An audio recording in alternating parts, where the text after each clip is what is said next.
How's it going? It's Man Tomorrow here. Thank you for coming through. We're gonna wait till our other co-host Mike B and the Gone 11 get in here.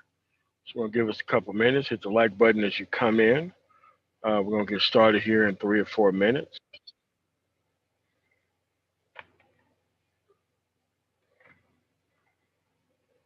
Thank you for coming through. Thank you for subscribing to my channel.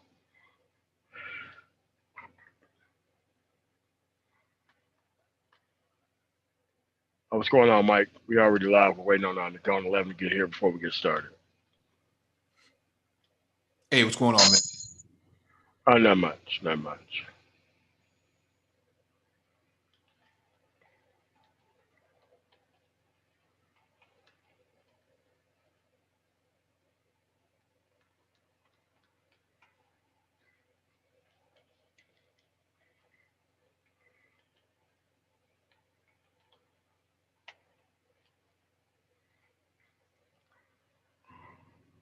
We're gonna bring on Renaissance Man, and I emailed DC to see if he's gonna come on as well. So yeah, perhaps we both need to go over there and do a show over there with him. So DC.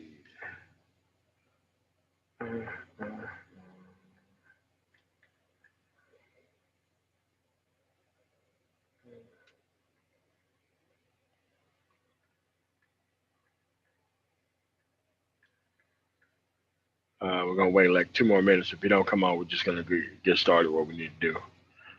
Uh, so, so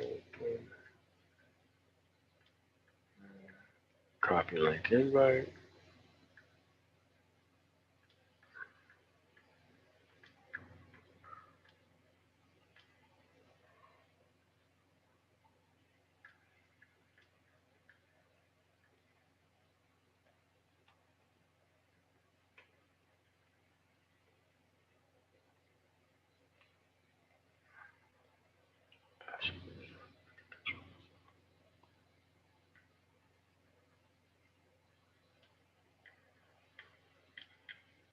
Oh,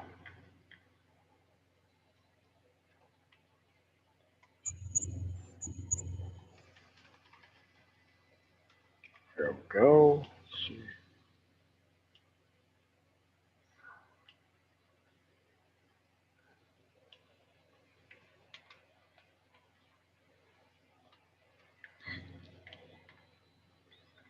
There we go. Send the link out to people. What's going on, Reasonable Man? Thanks for coming through, Sir Abadayu. Jimmy S. Said he said. Renaissance Man 2008. So what we're gonna do is we're going to go over. That's a gun right there. Hold on, let me give you the.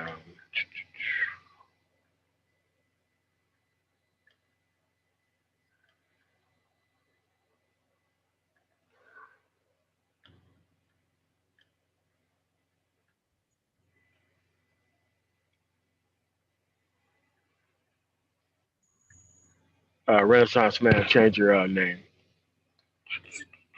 All right, we up and running?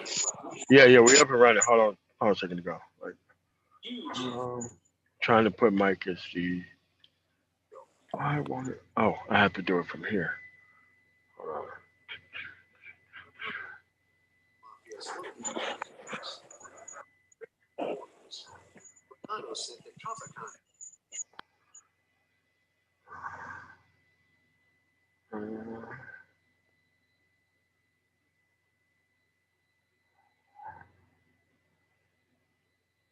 There you go, Mike. All right. I want to thank everybody for coming through. There's a lot going on with this post-election coverage, and I think that we ought to. It is highly important that we let people know what's going on with this election coverage. Thanks for the follow super chat, R Jizzle. All right, you have to understand that there was a lot that went on during this time period, and for the first time ever in American history, they're finally counting all the votes. They're finally counting the votes. They're finally taking the time to count the votes that they should have taken every other time during every other election cycle to count the votes. That means that it doesn't matter whether you was given a provisional ballot because of whatever shenanigans was going on within your state, and somehow you got something in the mail saying that your vote was counted sometime in the future, even though the election was called and people conceded right away.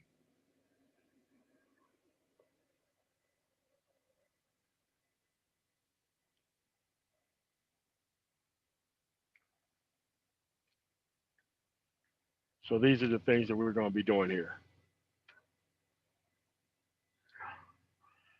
So you have to recognize that within this election cycle, normally things are called at midnight and nobody counts most of the provisional ballots. The actual absentee ballots and stuff may get counted. The things that are definitely postmarked the day of the election don't get counted. I mean, they do get counted, but they don't get counted toward the actual total because people have already conceded. So what's different in this election right here, which should be the standard going forward, is that all the votes should be counted. That's what happens in a democracy. No matter whether you win, no matter whether you lose, all the votes should be counted. I know everybody wanted an end to the actual conversation about the election on election night, but it's very important that we take the time to count the actual votes because that's what the actual system is about. It's about people voting and it's about people participating in the process, no matter where you are. And there's a lot of people within the space who are taking advantage of a type of hysteria that's clearly not there. The only thing they're doing is counting the votes. And most of those votes are from disenfranchised people, our race being one of them. And you have people who don't want people to count the actual vote count, which is undemocratic, which these people can't call themselves law and order and those types of things. We're going to be giving some examples of why that's not the case. But this is about letting you know about the process, not taking shots at anybody, but just letting you know about the process of what's happening and what's going on now. Not only from our mouths and our opinions, but from the particular states that are involved in the actual process of what's going on here. I want to welcome to the panel my panelists, the Gone 11, Renaissance Man, and Mike B. Welcome, brothers. What's up, man? Just wanted to say real quick. That's exactly correct. I mean, the provisional ballots or some of these other ballots that they may have had, what we would call placebo ballots that don't get caught because of voter suppression, and people who've been eliminated off the rolls, and then they give them a placebo ballot that basically doesn't get counted in these states, like we saw very heavily in states like Georgia, and other states, very heavily in the red states that we saw that, primarily against Black people, Latinos, students, and so forth. It was very hard to get away with that this time around because of the very close scrutiny that's being put on each one of these election districts and how the votes and so forth are counted.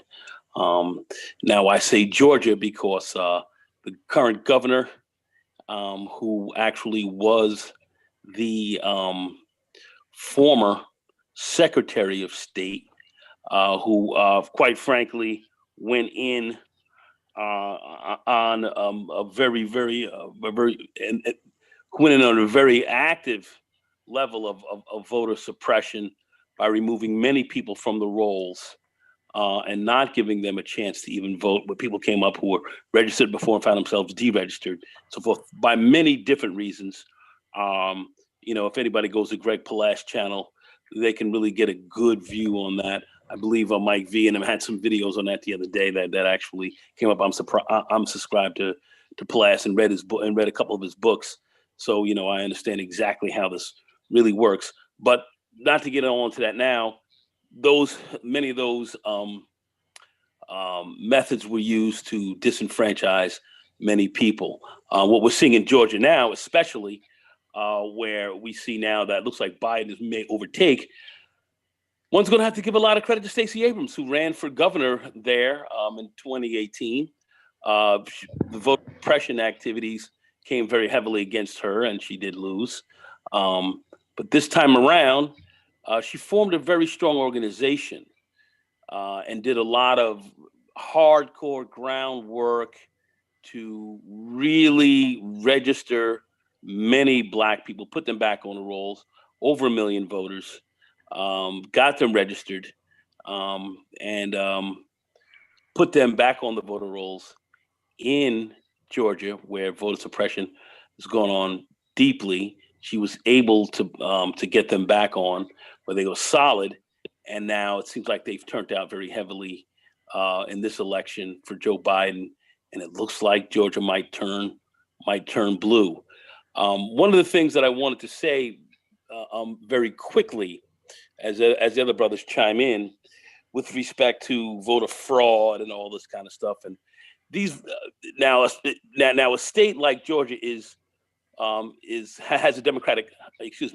a Republican governor and a Republican Secretary of State who's in charge of the vote for that state currently, and we see that Georgia might turn blue, and the vote is being watched very closely.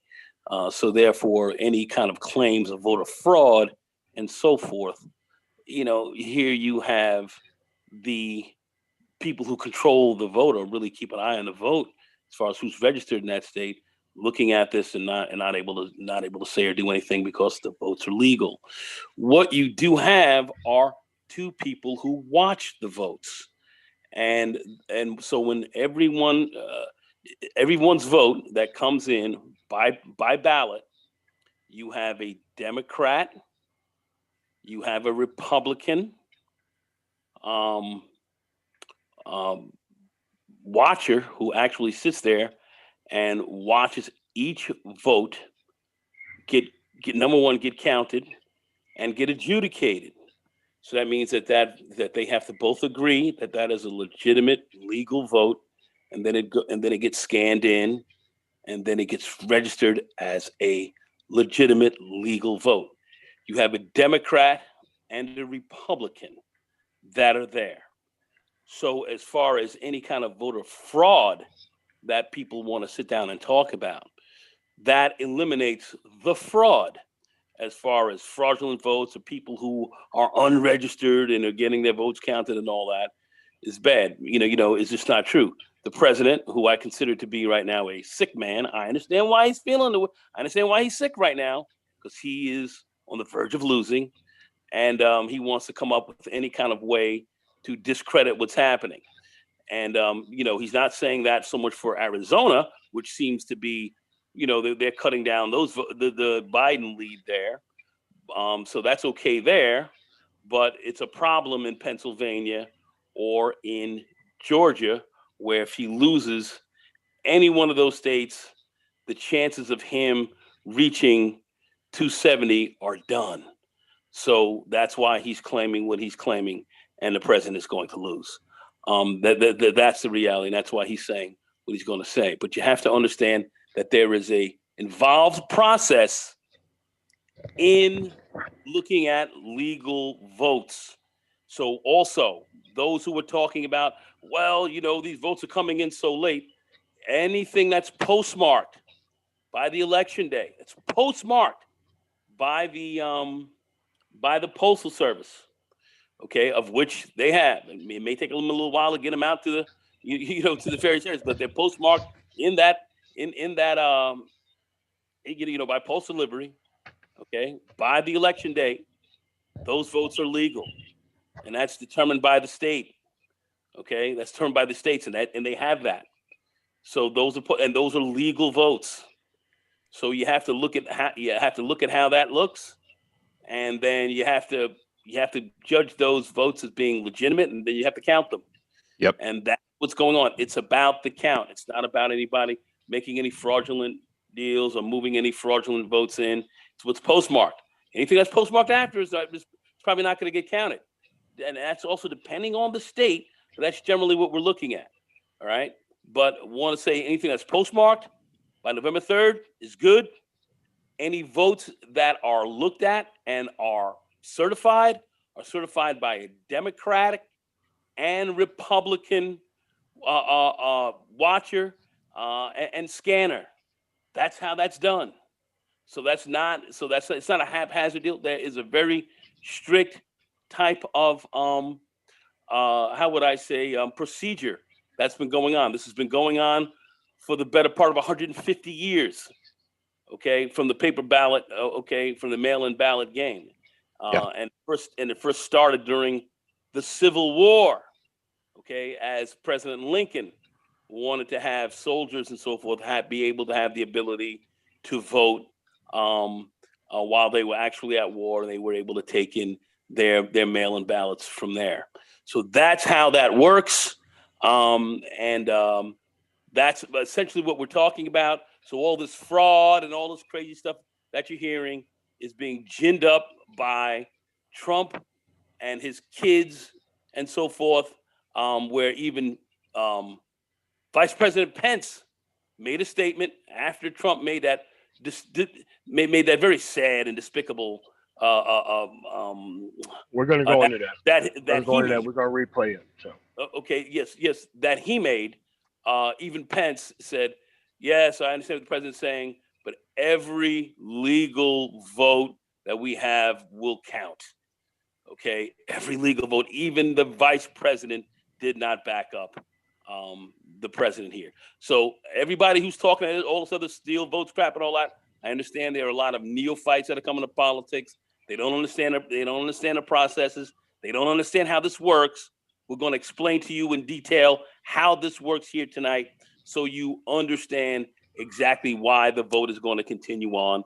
And none of us are lawyers, so as far as the legalese and all the stuff that's being put out here is really just methods or ways to slow the vote down potentially and create problems. But if there is no verifiable fraud that you can see, all the stuff is pretty much going to stand, because the judges are not going to stand back and permit. They're not legislators. The votes will stand. So they're not going to sit here and legislate votes. They're going to sit here and see and look at if there's any criminal stuff or any frauds going down, of which this vote right now is probably the most closely watched vote that we've had in history.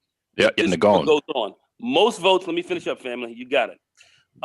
Most votes that we almost in every election, all of these votes that have come through have always been counted. There's never been a time where votes have not been counted or they've left votes uncounted. What they leave uncounted, okay, are these placebo ballots where people have been literally purged from the rolls. They give them a placebo ballot, and those get looked at and get tossed to the side because they say these people are unregistered. But they even look at those. So, but they get eliminated because they're unregistered voters. And that is a way, and that's a way of voter suppression. Okay, elections. This is nothing new in elections, where it may take a week. In California elections, stuff we've seen in the past might take a week to count for Senate and congressional votes and so forth. This is not strange that this kind of thing happens, but the amount of votes that came through, the heavy amounts of votes that came through here through the mail is a bit unusual.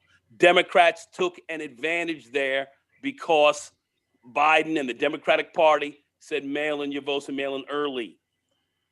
Trump said don't trust the mail, walk into the voting booth. That's what he said. And when they walked in, that walk-in vote came up very quick. That's what looked like it was a big lead. But you had mail-in votes that were sitting literally in the election districts and so forth that came through for a couple of weeks, literally. So that's what gave the president a jump. And let's just say this: for some states, you can count. Some states do the mail-in votes first, like Ohio, where where Biden had a quick lead, but then when they came in with the walk-in votes later, you saw a change in how that looked, and then all of a sudden we saw Biden go down. Now, in other states, they have the walk-in votes first, who come in and walk in, and then they have they count the mail-in votes later. And that's what we're seeing, and that's the issue that's going on. And that's the problem with the president, of why he's having an issue, because he sees that those states that have those mail-in votes that are being counted later are showing larger numbers, and he sees his presidency going out the window, and that's why he's responding the way he is. So I just want to make that clear, and that's it. So I hope people understand that. You guys go ahead. Yeah, and I wanted to quickly add on that. I don't know if it's in Georgia if you can do this, but I know in Arizona and I think in Nevada, you can actually go on the Secretary of State's website and see the votes being counted live, like a stream of it. Yeah. So it's not like this is just being done behind closed doors. That's a story they're trying to push, and you have very ignorant people who are going in with this. And that's what they want to do. Is they want to put a lot of misinformation out to cause confusion and to create a lot of havoc. That's what they're trying. That's what the president is attempting to do. And you can't fall for that okey doke, because it's bullshit. And this has been predicted that this is what he was going to do. All right, go ahead. Yeah, and it was predicted too, the way this was going to swing. If you paid attention to the lead up, you had people concerned that Trump is doing exactly what he's doing, that it was going to look like he had a landslide on election night. And then when they go count other votes, it was going to start to normalize, which is the same thing that's happened now. Going back to your piece real quick, Nagone, on the Secretary of State in Georgia, Kemp, where I guess he's the governor now, they had a problem with voting machines, too. I believe it was during his election. And then I think they had maybe a runoff at some point in between, where the voting machines that he bought, they had all sorts of trouble with them. And people started, looking into why they even bought these machines. And it just made no sense. So, the biggest problem that they really had was his 1.5 million voters who were removed from the rolls before the election. Now, Greg Palast, who we had on the other night, which we might show again tonight. I don't know if Mike has those videos. He came in and put a lawsuit, sued that day, a lawsuit for people who were illegally removed from the rolls, that they did not, that who voted and were not counted. They ended up in one day. They looked at those votes as they were going to count, and they put another 67,000 back on to be legitimately counted. So that happened, and Greg Palast himself did this. Okay, so and this is during Stacey Abrams' election for governor. So they were able to put 67,000 back on. But they had done such a complete job of literally removing people from the rolls, what we would almost consider illegally, that it became a very big problem, and that is what caused Stacey Abrams to have the deficit that she did. She got angry, came back, had an organization. Her organization right now is slipping my mind. I'm Fair Fight Georgia.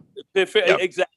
Okay, she came in there with that organization, did groundwork, had literally registered over 1 million voters, okay, and had them done properly, and they were put back on the rolls and said, eliminate these people now, goddammit, we're watching you. He wasn't able to do so, and that's coming back right now with devastating effect. And when I see these black men and everybody walking around complaining, because you guys know, man, I don't fuck around with a lot of these black females with the fuckery they pull off. But goddamn it, they're sitting down here getting people registered. They're putting people in office. They are in the raw power game of getting people elected, and could put millions of votes on the rolls and put millions of people into the election circuit. Okay, they can do this. This is what they're doing. They're going to have a chip in the game. If Biden wins, which looks likely, she's got a major chip in the game. This is the power game we're talking about. Everybody else who's talking something different and walking around and talking crap, you're jerking off. You may as well blow a load in your pants and walk around with that shit sloshing around, because that's what you're doing. You're wasting your time. You have to be able to get organized and function from that level. I just wanted to put that out there as well, because it's very important. We're talking about politics, and we're talking about power, and this is what's going on right now. All right? Yep. So that's what's going on. Stacey Abrams, if anything, if this man does take Georgia, the situation will be she's going to have a very strong hand in that victory. Go ahead, Jim. Now, I was going to quickly say, and I don't know if you all heard it, there is a preacher up in Detroit who was given an interview outside of where they were counting ballots, and the last thing he said, hey, black folks have gone from picking cotton to picking presidents. And that's where we are. That's the game that's going down right now. We've already had a black man as president, a mixed guy. You've got a black woman getting ready to come in there, or a mixed person, as we say, coming in there, hit the Veep job. We are terribly on. So at the name of the game now, so this is enough talk about us sitting around here jerking around and talking shit about why these females got they doing this. If you're not getting organized politically and moving as a political group, you are full of shit. You're wasting time. And quite frankly, this is about organization and political action. That's what this is about. Everything else is bullshit. If you're not talking about that, everything else is bullshit. All right, guys, go ahead. You got it. Go. Actually, Mike, anything else, Mike? Before we get started with the clips. Nope. Yeah, no, I was going to quickly add to MOT. This administration will be interesting. Because I mean, black folks have saved Biden twice. It looks like now, in the primaries and in the general election. With you see the turnout in places like Philadelphia, Detroit, down in Atlanta, making a huge difference in winning or losing. And it looks like Georgia, you're gonna have a runoff for Senate in January. You could have 2 Senate seats up for grab as well too. So, people follow up. And why not being one of them? Why not?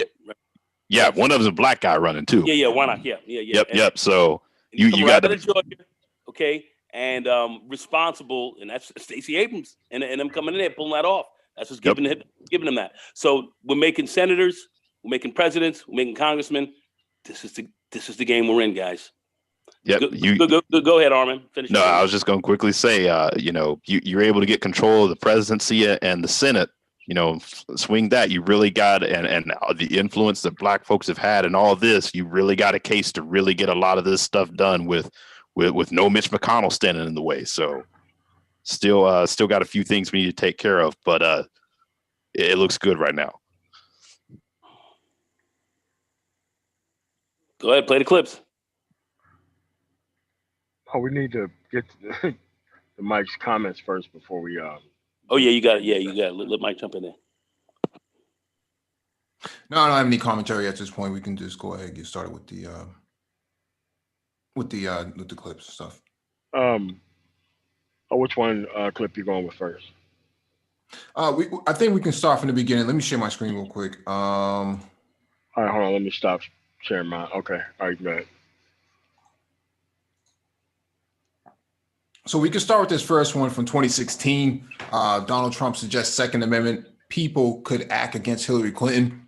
So we know that that's a form of voter intimidation, suggesting that his constituency should utilize the Second Amendment or the right to carry and bear arms against those who support the opposition.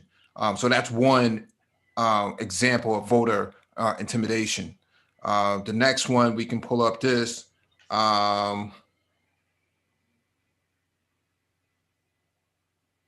This is from May 1st, 2020. Trump calls protesters who carry guns into the Michigan Capitol very good people and says the governor should make a deal with them. So he supported a would-be coup d'etat within the United States. Okay. A few of these guys actually have been arrested already in the sweep last month. So we know that the current administration supports voter intimidation, voter suppression, based on some of the information that I'm going to share in the next few seconds. Give me a second to pull this up.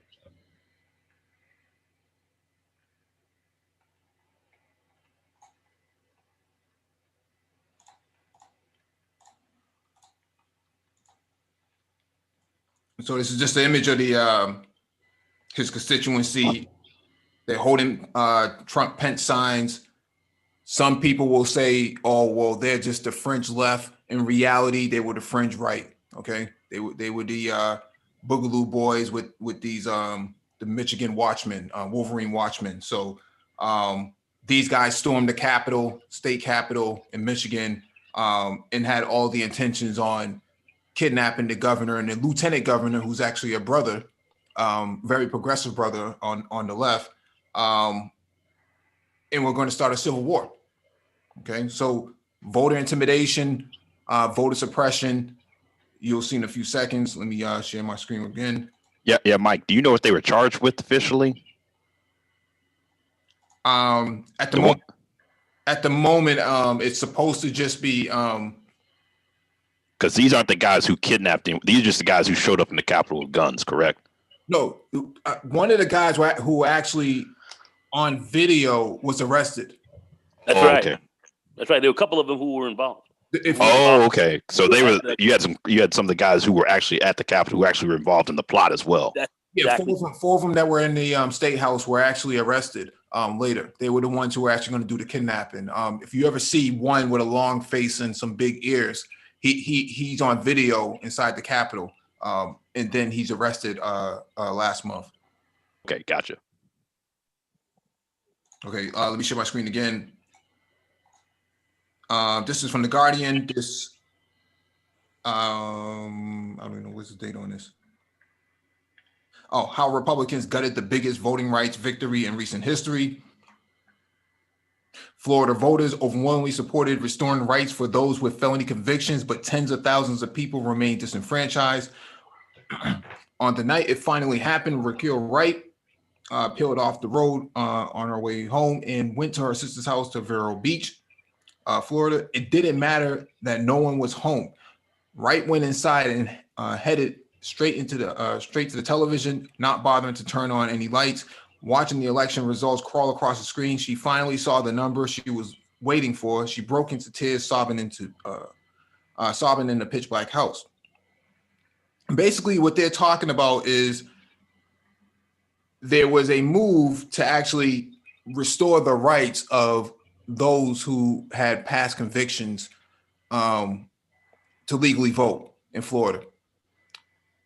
It was halted and disrupted by the GOP in Florida. Okay, so the idea that anybody is involved in voter suppression, voter intimidation, voter suppression, anything like that, is coming not just from the alleged left, but from the actual right. We have evidence of all of this. Okay.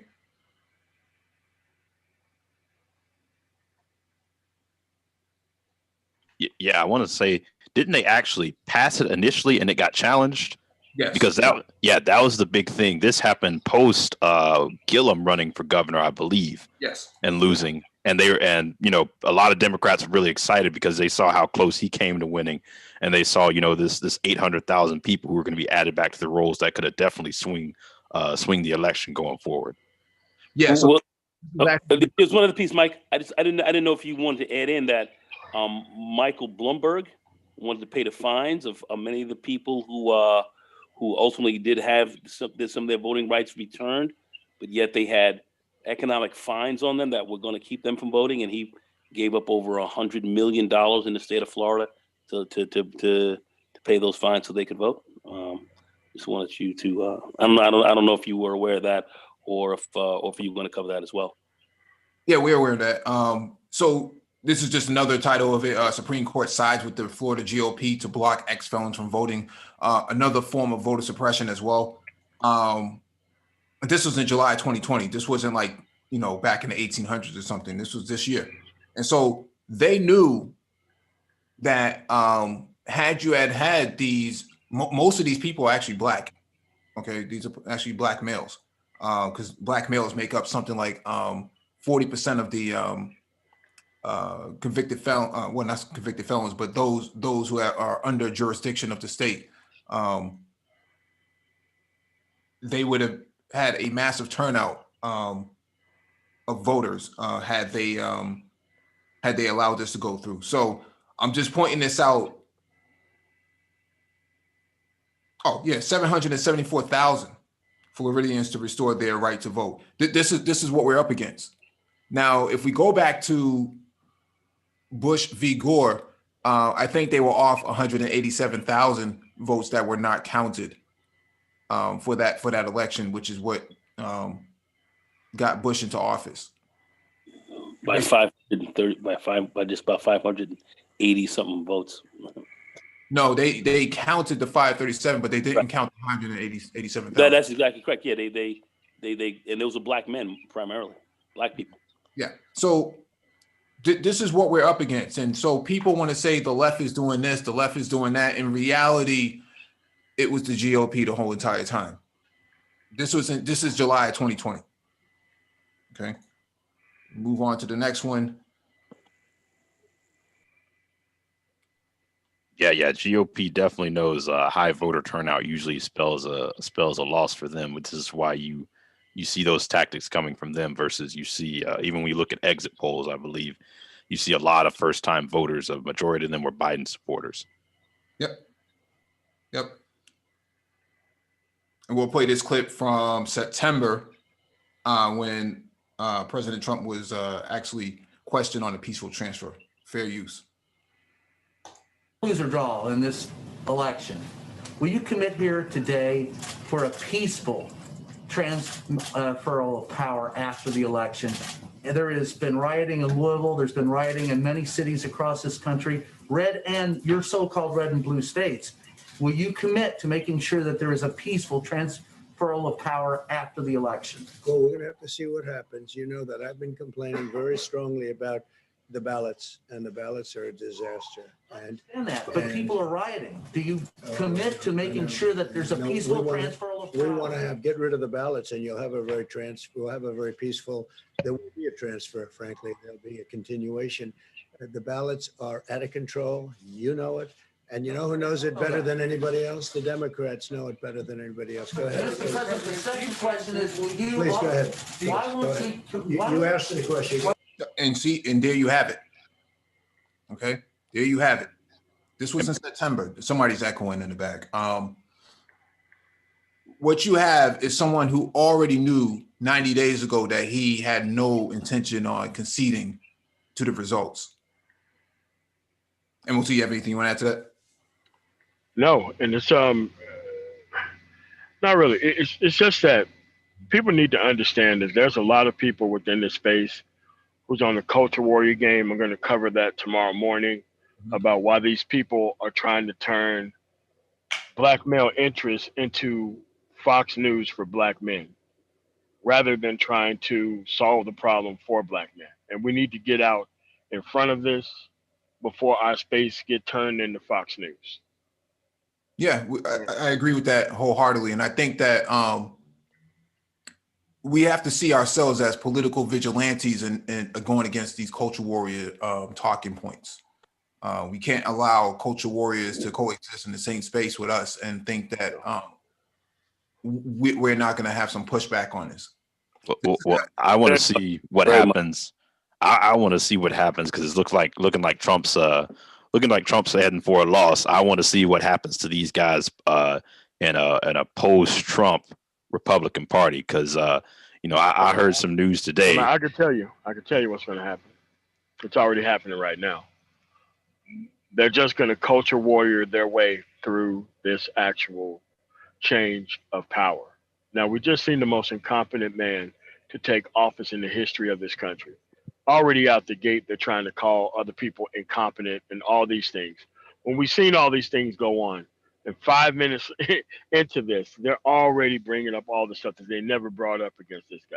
So it's going to be a full board push and press to get these people up out of here. Because you're not going to be able to rebuild your credibility.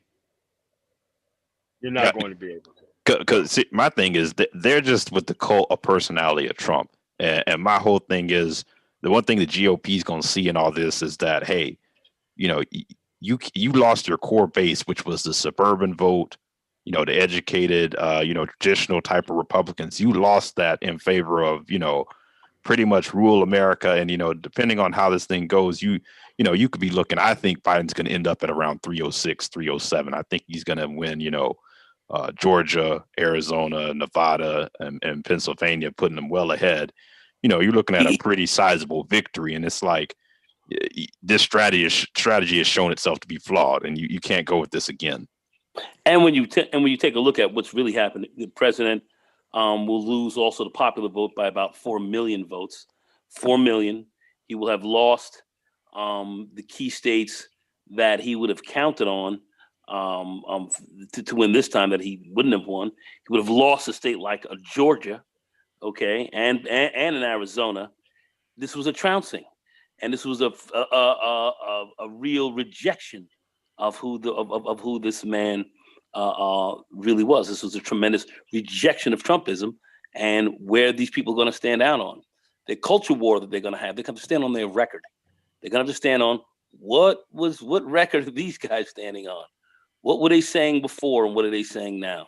And when you start to put that against these guys and start to shine that in the mirror that they'll be standing in, I don't think they're gonna be able to stand up underneath the heat. I just don't think they're gonna be able to stand up underneath the heat or the scrutiny when we start questioning their records. Go ahead, Mike. Go ahead. Yeah, I want to quickly add too. He lost as an incumbent, and you got to think too. Every 4 years that goes by, the GOP base gets smaller and smaller just because of demographic changes. So it only gets harder from here. All right, let me play this clip. Win, lose, or draw in this election, will you commit here today for a peaceful transferal of power after the election? And there has been rioting in Louisville. There's been rioting in many cities across this country, red and your so-called red and blue states.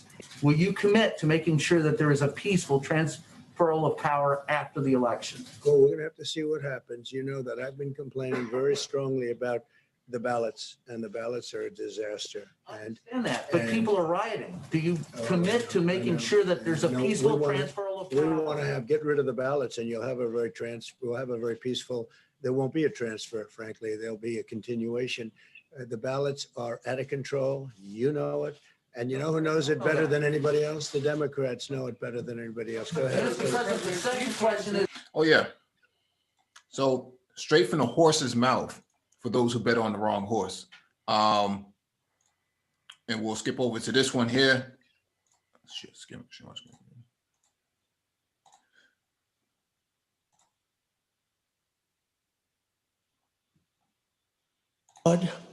On the American public. This is an embarrassment to our country. We were getting ready to win this election. Frankly, we did win this election. We did win this election. So our goal now is to ensure the integrity for the good of this nation. This is a very big moment. This is a major fraud in our nation. We want the law to be used in a proper manner. So we'll be going to the U.S. Supreme Court. We want all voting to stop. We don't want them to find any ballots at 4 o'clock in the morning and add them to the list, okay? It's a very sad moment. To me, this is a very sad moment. And we will win this. And as far as I'm concerned, we already have won it. So I just want to thank you. So this is what we're dealing with here. Now, if you go back to the this clip here,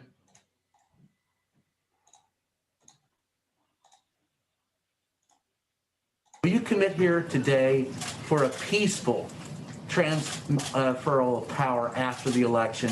And there has been rioting in Louisville. There's been rioting in many cities across this country, red and your so-called red and blue states.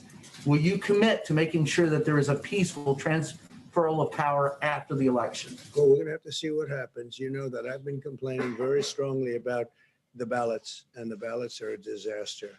I understand that, but people are rioting. Do you commit to making sure that there's a peaceful transferal of power? We want to get rid of the ballots, and we'll have a very peaceful.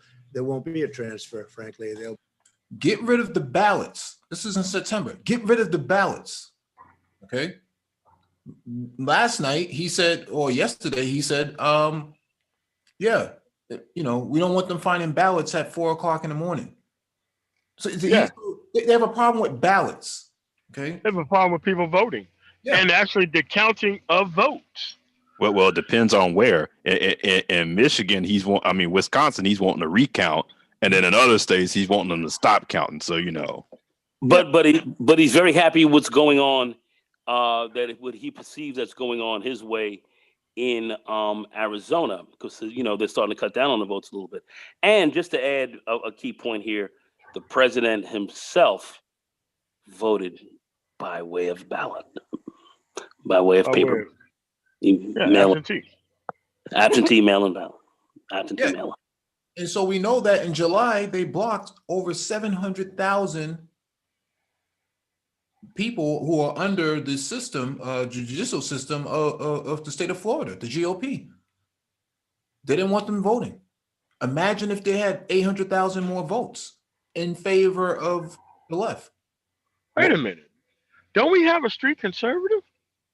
Huh. I wonder why he didn't get in contact with his conservative people and ask them not to block it. The GOP of Florida. So that's what's going on, and that's what these guys are pushing. The idea that somehow this is a fraud, this is a farce, that he could not have been, that the election has been stolen from him. I mean, if anybody's stealing anything, there's 800,000 votes. Yeah. In Florida, that can't be counted because they blocked it in July. And he just stood up here in September and said, it's the ballots. We Wait a minute. About those ballots. Mike, don't we have hood conservatives? Where they at, though? Yeah. So where the hood conservatives at? Strange. Very strange. I don't see anybody in the manosphere besides this channel and maybe the code breakers covering this. I don't see anybody covering this in the manosphere. Where are all of these people who are up in arms right now about the vote count, who are just now pulling up maps? Last week they weren't looking at maps. Today they're looking at maps. They're pulling up Google Maps, Google Earth, Bing, Yahoo Maps, TomTom, Garmin, all these maps everywhere, Atlas and all this. They can't point out which state is which, but somehow they can count votes and stuff and look at little colorful maps and stuff, red, blue. That's like the only colors they know. So I'm just saying, these people who are up in arms about the votes coming in now, I can't believe, why is it so slow? Every time I refresh the page, it's the same number. Why is Nevada taking so long? Suddenly they're concerned about ballots. But you just heard the president say the ballots are the problem. Let's get rid of them. And frankly, there won't be a peaceful transition. This was in September he said this. Okay. Yeah, it's just, I don't know. These guys really are not. I don't know if they just not paid attention to the process or just being going along with Trump. Because outside of Trump and Giuliani, who else is legitimately even pushing the idea of this being fraudulent? You had the Georgia Secretary of State, who's a Republican, say, "Hey, nothing's fraudulent's going on. We got 60,000 votes to still count." We're going to play the press conferences for all of those states in the actual contention, so that way you can hear from them what's actually happening in the process. That's exactly correct. And the vice president is not even saying that. Yeah, it's only Trump and Giuliani. The Veep didn't stand there. And after I saw Giuliani laying down, getting ready to get a BJ from a young girl in Borat, I can't take it. He's the biggest moron on earth. This guy Giuliani is a joke. So he can't be taken seriously. And I'm just saying, just all of this stuff that these guys are talking is just to throw up a lot of confusion, a lot of craziness to try to literally fuck over democracy. That's what this guy is trying to do. And everybody knows that there's a very solid process to this. And these guys are trying to talk against the process.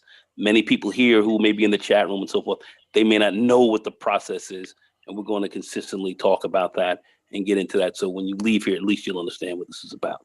Go ahead, guys. Yeah, I was going to quickly add too, even the courts, Trump's legal strategies are failing. I mean, pretty much every lawsuit he has filed has been pretty much thrown out. Also by Republican judges. Anyway, go ahead. All right, let me finish playing this clip. This is from Jimmy Dore. Georgia voter purge errors report. The state likely removed nearly 200,000 citizens from the voter rolls. So let's bring on the man who wrote that article, did that work. Also, his book, How Trump Stole the 2020 Election. It's legendary investigative reporter with The Guardian, the BBC, and Rolling Stone. His best-selling book, The Best Democracy Money Can Buy. We've talked about on this show. Here he is, ladies and gentlemen. It is Greg Palast. Hi, Greg. How are you? Hey, Jimmy. Thanks so much for coming on. Now, let's talk about this. Let's talk about the voter purge in Georgia. You want to tell people about that? Yeah, and actually, you don't want to read that technical report. It's highly statistical, but what I do want you to watch is the movie. Okay, there's a 1-minute film called The Purged. Just go to Leonardo DiCaprio's Instagram site and write in Purged, and you'll get 2 films, a 1 minute and a 14-minute one that he put out on what did we mean by the purge? You know, it's no, it's not an enema. It's what they do to the voter rolls. Every 2 years, you have mostly GOP secretaries of state who are slashing people off the voter rolls. And by the way, their film, we go from Georgia, where they removed 200,000 voters illegally. The woman on the cover, by the way, that you're seeing behind you, Jimmy, or those who can see through you, is her name's Christine Jordan. I was at the polling station in Atlanta. She was voting there for her 50th year. This is going to be her 50th year. She's 92. And they said, get the hell out. You're not registered here anymore. She was purged. That is, she had her registration canceled, like 1/3 Georgians, which, by the way, is a blue state. They just is, if you put the people back on the voter rolls, it's a blue state.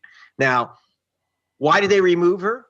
92? Well, she's been voting the same station since 1968, the year her cousin, Martin Luther King, was murdered. They said she'd moved out of her house, like all these 200,000 people wrongly removed. Well, I went to the house that they said that she moved out of, and there was King's pictures on the wall having dinner there 50 years earlier. She hadn't moved. But her crime was, of course, you can see, voting while black. And what we found is that these lists, purge lists, are almost entirely African-American, Asian-American, Hispanic, and young voters. And we found we actually hired the nation's experts on addresses, including, by the way, I hired the post office, which you can do. I hired the post office and Amazon, eBay, Google experts, believe it or not, because they knew where you were last Thursday at 2 p.m., Jimmy. They know if you ordered Asian food and Asian porn last Thursday. We have all this information, and we proved these people were wrongly removed. This is a Jim Crow operation, except instead of white sheets, they use spreadsheets. Then we went to Wisconsin, found the same thing. They try to remove a woman, Saquonna Taylor, from the voter rolls. They said she left Milwaukee. I said to Saquonna Taylor, I said, you can't, you'll see her in the film. You can't vote in Milwaukee if you don't live in Milwaukee. It's a crime. She says, I didn't leave Milwaukee. She says, how do I know that? She says, look at the building behind me. See, my name's on it. I'm Milwaukee County Supervisor. But again, she was attempting to vote while black. This is what's going on. This could flip Michigan. This could flip Wisconsin. Over 100,000 illegally removed that they're going to remove in Wisconsin. By the way, our report stopped them. But in Michigan, even though Democrats are in charge, they refuse to return 1/3 people to the polls. The Republican Secretary of State had wiped out, just an absolute wipeout of black voters in Detroit off the voter rolls. Democrats took over, and by the way, and they just said, isn't that a shame? So why do you think? So, don't expect the Democrats to save you on this one. No, of course not, obviously. So why do you think the Democrats are allowing this to happen? Well, I mean, I have had battles with the secretary. First of all, I had battles with the Republican Secretary of State. I exposed him for these illegal purges. It's true, the Democrats didn't remove black people from the rolls. They just wouldn't put back the people that were illegally removed. Why? I don't know. You're asking me to crawl into the mind of a Democrat, but this is a small, tight space. But it seems to be a fear of a black party. And the reason I was successful in Wisconsin is that the lieutenant governor, Mandela, Barnes is a activist African American. He brought me in. That made the difference. You have two Democratic parties. You have, the Freedom Democrats. If you remember in '64, Black Democrats have one party. Dixiecrats have the other party. Except the Dixiecrats are now also like Michigan, New York, New Jersey, etc. So, tell us about the 12th Amendment and how it might be this deciding factor in tomorrow's election. I don't want to scare you, Jimmy, but if you insist, okay. If no one gets 270 electoral votes, it goes to the House of Representatives. And no, Nancy Pelosi doesn't pick the president out of her sorting hat. It's one state, one vote. Republicans have 26 states, Democrats 23. Trump is re-elected constitutionally. That's if no one gets 270 votes. By the way, how does that happen? The answer is real simple. By the way, I know we don't vote for electors. We think, we don't vote for the president. We have to vote for whatever these electors are. No. The Constitution doesn't let you vote for electors. Only legislatures vote for electors. Your vote is literally a suggestion. And so in Florida in 2000, people forget this. It's real easy to forget. The legislature stopped the vote count. Catherine Harris, who was the Republican Secretary of State, Cruella DeVille, she was also head of the, if you remember, she was head of the Bush election campaign while she's running the campaign. Yes. Okay, so she stopped so first of all, it started out with violence. A guy named Roger Stone, I don't know whatever happened to him. He's, but anyway, 20 years ago, a guy named Roger Stone organized what was called the Brooks Brothers Riot, where all these consultants and lawyers went into the Miami-Dade Elections Board and started going berserk. Elections Board. Mike, stop right there. There's actually a whole bunch of this stuff going on across the country, where these actual votes are being counted by a lawyer from both sides, a politician from both sides, and being certified by an adjudicator. You have people outside that the police have to hold back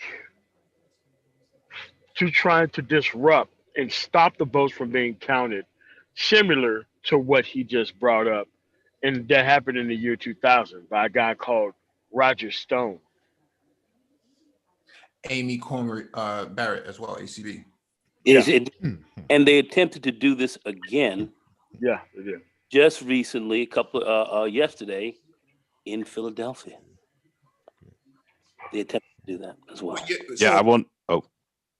So collectively, what we're seeing here is because in July they blocked 700,000 votes in Florida that should have been on the ballot.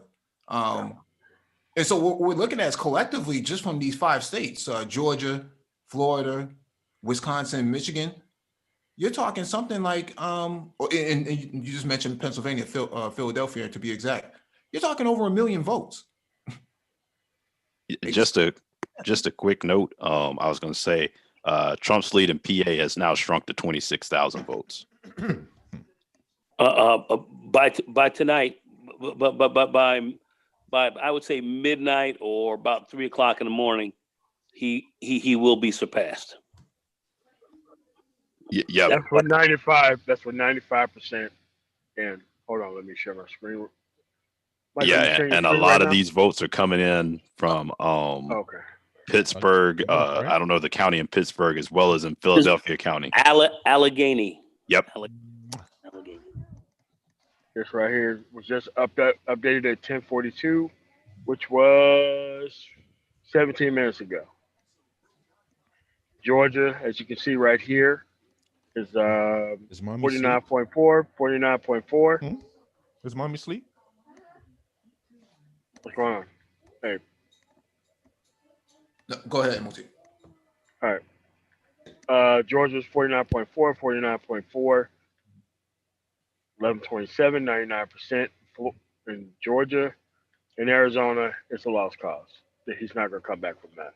Yeah, and in Georgia, you got a lot of the votes outstanding, I believe, are coming from, I think it's about 20,000 still outstanding in Clayton County, which is breaking like 85% Biden is where a lot of these votes are going to be coming in from.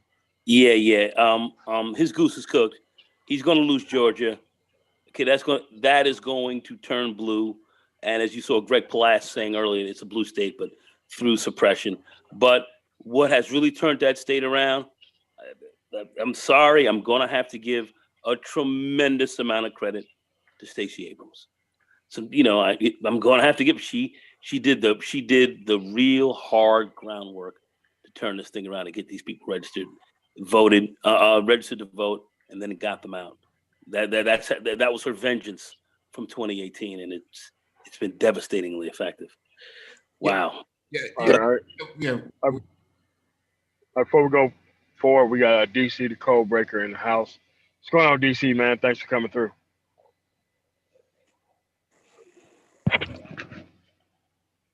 I think DC is attending to little code breaker right now. But Okay. All right. yeah, we can't go forward until we start having people hit the like button, man. 44 likes and there's about 90 people watching. Please hit the like button. Anyways, let me finish playing this fair use. And they're going to bust the place up. So the people counting the votes were scared, so they stopped the count. Understand, Miami-Dade is overwhelmingly Democratic in presidential elections. And they also stopped the vote in Jacksonville, which is a black city. So when they stopped the vote, George Bush was ahead officially by 537 votes. That was it. And he became president. People say he won by 537 votes. No, he didn't win. Jimmy, there were 178,000 votes that were yet to be counted over almost entirely in Democratic area. 178,000 votes in Florida. So that went to the Supreme Court. They said, look, the legislatures can stop the count. That's it. And I'm looking for that now, except this time Roger Stone is back. He is officially the advisor and a member of the Proud Boys. And I'm afraid they're going to go into these voting stations. Keep this in mind. Roger Stone was involved in Roger Stone was involved in some nefarious activity. Proud Boys, stand back and stand by, right? This guy's involved with them now. He's an advisor to them. Keep that in mind. Probably funding some of it too. Yeah. These counting stations, and they're not going to be wearing Brooks Brothers suits. And I expect mayhem, violence, intimidation. And when Roger Stone or Agent Orange, your president, tweets out that in the Jacksonville, Maine post office, there's 100,000 ballots from Venezuela, how quickly will that post office be burnt down? So I'm looking for rage, fire, riots, mayhem, breaking up the burning down post office and election stations, etc. That's the dark nightmare. If that happens, you're going to have Republican legislatures saying either we give our votes to Trump or we simply, there's too many fraudulent ballots. We can't complete the count. There's mayhem in the streets. There's insurrection. The National Guard is out. And so we're going to stop the vote count, or we're not going to certify any elector slate. I can imagine the Republican legislature of Michigan doing this, of Wisconsin, of Pennsylvania, Florida, North Carolina. If they do, so it's Trump. So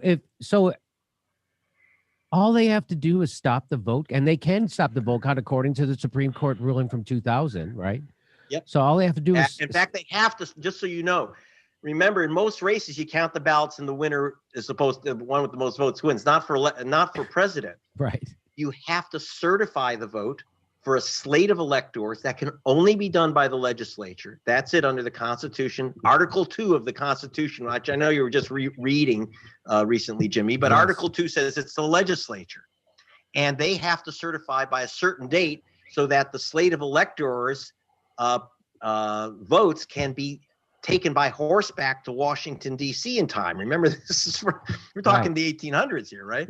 So the vote has to stop. Each state is different. Like Florida, they have to certify, I think, by November 11. If they don't count all those millions of mail-in ballots by the 11th, they'll say no winner. So it's zero. So if Biden's ahead, they'll just say no winner. Or if Trump's ahead, they'll say, okay, we stop here. Now, Trump is already getting ready to go into court to stop the mail-in ballots after a day or two.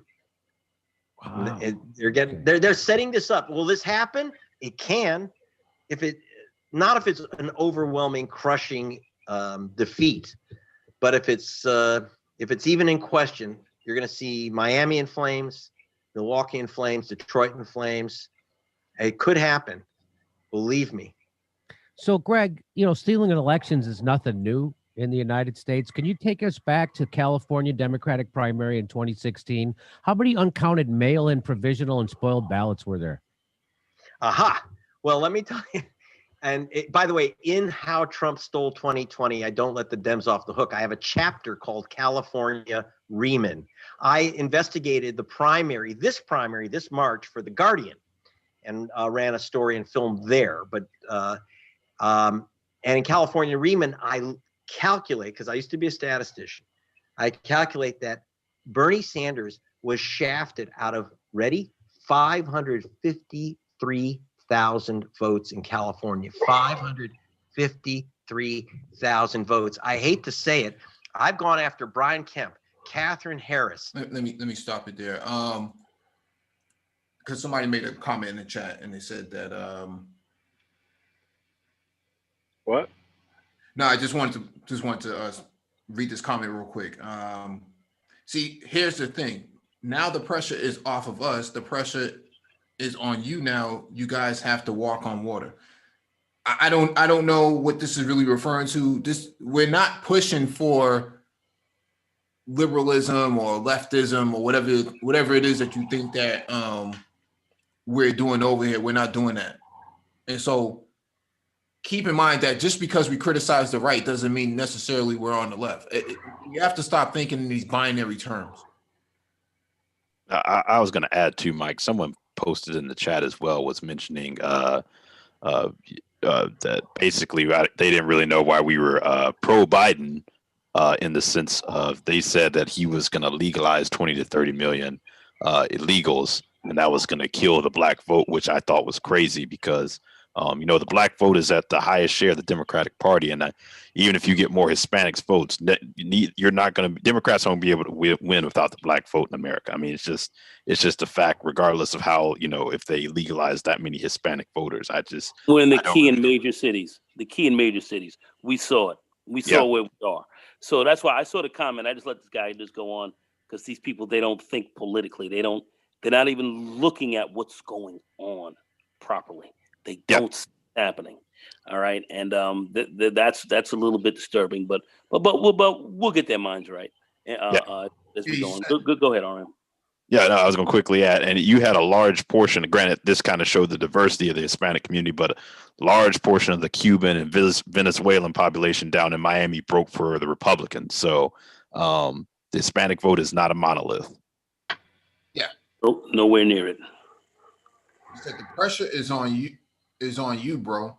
It's all yours. This ball is yours. I don't know why. I don't know what he's talking about. I don't get it. Can you finish playing this clip? Fair use. Ken Blackwell. I've sued these guys. I've investigated them. There is no state in America in which more votes are stolen than California. Alex Padilla, your Secretary of State, he is America's Purgeon General champ. And so sorry, Dems. And so those Bernie Sanders votes were stolen. You're saying this March, yeah. So what happened is they have a gimmick in California. To vote, it's the craziest freaking system. Independents can vote in the Democratic primary in California. They're called no party preference voters. Right. But here's the deal: 80% of the so-called independents told a California poll, we want to vote in the Democratic primary. But they don't know that you have to make a special request either at the polling station or in advance for a special ballot called a crossover ballot. And by the way, in most counties, if you go in and say, listen, Mike, I'm an independent voter, but I want to vote in the Democratic. Man, let's go on to the next clip. This ain't, yeah, brother.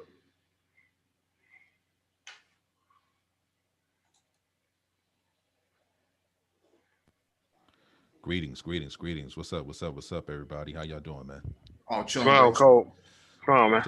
Chilling, man. Just brother trying to enter from the outer rim. Sorry about that. You see what's going on, brother? I was on daddy duty for a minute there. Oh man. But yeah, Active man, duty. Active Active duty. that's always the case, man. Always the case. You know, every time I walk in, she just, want to hang out for a while. But I'm like, nah, Daddy, got some things I need to do. So anyway, How old is she? my daughter's 3 years old. 3. Yeah, they stay kids old. They stay kids for a long time. Yeah, I got a 25-year-old. She's on the phone with me early today. Daddy, you promised to get me this. You promised to get me this. It never ends.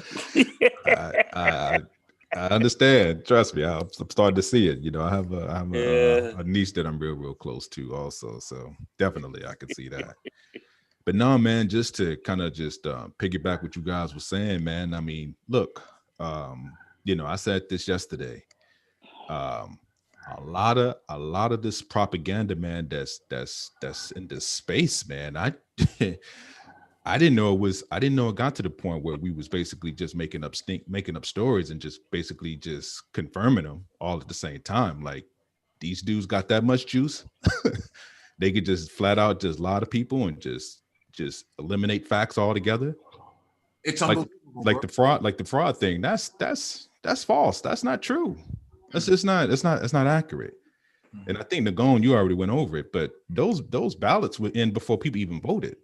They wasn't going to count them until the actual day of. That's why you have the situation going on right now. They didn't want to count them before because they didn't want to suppress voting that way, because they knew if people saw the numbers and they're like, man, why should I actually go vote?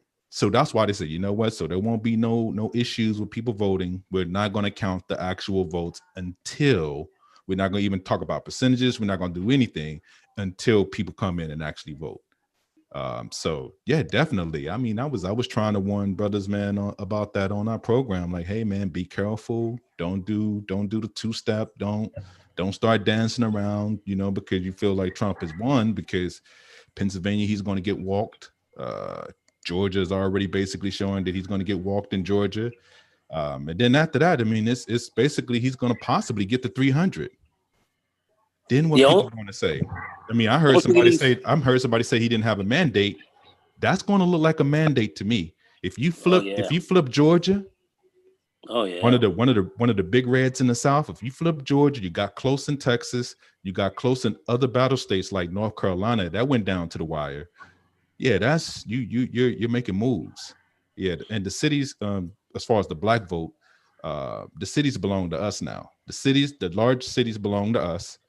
And the South belongs to us also. We just don't know it yet. I mean, really, we can make inroads in a lot of these areas: South Carolina, Mississippi, Alabama. That can all be ours. I'm talking about black people here. If they mobilize to vote properly, it can all be done. And you can have tremendous influence in both parties. Absolutely. Especially if we come in as very strong block votes. We can see it now. We come with a very strong block vote. And you come in there with demands as well, it's a wrap. They're gonna have to bend. They're gonna have to bend your way. Right. The Republican Party is gonna have to re-anneal. They're gonna have to reform, and they're gonna have to put you in there big time, because after this Trumpism, and you're gonna have a lot of these other Negroes still trying to play the culture war game, but they see they cannot govern from the far right anymore. They can't do it. No. So they're gonna have to play a center game.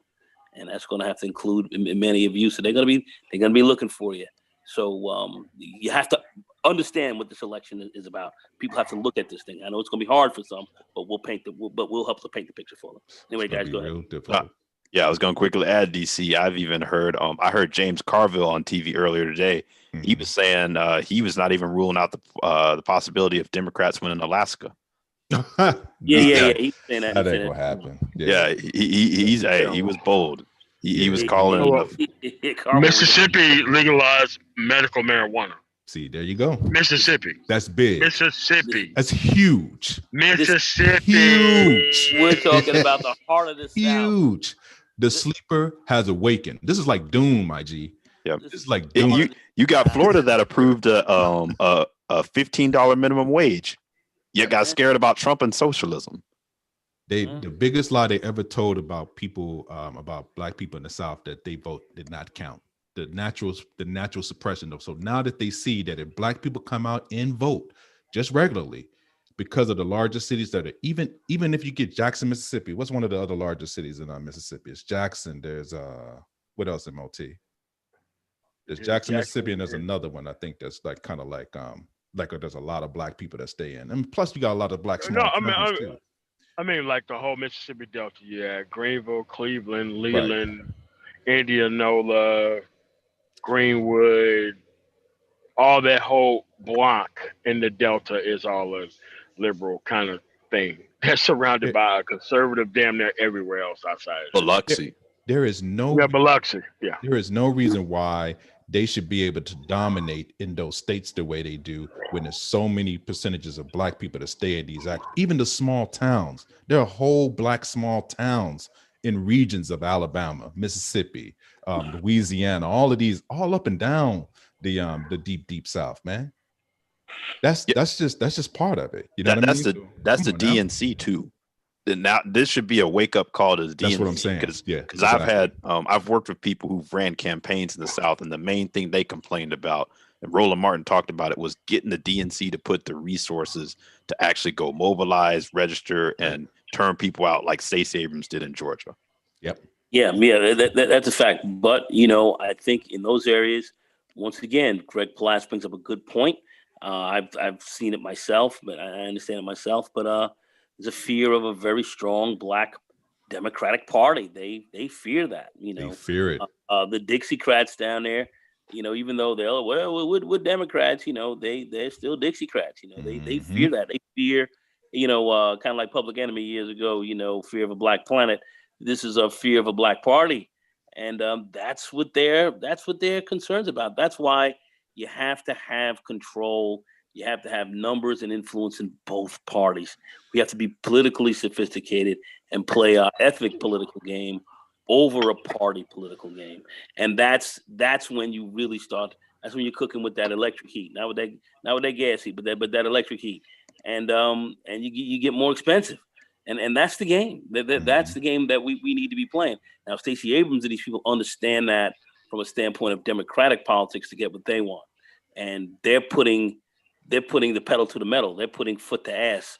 Mm-hmm. They're not up in the air. They're not on these live streams or any other place like that talking shit and talking out the sides of their asses and doing nothing. These people are organizing, and they're putting voters, in booths. They're putting voters at the mailbox, and they're getting shit done. And this is the kind of game that we have to be. We have to play. This is a political power game. This is a power game. This is not a jerk off session.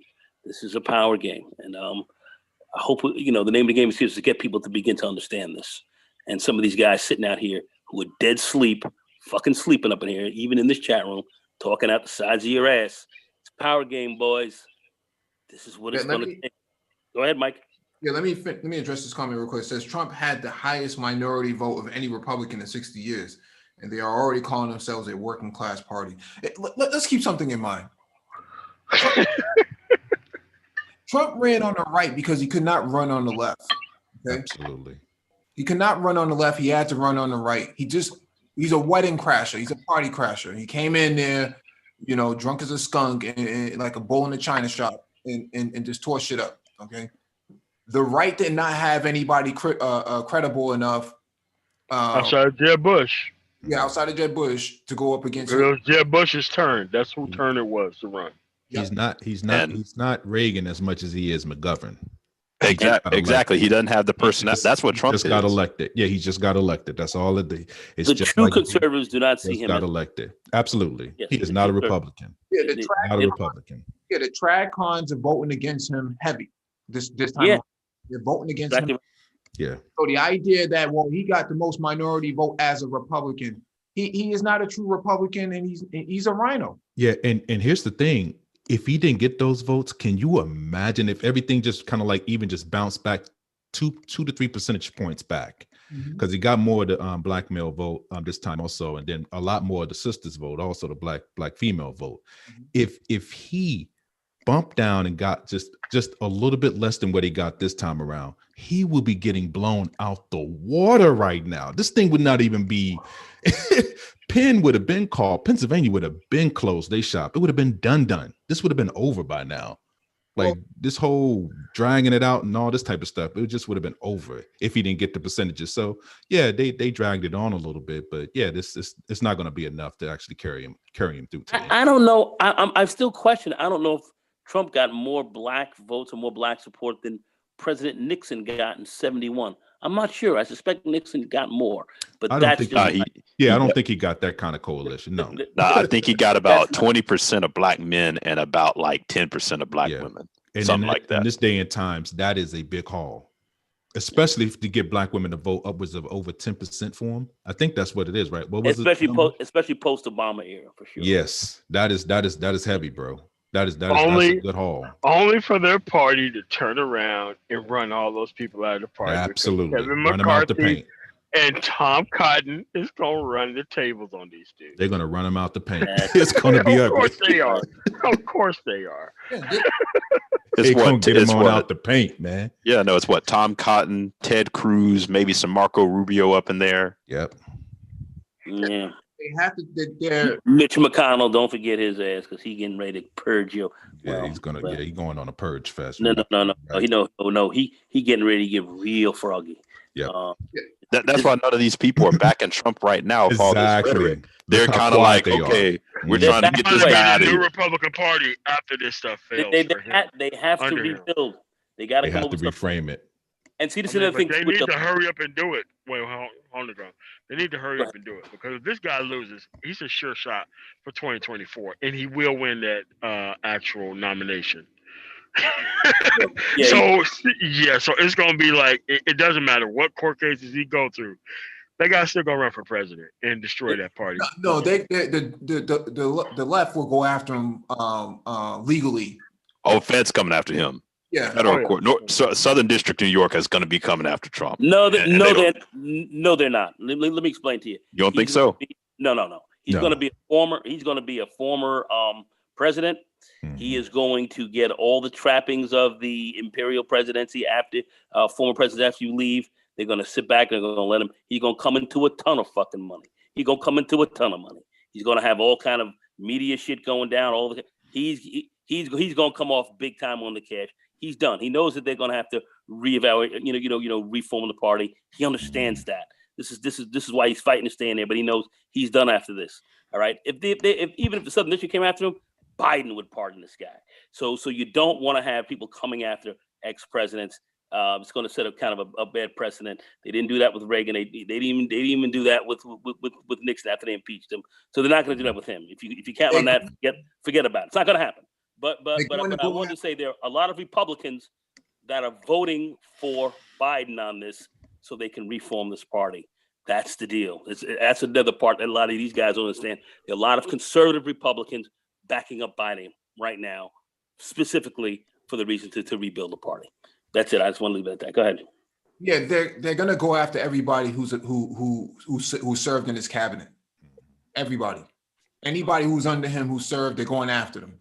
So the next 4 years, they're just going to start taking down people one by one, and have this sort of tribunal, and start trying people in absentia and say. I was going to say Trump may cooperate with them because Trump pissed some people off with the crap, and as well as the people who enabled him, they pissed some people off of the powers that be in Washington.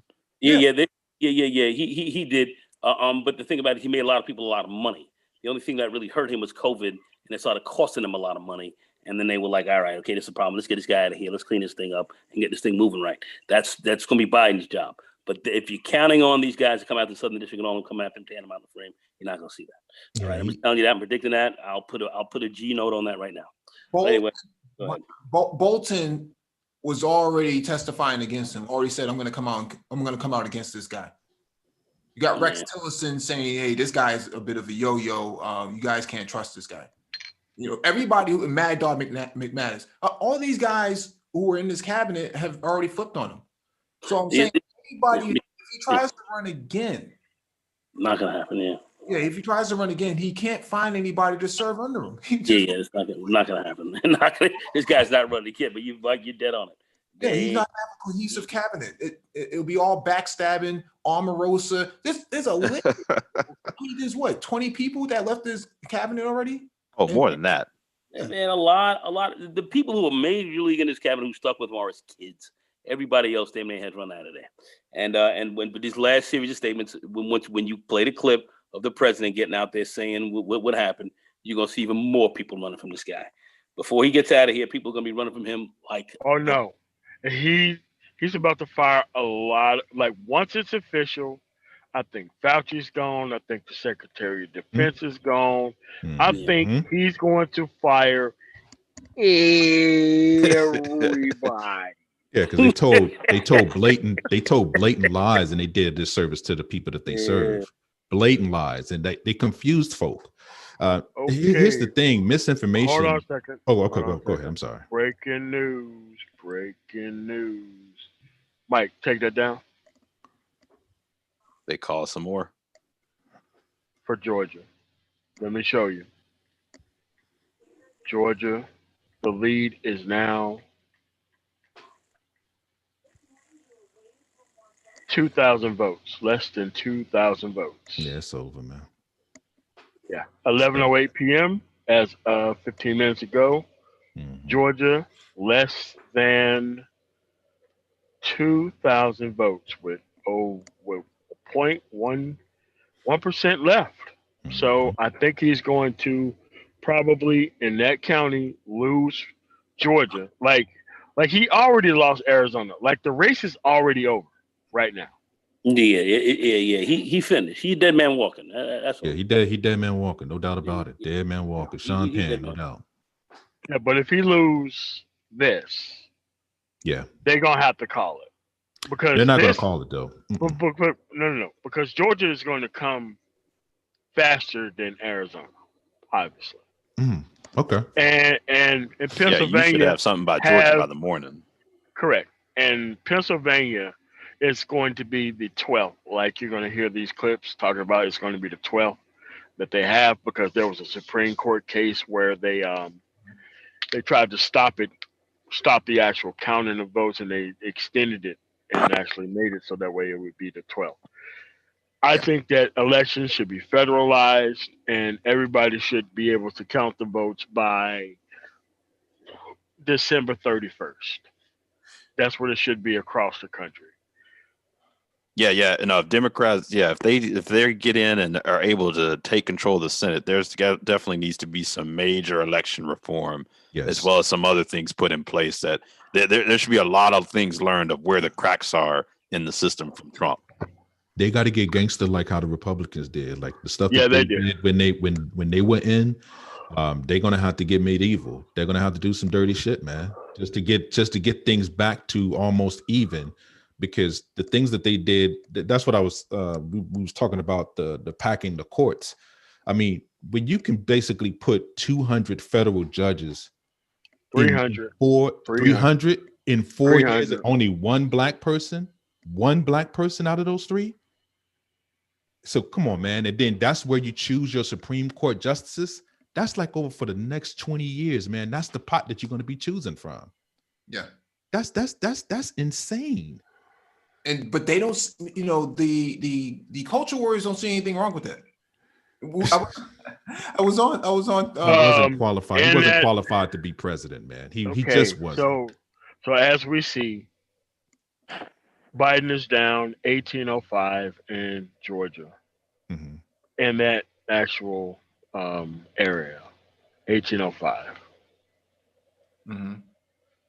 Let me address this comment in the chat real quick. It says the stats doesn't back up the claim that Republicans are going Democrat. 95% of Republicans voted Trump and 96% of Dems voted for Biden. No one's moving. No, what we're talking about are tradcons who have political influence. Okay, the tradcons from the Bush era are going against Trump.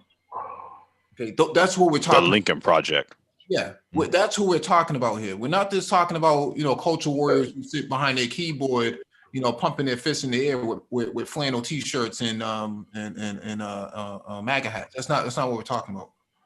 Okay, so here's what we got. Here's what we got.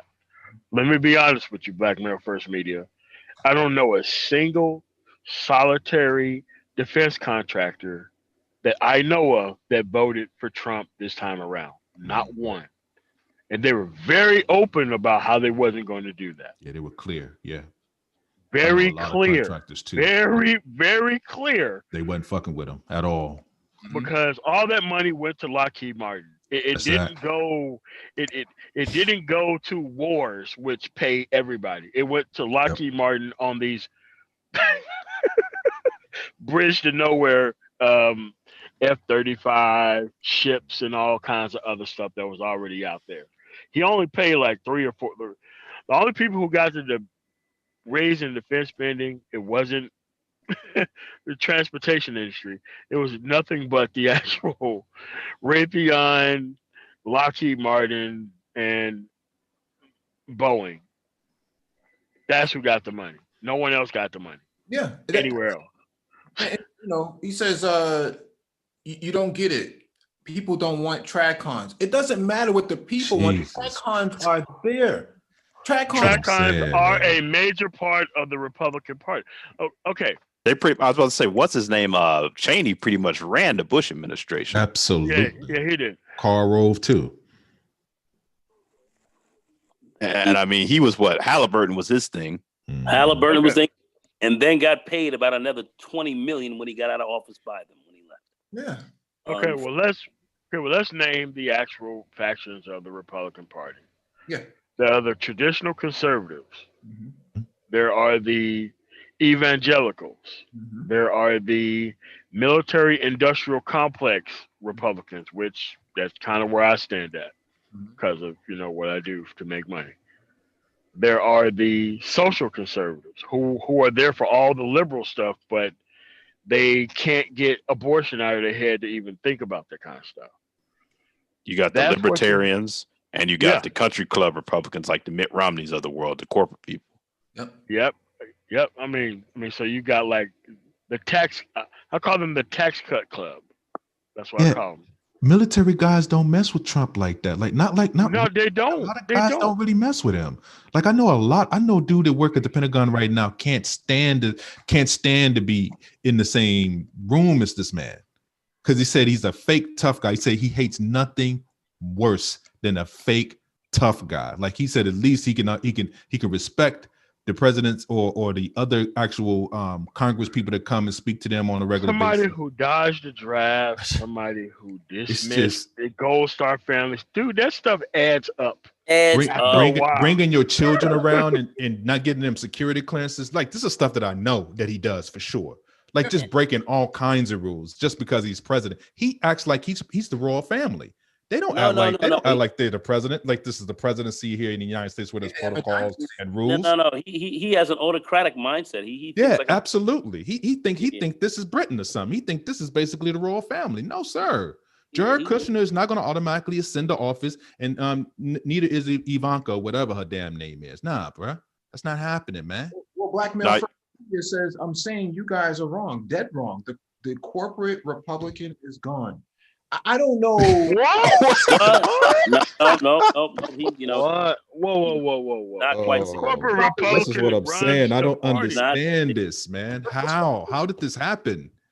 Go ahead, man. Y'all go ahead. I wanted to quickly add to MOT. You said those things add up. In Arizona, one of the things that I'm sure helped Biden was John McCain's widow endorsed him because of how Trump treated. She went ham up in there. She went ham. She went ham, and she probably brought 15% of the vote in. She at least that she went ham on this dude, and she comes from a very wealthy family. They're in the oil industry and so forth. They provide a lot of jobs throughout that state. They got deep connections there, and people were not feeling the president talking shit about John McCain. They weren't feeling that, man. They weren't feeling that at all. Wasn't invited to the funeral. Was not invited. Another thing you guys have to notice: has anyone seen, or heard, or even smelled a whiff of President Bush the Younger? Has anybody seen? No. They're not fucking with him. No. They don't met. I'll Working with him. The establishment abandoned him. He's not a. This is what I was trying to tell people the other day. If you look at this as two Republicans running, and one just basically faking like he's a Republican, and then one basically faking like he's a Democrat or a liberal, then you'll be easier to make your decision, because it's all about management at this point. For me, it was a management decision. Mhm. Who's going to manage the country better, and who's going to make it better for Black people as a whole? Exactly. Trump So is that's just incompetent. Yeah. So this doesn't even have to align up with race, because both of them are racist. Everybody here understands that. But if you think that Trump basically is going to do for you when he basically uses everybody that gets in his way, even the white people, it doesn't matter. He's not qualified to run a country. This should never been part of his legacy, and it's going to be.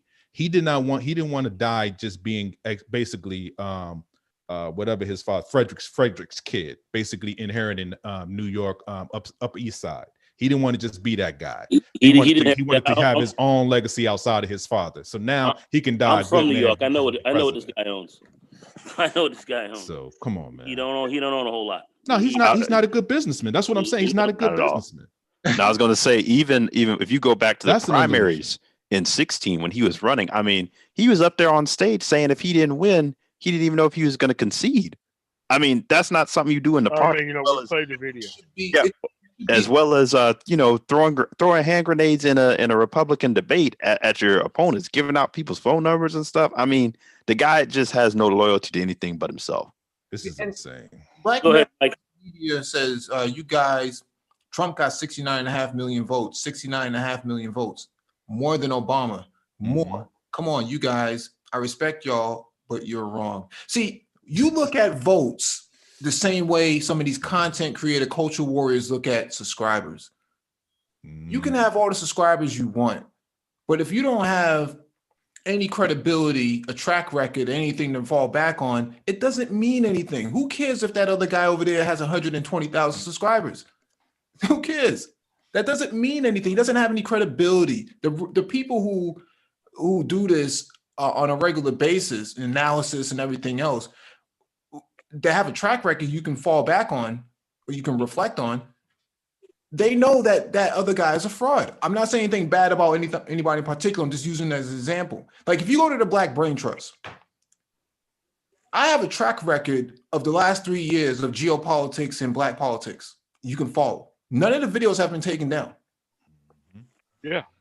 None of the videos have been taken down. You can go to my videos have been taken down. Yeah, you can go to BGS's old live streams. I'm on it for the geopolitics. That goes back 2017, 2016. I mean, I have a track record. You can follow my track record. I don't have a whole lot of subscribers. There's a difference. That's what I'm trying to explain here, that you cannot use, MAGA hats and pickup trucks and bulldozers on the ground and think that that's that means something. That doesn't mean anything. And look what he lost. I mean, we're looking at you're literally talking about a guy who's probably going to lose Georgia, something Republicans haven't lost in 28 years. Arizona, they haven't lost since like 1998. You're close to 92. Yeah, you're close to losing North Carolina. I mean, it's just showing that his strategy and his persona in the Republican Party will not work. Yeah, and the demographics are working against you every 4 years as well. And he's going to make it very, very tough for Republicans to hold the South. They're not going to be able to the next cycle, which is 2 years. See, they don't have to have the Senate right now, but they're going to have it in 2 years, though. It's going to be they're going to fall victim to his presidency, because it's going to be a lot of this stuff is going to get uncovered. And I don't really want to go into that, but there's going to be a lot of this stuff that's going to get uncovered once he leaves the office. Once he leaves office, he's going to get. There's going to be. He's not going to get arrested and nothing like that. But a lot of the shenanigans that he did while he was in office, these other people are going to go to jail. Oh yeah, they're going to be complicit. They're going to fall off. Other people going. I mean, Roger Stone already. Roger Stone was ready to go down. He got pardoned. His boy Bannon, he's going to jail. That's for sure on his shit. Oh. So there's going to be other stuff falling out the woodworks. But Trumpism, as we know it, even though it came into the party, and granted, it's a cult. with a lot of ignorant fucking people. I'm sorry, but bunch of ignorant people. But that shit is that shit's gonna slough off, and then you're gonna look at the real conservatives. And like I said, the track kinds of real conservatives in the Republican Party start to rebuild this thing. That's what these guys are going. That's what they're going to do. And you have many conservatives who have left out of the party and voted for Biden. That's a big part of this turnaround. I mean, it's a big part of this turnaround that people are not seeing. Once Lionel come up, let him have his say. Cool. Who's that? Lionel. No, I was gonna. Yeah. I was gonna quickly add too. Carville in that same interview where he was talking about people winning, he was saying, hey, 2022 is not looking good for Republicans in the Senate races. He's like, they gonna have an uphill battle in these Senate seats coming up. It's gonna be tough. Yeah, and when you start, like you said, uncovering all this stuff Trump has done, that comes out, they're gonna be like, oh, they enabled all of this. Yeah, they're trying to say that John James was sabotaged by the left. I just don't think he was the guy. Yeah, that's true. It's true, Mike. Yeah, he's lost two elections in a row now, I believe. Yeah. He's not. How come he just can't go be in Congress? Why you got to be a senator? He did.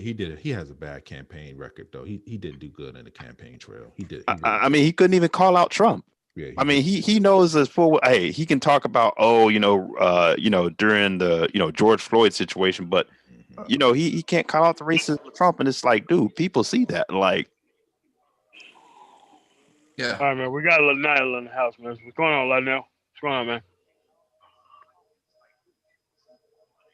He needs to take his mic off mute. Hello. Hey, what's going on? Can you hear me? We can hear you. Yes. Hey, Lionel, what's going on, man? Hello. I think Hello? his YouTube might still be playing in the background. Probably on delay. Yeah. Yeah. Hello. Okay, I think it's a lag somewhere. All right. Yeah, we got you all the way now. All Go right, ahead. but I want to say I'm ex-military and Navy submarine service, and I don't trust Trump. He's too erratic. He's too much of a live wire. He's too impulsive, and there's been many times in the media and people that used to work for him that have come out and said that he's going to try to push for a third term. And yes, I understand that's illegal and so forth. But the only circumstances, there's a few circumstances where a standing president can become and I can't hear you all for some reason, but I'm going to keep talking. I don't know why, but there's a few circumstances in which a standing president can run for a third term. And one of the major reasons is in a time of war. My thesis is if he's goes for a second term, he's going to try to kick off a war. The country that he's going to try to kick off a war with is China. He's been fighting China his whole first term, but China's citizens ranks between 1.2 1.4 billion people. America's population is 330 million. Which means he's going to have to recruit other countries in order to fight China. One of the countries that's obviously going to come in is Canada. But the problem with Canada is there's more Black people in America than there is the entire population of Canada, which is 36 million people in Canada, which means he's going to try to recruit other countries. Mind you, this is my thesis. Essentially kicking off another world war just because he's full of himself, just because he's a narcissist, just because he wants to be better than Obama, just because all of these things. And that was my thesis, that he's no. Mm-mm. But here's the other thing. Like, I think if he runs in 2024, if he loses, it's a sure shot. He's running in 2024, unless there's some major things going on, unless some deals are worked out behind the scenes by a lot of people that he's not going to. It's a sure shot he's going to run. You think so? He'd be 78. It doesn't. I mean, Reagan was I guess ego doesn't matter with Trump. No. Everything but ego. Trump is 74. Yeah, it was 70. I mean, but the problem. the problem Yeah, I mean, of it is he'll be the 78. party. So yeah.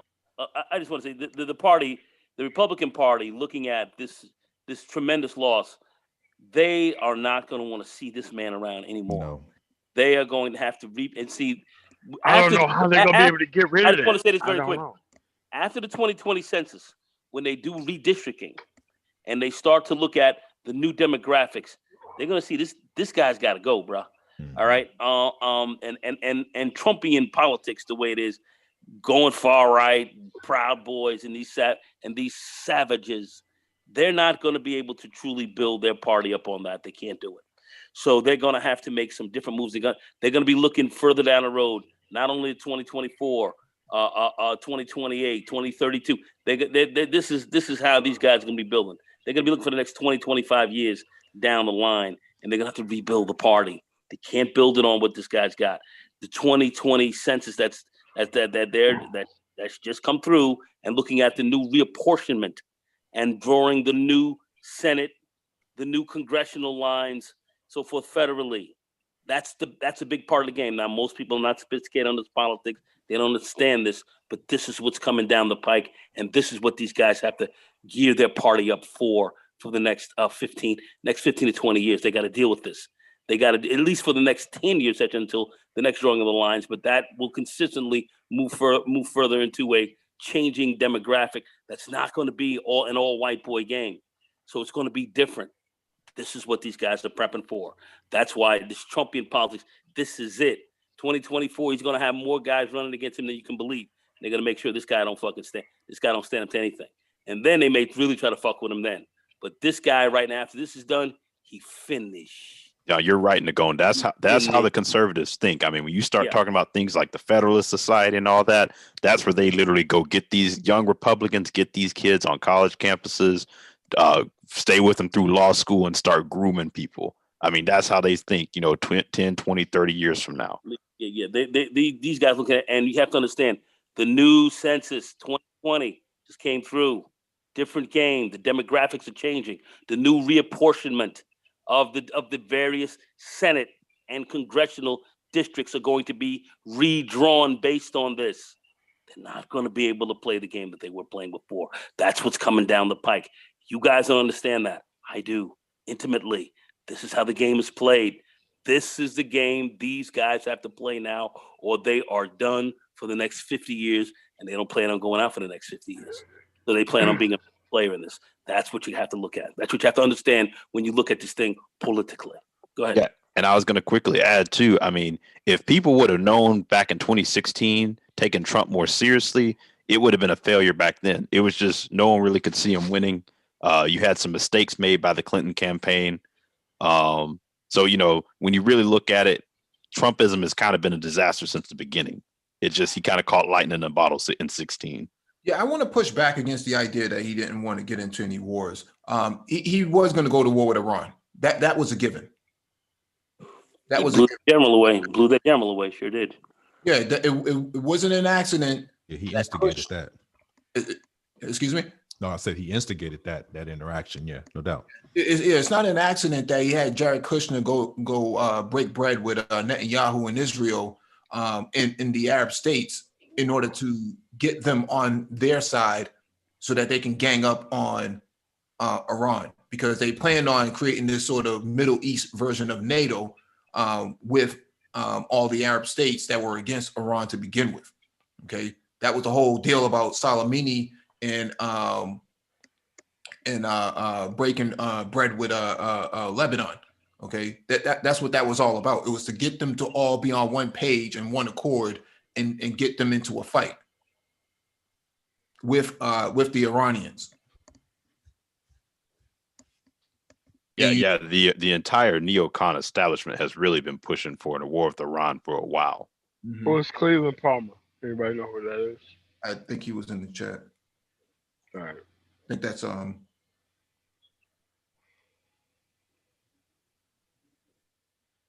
on a second before anybody speak. If your name is not what your name is, you need to rename it to who you actually are in the chat. We're not gonna do that for you. You can do it yourself with your own name. Guess who just joined?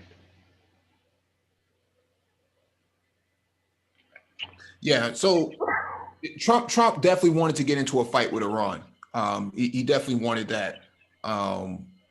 See, the idea of getting into a fight with China is too big of an elephant to eat, and so Iran would have been the easier target. Getting into a fight with Iran would have brought China and Russia into it anyway. As a matter of fact, it would have brought everybody. Of course it would. I mean, it would turn to a world war Yeah, eventually. yeah. So the idea that Trump was anti-war, he wasn't that anti-war. He wanted to fight in Venezuela and he wanted to fight in Iran. So he was all about that smoke. Yeah, he just didn't get the support that he needed to go ahead and go through with it, to Right. push it further. Right. No, but you're right. Mm-hmm. Mm-hmm. Yeah, so I just wanted to play this clip real quick you know, you have people in the chat that are saying Give him the evidence. Wait, hold on. 8 minutes ago, Twitter just permanently suspended Stephen Banner's account after beheading comment. Gee whiz. Hey, what happened now? Wait, you said Steve Bannon? Yeah. Wait, these people need to be dealt with, man. Wait, what did he say? Behead who? Oh, so I can read through the article.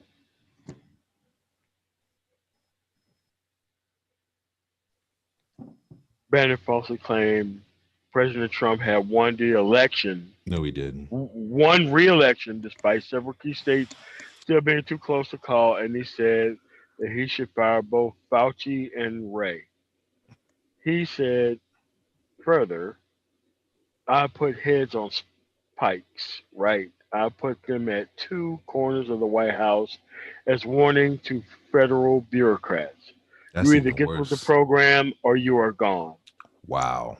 What a stupid comment, man. I mean, why do people get on Twitter? Wow. I mean, you're in a powerful position. I mean, I know you guys are a bit of a yo-yo, but if you got, you know, any sort of credibility or clout, why would you say something like that at this point? Like, it doesn't make any Blackmail First Media, could you answer those type of comments, sir?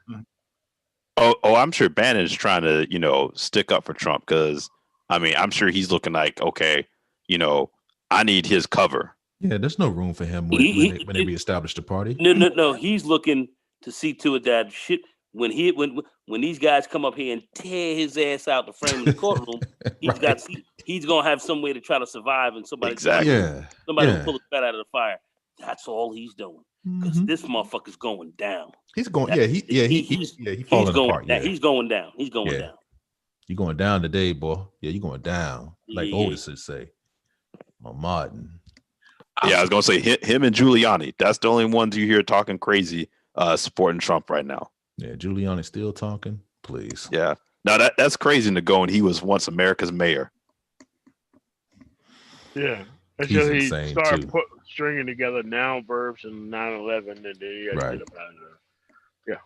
I mean, he had nothing to offer except for, I was the mayor during the 9/11, and the president that I now trust caused it to happen, and I want his voice now. Like, come on. Yeah. Let me play this clip real quick, you know, for the culture warriors. Win, lose, or draw in this election, will you commit here today for a peaceful transfer of power after the election? And there has been rioting in Louisville. There's been rioting in many cities across this country, red and your so-called red and blue states. Will you commit to making sure that there is a peaceful transfer of power after the election? Well, we're going to have to see what happens. You know that I've been complaining very strongly about the ballots, and the ballots are a disaster. I understand that, but people are rioting. Do you commit to making sure that there's a peaceful transfer of power? We want to get rid of the ballots, and you'll have a very peaceful. There won't be a transfer, frankly. There'll be a continuation. The ballots are out of control. You know it. And you know who knows it better than anybody else? The Democrats know it better than anybody else. Go ahead. How did he know that? This was in September. How did he know that? Okay. How did he know the ballots would be out of control? And who is he to determine that anyways? No. The ballots were out of control because people were allowed to vote on them. That's always been the actual thing with that party. is that people were able to vote, period, which means the stuff is out of control. No. Truly, the ballots are out of control because they're going against him. But he met with 50 Cent. 50 Cent endorsed him. Remember? Of course, like Lil Wayne did too. So Ice Cube talked to him. Remember? Ice Cube. yeah, He did talked to not. somebody else. He didn't talk to Trump directly. No. You know, I mean, like there's been did conversation. not realize. You know, like did not realize or recognize what was part of his plan. That was part of his plan, and he looked at loss when he looked at both of them side by side. And he couldn't talk about, even though he was given an interview in advance by people who were very friendly to him, and he didn't know what to do when faced with the fact that he couldn't bring up what part of his plan overlapped with the platinum plan that was never brought up afterwards. And this is why you operate off track records, because that platinum plan wasn't brought up anywhere else other than 3 weeks, a couple weeks before the actual first debate. All these dudes jumping out of the window like they didn't like socialism until it came from Ice Cube. Yeah, but I didn't see John James out there pushing it either. No, you know what? I didn't see Tim Scott pushing it either. Did you? You barely heard Trump talk about it. I mean, Trump didn't even talk about it in the debate or anything much. I didn't hear a word of it. Like honestly, the black conservatives talked about it more than Trump did. They sure did. No. The black conservatives didn't talk about it. The black culture warriors did. Yeah. The black actual conservatives knew it was See a what fraud you did there. from the first beginning. Good catch. That's a good. Yeah, that's facts right there. The Sneak 2008 has a question for you, MOT, and for the panel. It says, what are you guys' thoughts on black community? Because I see 11 million immigrants becoming citizens. Oh, God. Oh, here we go. There we go. Wow. Nobody is going to stop him. I mean, anyway, yeah, go ahead. No, Republicans nor Democrats are going to stop it. Yeah, Donald Trump didn't do anything that was mad different than any of the. I mean, in fact, he was way light on immigration, way more light than President Obama or even any of the other presidents that was before him. So that was just a game right there. No, he don't care about that. Donald Trump don't care about that. He don't care. That's what people got to understand. Some of the stuff y'all defending him on, he doesn't even have a concern about. That's why it's so weird to me. Like, you're defending a man that don't care about nothing that you just talked about at all. He doesn't care about that. He just uses it as a talking point to try to get elected. I'm gonna build a wall so fabulous. It's gonna be glorious. You know, when you start hearing stuff like that, come on, man. No, but the thing is, the Republicans were the ones who came up with a pathway to citizenship. They did. That was their plan.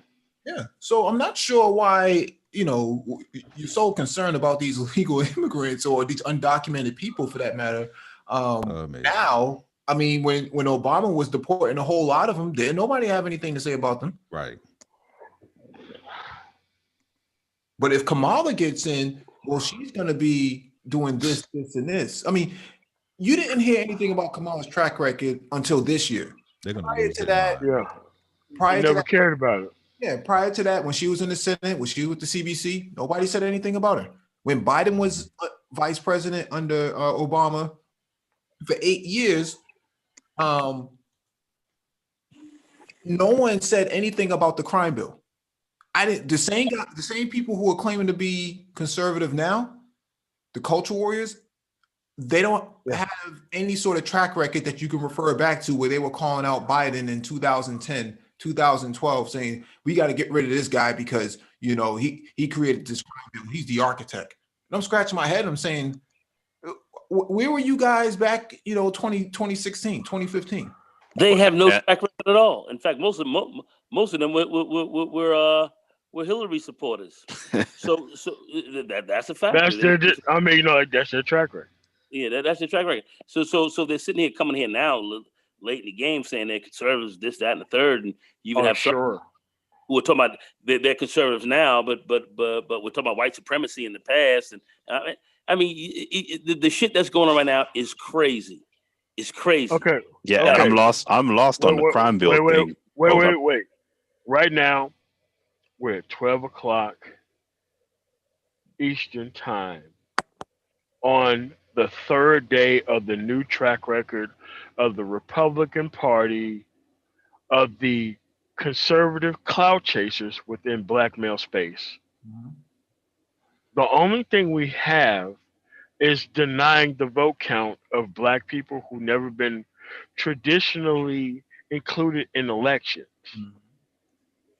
That's their track record. It's trying to clout chase and super chat hunt and gaslight most black people within this space. And it seems to come from a very specific group of people from here on out. It's like, dude, it's you don't understand that your track record is going to be put forth for us to look at. Why ain't you up here? There's 3 different names that I can name, but you guys are supporting people who don't care about black male power unless it is associated with the counterpart within the environment, and only such that to where you can actually get back with the counterpart within the environment. So I don't understand what this is about. If you are for black male power, why ain't you here? Why ain't you here? Yeah, We have been covering this. They're not about that. They're not about that. Let me read this comment real quick. It says the Sneak 2008. It says, I'm not talking about Trump. I want your thoughts on the demographics effects on black community voting power in the future elections, 2024, 2028. How can black people still be relevant? That has nothing to do with like dude, that's kicking the can down the road 3 election cycles rather than trying to operate on what's happening here and now. Like those people in those election cycles, they're already on the planet Earth. I just don't see how it even makes sense, because I mean, you've got a white population that's shrinking, you got a black population that's relatively, stable, and you got a Hispanic population that's growing. At the end of the day, like you're still going to have the same game we've been playing since really the 50s. It's just, you're going to have some of these Hispanics who break to the Republican Party. You're going to have some that go to the Democratic Party, and then you got black folks who got to figure out, do we stay as a block, or do we try to get up in both of these parties and have a seat on both sides, depending on how the parties break? No, I think there's a lot of fear mongering in some of these questions, and I'm not saying that the Sneak 2008 is a bad person. I'm just saying the question is misplaced in the context of tonight's discourse, because it was black vote, the black vote, that actually flipped the whole entire conversation, optically speaking, right? Twice. Yeah, you had in the primaries and the general election. Yep. Right, you had a platinum plan, you had police killings, you had lift every voice. So there's been some catering going around, right, to the black vote. I don't see a whole lot of TV time, airtime being given to other groups of people. Black people vote. Their vote seems to be the center of discussion. It's a nice football. Who's the senator on the right that's going to talk to these guys? Like just let's put it hypothetically. Who's the senator, or who's the actual delegate that's in a higher realms of Congress that's going to speak to these dudes? Well, think about it. There's no place for you in their party. That's all I'm saying. Tim Scott, and Tim Scott ain't going to even talk to you. And he's got to win re-election in 20. And I'm sure Harrison's going to be coming for his seat in 2022. He's like JJ. He looks for permission first to speak to you. Is it okay? Can I speak to the boss? Okay. Hey, how you doing, bro? You got verified up in here. Other than that, they're not talking to you. BOWS. Yeah, they're not talking to you. You got to go full Jesse Lee Peterson, ABL. You got to be all the way in. You got to go all the way crazy with it. Pennsylvania right now, guys. Just a quick update. Trump is ahead in Pennsylvania, 22,000 votes. It's coming down. They think by tonight, if they finish getting in most of what's coming out of Pennsylvania, that Biden will surpass them. So Yeah, that's what's going on right now. Just want to give you a quick update. Yeah. I just don't understand, because you have people that was holding on like, no, Trump gonna have Pennsylvania. I'm like, no, he's not. I mean, you're starting to see it. He's getting walked down now. He had like what 600,000 at first, and then today it started like at 100,000. Like, dude, he's gonna get walked down. No. So it's like you're talking to people where reality don't set in, and it's just like when reality does set in, then it's all a hoax. Now everything is basically a fraud, and now we need to go ahead and try to count the votes over again. Go to the courts, when they know if it was opposite, if Trump was in this position, it'd be totally different conversation. Yeah, that's why I don't like the disingenuous about it. That's the part that I just dislike. They'd be like, "Oh man, this is just a party." You know, come on, man. My man's hunting them down like the wolf. Nobody's over here gloating either. Nobody's over here gloating about you being wrong. Nobody cares about that because we already saw it. Like, this is the only thing I want with the process. Is what I always wanted in the first beginning. Count the votes. Period. Dude, there's nothing wrong with an honest, fair, and square, you lost according to the numbers type situation. Mm-hmm. There's nothing wrong with that. But if you try to do all this look, if you purge a vote off the voter rolls, you should get a felony 25 years per vote you purge. If anybody receives a placebo ballot, you should get 25 years as a Secretary of State. Listen, if you do not report to court from receiving a ticket out of state, you know what happens? Your license gets suspended, no matter what your home state is. So they have the technology to do that. You should have the technology to be able to vote anywhere in the country via phone or otherwise. Biometric ID, like Mike said. That's what they do in Europe. In Estonia and all those American allies, they all use electronic voting, man. They don't get into all the minutia of paper ballots anymore. Right. I was going to say quickly, Mike. I don't know if you saw I believe it was 3658 Politics. Their little outbrief on the poll. Okay. Yeah, he was just saying in his summary that, with this election, that, it was kind of it was in between a nail biter and a landslide for Biden, and it's kind of looking like that based on, how the numbers are breaking in the polls. People were talking about the polls being basically kind of looking like 16. He said, I don't think so. Yeah, let's get Art Newstall in. He's been patiently waiting. What's going on? Welcome, Art. Art. What's going on, man? What's How you going doing, on? Newstall. Art Newstall to the bang, amigo. To the bone. Estou aqui dirigindo na rua. Na rua, isso, mesma coisa aqui também. Também, so jealous. I'm gonna go Zulu, Sawubona. Sawubona. Yeah. Johnny. Yeah, but I left my right wing dad. How he taking it, man? How he taking it? He's ballistic, man. He's repeating Ain't every this crazy? talking point. What is going on? He's saying he's gonna take it to the Supreme Court, and they cheating and all this. I'm like, this really? Your king. So my whole thing. I had to ask him, like, this been going on for a while. So how would it look if all of a sudden everybody just say Trump win? That won't go. That won't fly right either. Actually, it would fly right with the culture. I wouldn't. Yeah, go ahead. It will fly with the culture warriors. Yeah, that will fly well with the culture warriors. They would be very satisfied with that. What about the country? The country. The thing is, this is just my opinion on this. Mm-hmm. I think people have. There's some. Okay, it's split, right? It's a lot of people were tired of him, and then there's some people. The culture warriors were very much tolerant of him, right? We played a clip last week and got flagged during the live stream.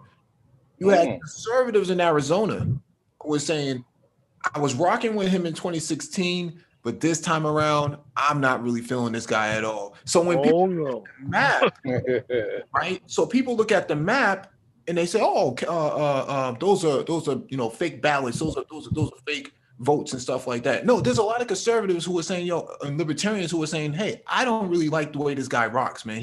Because the woman said in the video, or the guy said in the video, he said, "I like Trump and all, good business guy, but sometimes you got to close his mouth. He talks too much. Meaning he puts his racism out there a little bit too much for them, right?" And so for them, not everybody else. Yeah. So they get turned off by that, and I think those are the people who are flipping on Trump right now. I think the part too is that didn't he get the majority white vote completely? Who, Trump? Oh, of course it is. Trump. Yes. Oh yeah. I want to say I heard about like 75% of white men and about 65% of white women, something like that. Man, I thought it was 55%. That's still high. No, you could be right. It was higher. The thing that stood out, it was the white women vote was higher this time. Than it was last time. Oh, yeah. 55%. Far higher. 55, 56%. They're a bunch of liars, man. White women be lying they ass off, man. They lie too much. And that's why these polls are off. Like, dude, you can't poll. Like in this situation, you can't poll for people who deliberately don't count things. Like, okay, if you mess up the economy, like George Sr., the economy was not that bad under him. The fact that it was bad, period, out of there. Nobody gave this dude a chance. Clinton left with a surplus. He took that surplus and gave it to the 1%ers. Lockheed Martin and the rest of them. Yeah. Brought in, Hey, Mike, did you ever finish playing the rest of the clip? Of which one? Of Trump over here talking about, talking that bullshit he was talking about, the fake ballots and all that. We played it 3 times. Oh, we did. Yeah. I didn't see it again. Okay, yeah. We're done. Okay, I'm sitting. Yeah, 3 times. He came out in the morning after the election and just declared a victory. Like, what how president suppresses the vote? No, I'm talking about this press conference that he had tonight. He had a press conference tonight. Did we play that yet? No. That wasn't on the agenda. But Oh, okay. That was okay. That's cool. All right. Yeah, DC saying that Art Nusto. Oh, go ahead. Want me to meet? Whichever one wants to go first. Oh yeah. Well, I can answer. I can answer the question for you, Art. There is a fraction of the actual liberal left that's extremely liberal, say like the Young Turks and those people, the Bernies. That's who I would call them. Yeah, they'll flip a top. They'll do same thing that the actual right is doing right now. But the middle, which is who I would consider us to be, the moderates, the people that's looking at this thing straight down the middle but lean left, man, I wouldn't care nothing about that. Seriously, I mean, to me it's all politics, man. But I probably would talk about it in passing. But if it all of a sudden just goes to Donald Trump right now, looking at the way things are turning right now, in some kind of weird way, he holds on to what he's holding on to. No, I don't see it. But if it actually happens, then it happens, man. You know what I'm saying? But I'm not gonna go crazy off of. Yeah, if Trump wins, I wouldn't go crazy about it anyway. If he wins, it would still look bad because it's more like I whine when I didn't get my way. So now I got my way. I don't think that it would matter. Yeah, he's just like that. He's wired a certain way. That's what I mean. He's a narcissist. He shouldn't be in the position that he's in just off personality alone. He literally don't have the ability to build coalitions. Yeah, like you guys were saying. I heard you guys were saying that he don't complain about the places where he is winning, but it's only the places where he loses. Yeah. Not because his legacy hinges on this. His legacy hinges on this. And the culture warriors, let's get something understood about culture warriors. They don't care about track records and facts and history and things like that. Absolutely not. That's why they back him. And when you ask certain culture warriors about Michael Steele, what do you mean Steele? Absolutely. Like metal? I mean, who is that? Absolutely. Who is that? That should be the main guy you're getting in contact with, that you can actually, rocking with, because he's going to be around when all this goes off. Yeah. Where's Shelby Steele? Where's all they don't back black conservatives. They only They back don't care about. right? Because they don't really care. That's the culture warrior aspect. What I'm saying here is that his legacy is what he's fighting for, and it's not much of a legacy. You got a pandemic that was mishandled and misappropriated by him, his administration, him personally. You have an economy that's in recession, okay, and you have a lot of deaths. I mean, trade war. 15, 20,000 at this point. It's like, this is crazy. I mean, this is mass murder based on negligence. Yeah. And ego, man. Also ignorance and stupidity. It's just unnecessary, the stuff that they did, man. And then that, to me, that whole interview that he did with Bob Woodward, that should have just ended his presidency right there. Like, literally, you do not go in knowing how bad the situation ended and go out and tell the American people a complete opposite story. People. I mean, you're just completely lied, and you got busted lying. He got COVID himself. Busted. He got COVID himself. But that's what I'm saying. There's so many different things. That's what I mean. Like, I don't understand. What is the actual love fest with this guy? Why is it that brothers are attaching their masculinity to this dude? I've told you. I didn't say I told you. I think I said it on another panel. I think Trump fits that same persona of like a Kwame Kilpatrick in Detroit. That big, boisterous, big personality, lavish, all of that. I won't put Kirkpatrick in this, man. This guy's phony. He's a phony, man. But he fits that persona that I think attracts some black men. I think that's what it is. And Kwame's coming out this weekend, I believe. He comes out with the trappings of he's a businessman. He's making money. Awesome. He's done this. All the trappings that a lot of people want to have, that would be that would be typical or central for black men to have, or any man to have, wealth, money, all this, and this is what he kind of what he supposedly represents. And for the white man, he is the last white man standing. He represents the ego of the white man. So these guys have bought into that, and that is a big part of his appeal. He understands the nasty, seamy underbelly of what this country's about. The more uglier nature, the verminous nature of this country. He has tapped into that, and he's got those people who have deeply adhered to him based on that. That's what this guy is, man. He's definitely a big cult of the game. He's a cult of the game. The thinking people, even the thinking conservatives, the thinking progressives and others, those who are thinking and look around three-dimensionally and understand what's going on, know this guy's got to go.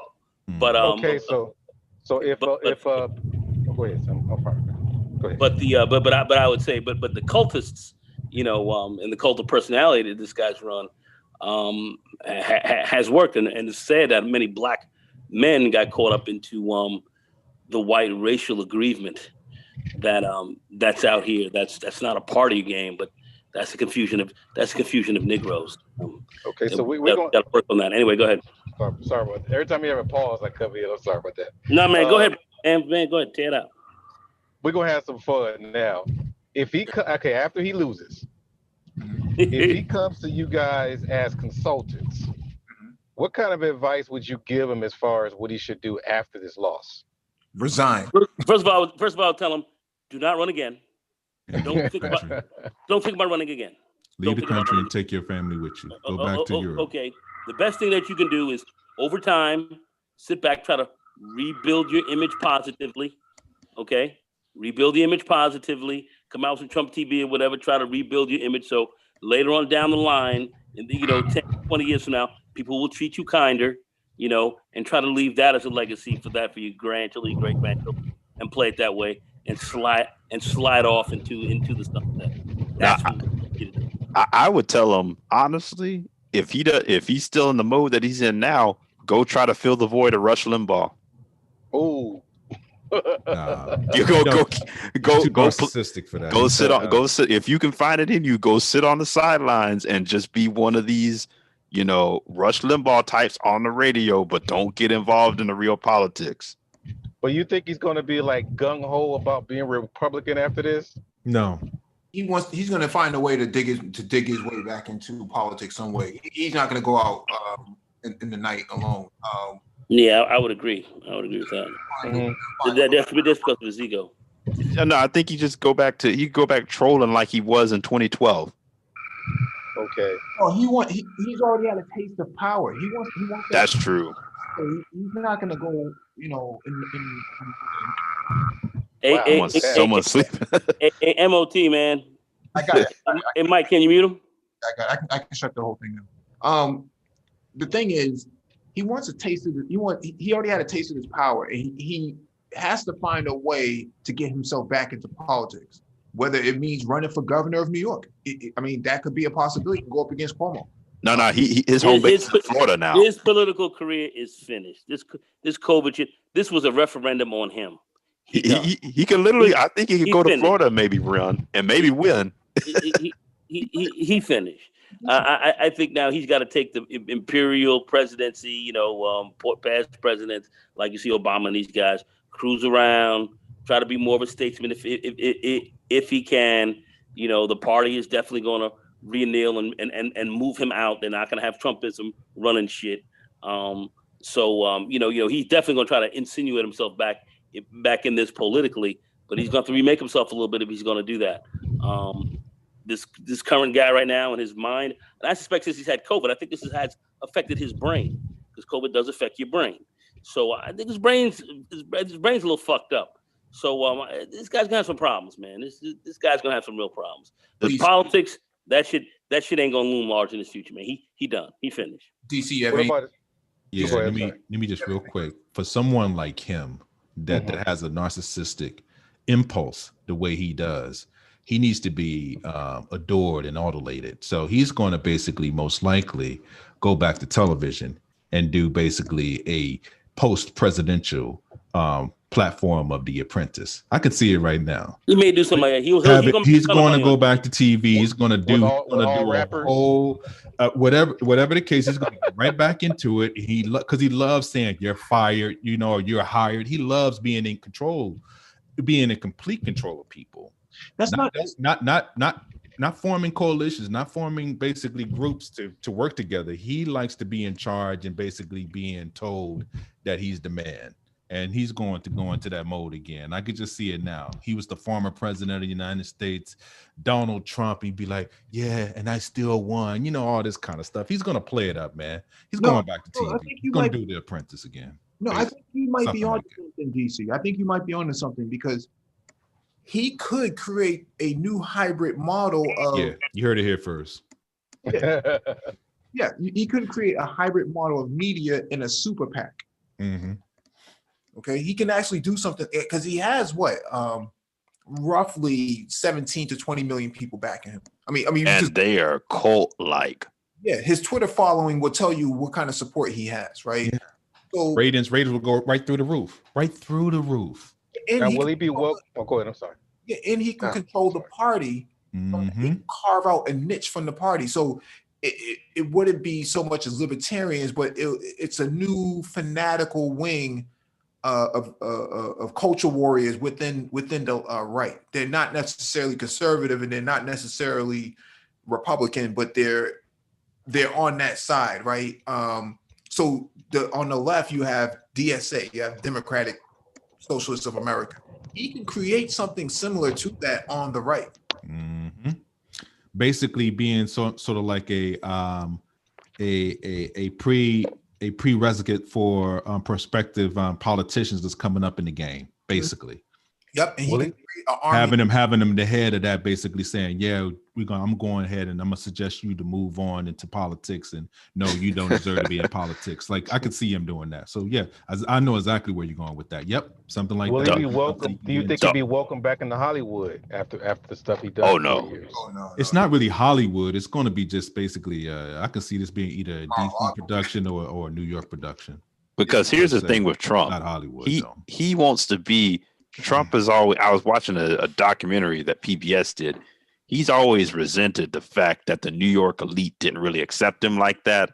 So that's kind of been his thing with, he likes to be amongst the big people. So I don't even know if he's going to really find like his ego is going to be stroked in something we're talking about. That's the only thing. Like you said, Mike, he's had a taste of power, and it's going to grow even more. Because he get to shake hands with world leaders, man. Xi Jinping, Putin, North Korea. I mean, Obama didn't shake Kim Jong Un's hand. He didn't do that.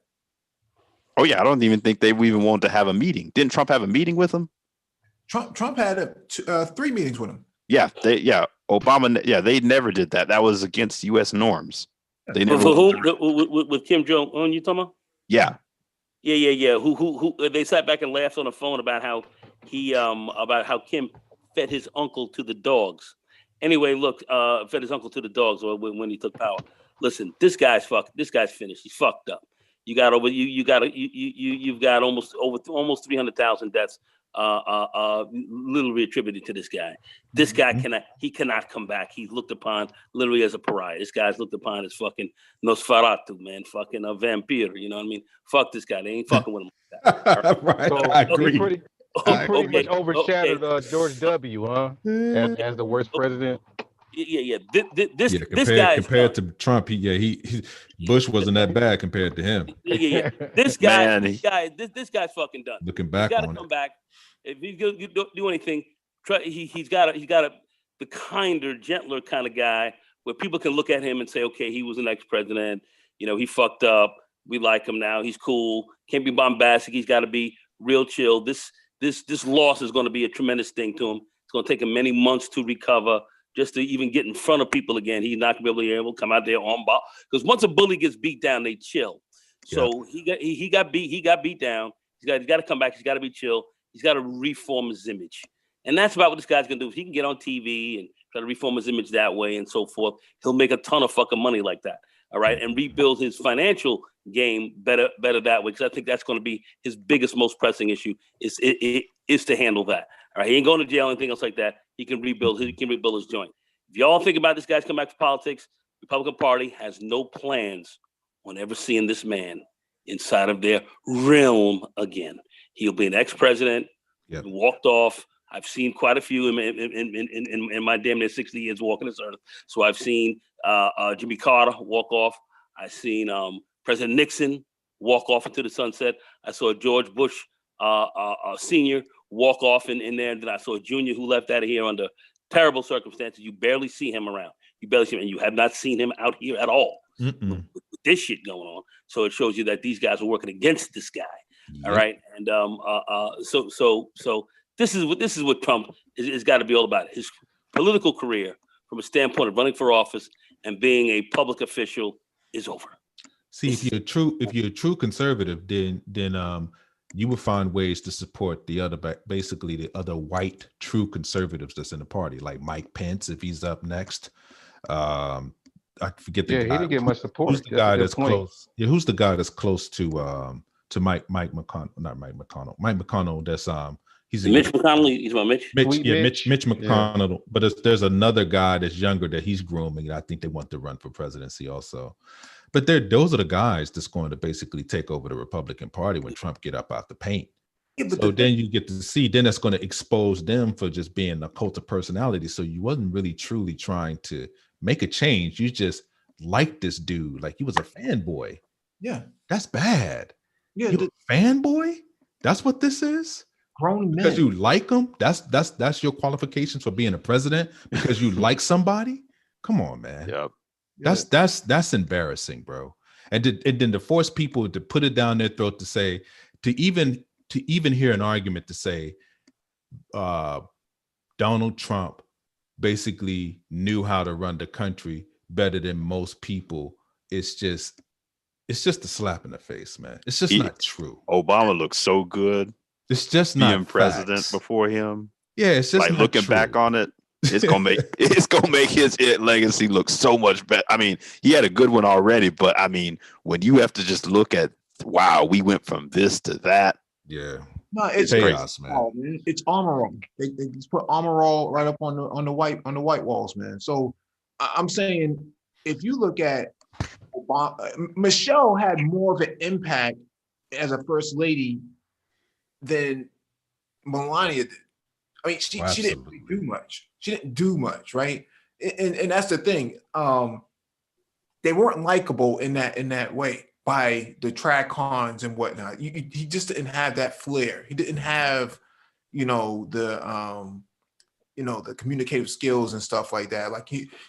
He was talking about this was a few weeks ago. I forget what it was he signed off on. He was like, I bet you Sleepy Joe couldn't do that. And then looking around him in the press conference, like about, so that's the sort of person he is. And that's why I don't think he's just going to go away quietly like Bush Jr. did. Bush Jr. can't really travel around because he has a warrant on his head, him and Tony Blair. But this guy here. This is the same man that haven't actually been to an actual COVID meeting within the last 3 to 4 months. That's insane for a president not to get briefed on the actual COVID situation, not going to the actual meetings that they have in his office, by the way. I'm pretty sure he has somebody that goes and that basically briefs him. But for him not to actually show up and be on the ground to basically comfort the people that are dying and passing away, that is insanity, bro. You don't understand. That's insane. The people out here that see this guy, it's tragedy. As like I said, they see him as as almost a Dracula-like character. Like I said, Nosferatu. They see this guy as someone as the vistas of evil because many people died on his watch. People, you got to understand, many Americans have seen this guy as literally as something that went against its own people. This guy's got a problem. He's got a serious image problem. He's not politically. This guy is no longer. He's not viable. A politician. He's too self-centered. That's what I'm saying. Like he doesn't even know how to even show empathy to people that's passed away. He doesn't even speak on it. He doesn't talk about none of the people that had died from COVID, unless he had the actual meetings that he used to do daily. But if it's not an actual meeting, then he's not going to talk about that disease. Bro. He's going to have his presidential library. He's going to have all the other trappings that all the ex-presidents have. He can walk around and talk about and try to play that game. But as far as him being a political force, here after this trouncing is not going to fly, and the Republican Party is not going to be welcoming this guy back with open arms. Not going to happen. The resistance to him will be like fucking will literally be like will be like letting a fucking a wolf into the hen house. Something that just not going to happen, man. They ain't letting this guy in, man. They let him in. He fucked up. And what I could say historically, every president that we've seen who has never served in public office that have come out of private life straight into the presidency has not been successful. And that was Herbert Hoover. That was before him. And every time they ran into a great crisis, they didn't know how to handle it. And this is not an accident. History has shown us this without question. In recent times, we only had like two one-term presidents. And I think it was just George Senior, Bush Senior, and Trump. We had Carter. No, yeah, Jimmy Carter. Yeah, Jimmy Carter. We had Carter. If you go further back, And we had Carter, and he was in 1980, and then we also had Gerald Ford was one. You could put an asterisk behind him, but it was Gerald Ford, who actually lost a close race to Jimmy Carter. We have Xanatos Clutch on here. What's going on, bro? Xanatos, what's up, baby? What's up, man?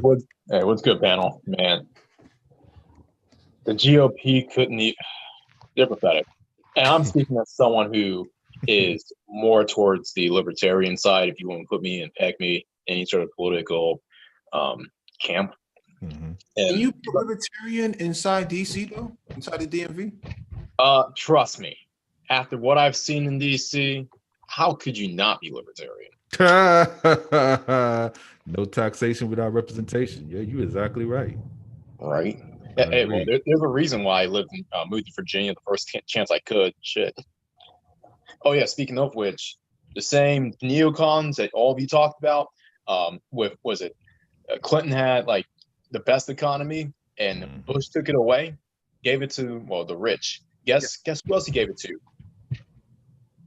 The neocons in Northern Virginia during the 2000s. I never saw so much military contracts, all that money flowing. Oh, Yeah. absolutely.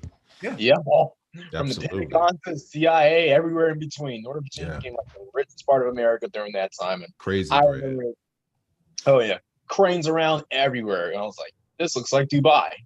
Freaking construction project every other week popping up somewhere between Arlington, Fairfax, Prince William, Loudoun. Jeez, it's like, what the hell? Right. Anyway, enough of my childhood. As far as this Trump thing is concerned, this Trump experiment is concerned, I'm going to say this. There is one reason why I would have told even the biggest liberal or the most mainline conservative to vote for Trump. And there's one good reason why I would say, or two good reasons, I should say. One, another 4 years of Trump would have all but ended the Republican Party as we knew it and made it a fire sale to the point in which anyone who wanted to revamp it and their image could have easily done so. Whether it's the neocons, whether it's the libertarians, whether it was the far right. But here's the thing. If you would have had Trump 4 more years in the office and the alt-right being the alt-right would have shown its ass for 4 more years, then people would have definitely gotten the message, and the blowback against the alt-right faction of the GOP would have been even worse. That is what I was really hoping for from another 4 years of Trump. Now, the neo-Nazis back in the day, they never been political, right? They pretty much been to themselves. Anti-government, yeah, pretty much. Yeah, okay. I got you. Yeah, so the alt-right was the one. But the other reason why I say Trump 4 more years would have done wonders in the end is because we all saw how a lot of the alt-righters and their cops showed their ass during the first 4 years of Trump. And by the way, you saw how a lot of non-white, non-black people actually stood up this time versus during the Obama administration when you had all of these killings and not much of a peep from our non-black brethren and sisters. So the white liberals, yeah. Yeah, exactly. Well, I mean, granted, they're disingenuous and half of them are covert racists trying to hide behind virtue signaling, but that's a whole nother subject. Covert, they are blatant. They are blatant racists. I'm around a lot of liberal white people all the time. Work with a lot of them. Trump they're racist people. Yeah. Oh yeah, that's why I left the DMV, dude. Sheesh. And Bay Area, it's not. It's probably even worse. But as far as that's concerned, 4 more years of a Trump administration, even if it wasn't through him directly, his Musungu fanboys would have shown their ass so much that the world would have noticed it, and they would have probably taken political action on the behalf of black men. That's I don't know about stretch, that. Yeah, that's a stretch. Yeah. Yeah. I mean, I think it definitely would have. I think it would have definitely cast even more negative light. I mean, look at the past few months. You've had a plot to kill a governor. You had guys in Texas literally try to run the whole Biden bus off the road. I mean, you got people breaking into places where they're trying to count votes. I mean, it just makes you look crazy. Yeah, this I is just want to say this. I don't, you people, I've got friends out outside the country, an ex-fiance down in Brazil and places like this. So I talk to other people around, just around other parts of the world. I know other people here have. I know Mike may be doing so, and a few others. That George Floyd shit that went out there, my man. Y'all don't understand how the world saw us after that. You guys don't understand. Foreigners looked at us like, what is going wrong in your fucking country? Get up out of there. Come down here. Mike Fancy was like, Carlos, come here. Get out of there. Get the fuck out of there. And the goal. So I just want to say this. So this thing. So Trump and these guys feeding into this. This thing's been looking rough for a bit. This has been looking rough for a bit. I don't think this country would have survived another 4 years of Trump, his retarded ass kids, and all them running up in there, running everybody else out of there. I don't think so either. And then running this thing like the royal family. I don't think this thing was gonna go down like that, fam. I think they wanted this guy out of here now. They want this guy out of here now, man. I was saying in regards of how the world would have reacted, meaning that if we would have had another 4 years of Trump and all this would have escalated, you wouldn't think that there would be some countries, even if it was just to outshine the United States and to show how better that they were, to utilize the amnesty, to give political amnesty to black men to go. Ghana said that already. No.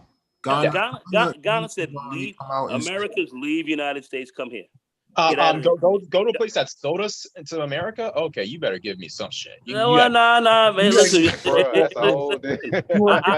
I'd say you might want to take a slightly broader view to that. You might want to take a broader view on that. Yeah, I was trying to tell you to go. Anyway, go ahead, Mike. All right, Art Newstall trying to speak. Let Art Newstall. I was trying to tell you, my in-laws kept sending me messages. They kept asking, okay, was it okay, Vincil? Okay, Vincil. And I'm like, oh, I'm breaking up? No. I'm hearing you. I'm hearing exactly what you're saying. Go ahead. Man, people don't know that means who won.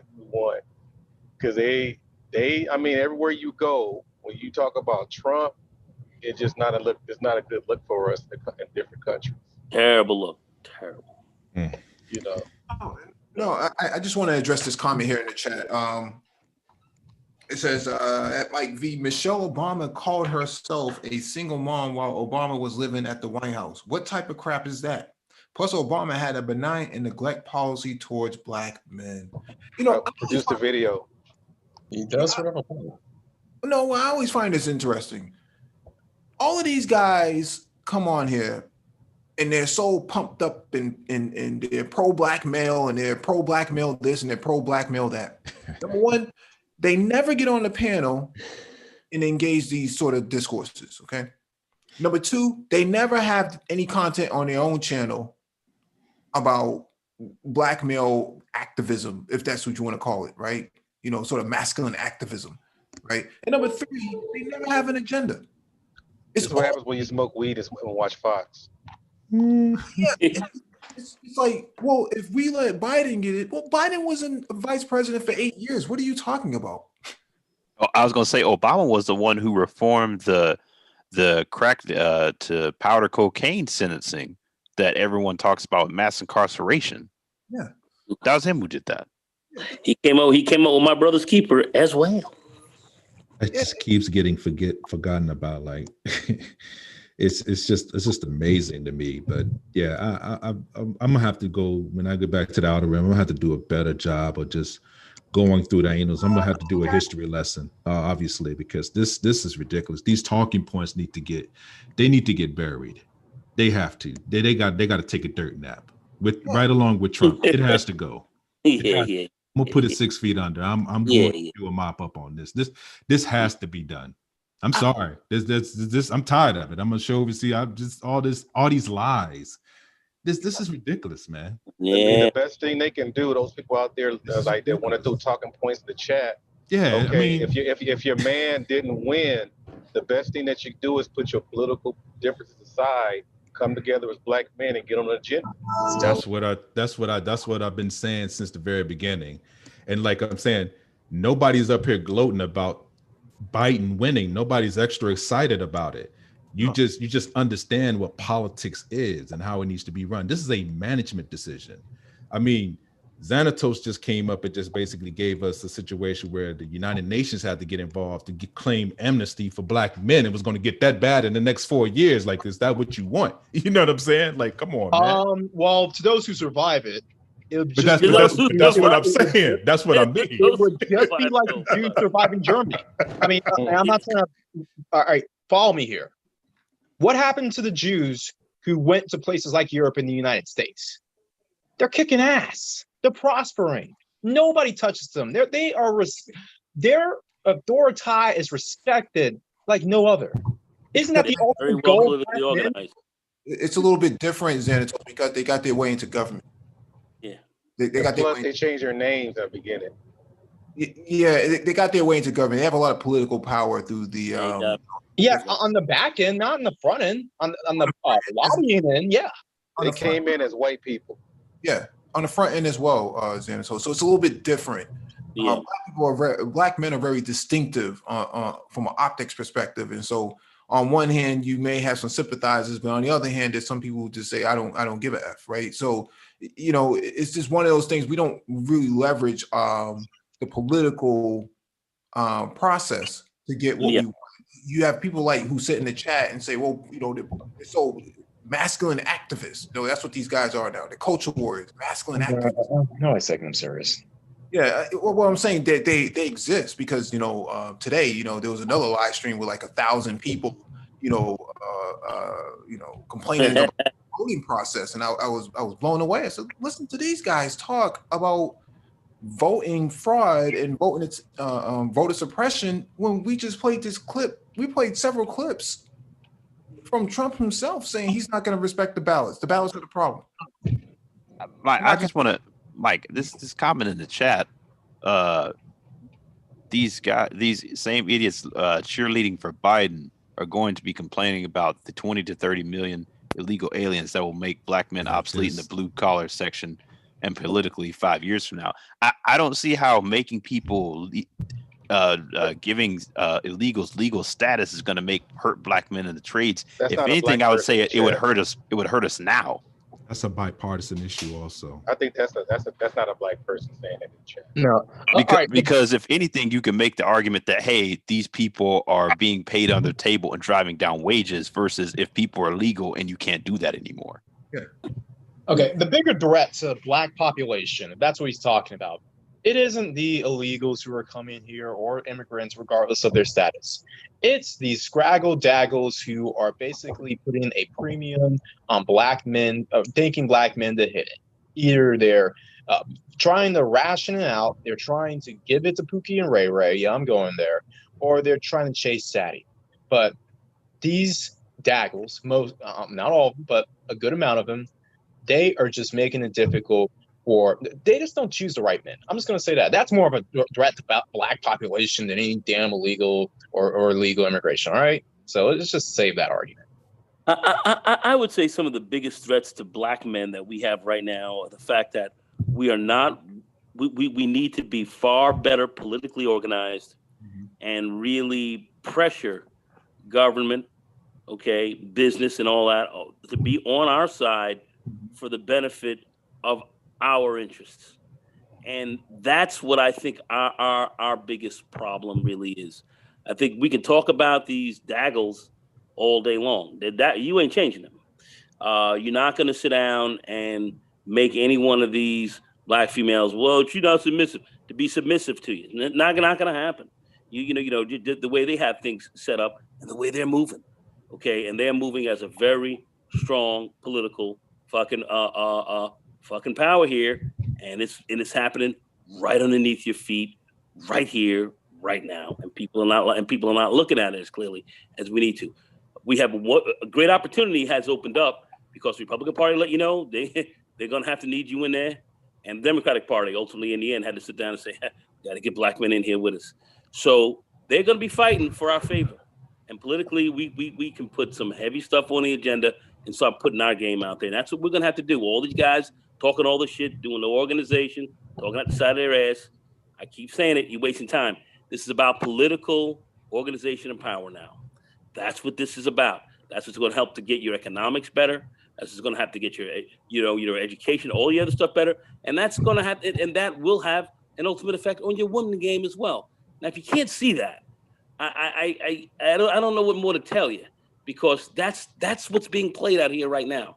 And yes, this is life and death, as we see that as well. So this is where the rubber meets the road. I don't think there's much more conversation to be having around here, except really talking about, well, how do we organize? How do we get chapters? Start talking about this kind of stuff. Because I'm looking at people like Yvette Carnell, and then with her channel, talking about, ADOS and all that. And of course, she's got an LGBT piece in there too. But she's building chapters and getting people going and organizing and getting all kind of people in the chat room and getting all kind of chapters going and stuff. and talking about a ground roots game. They're organizing, man. And we're not doing that except talking about entertainment and high value man bullshit and these sucker late hoes. You know what I mean?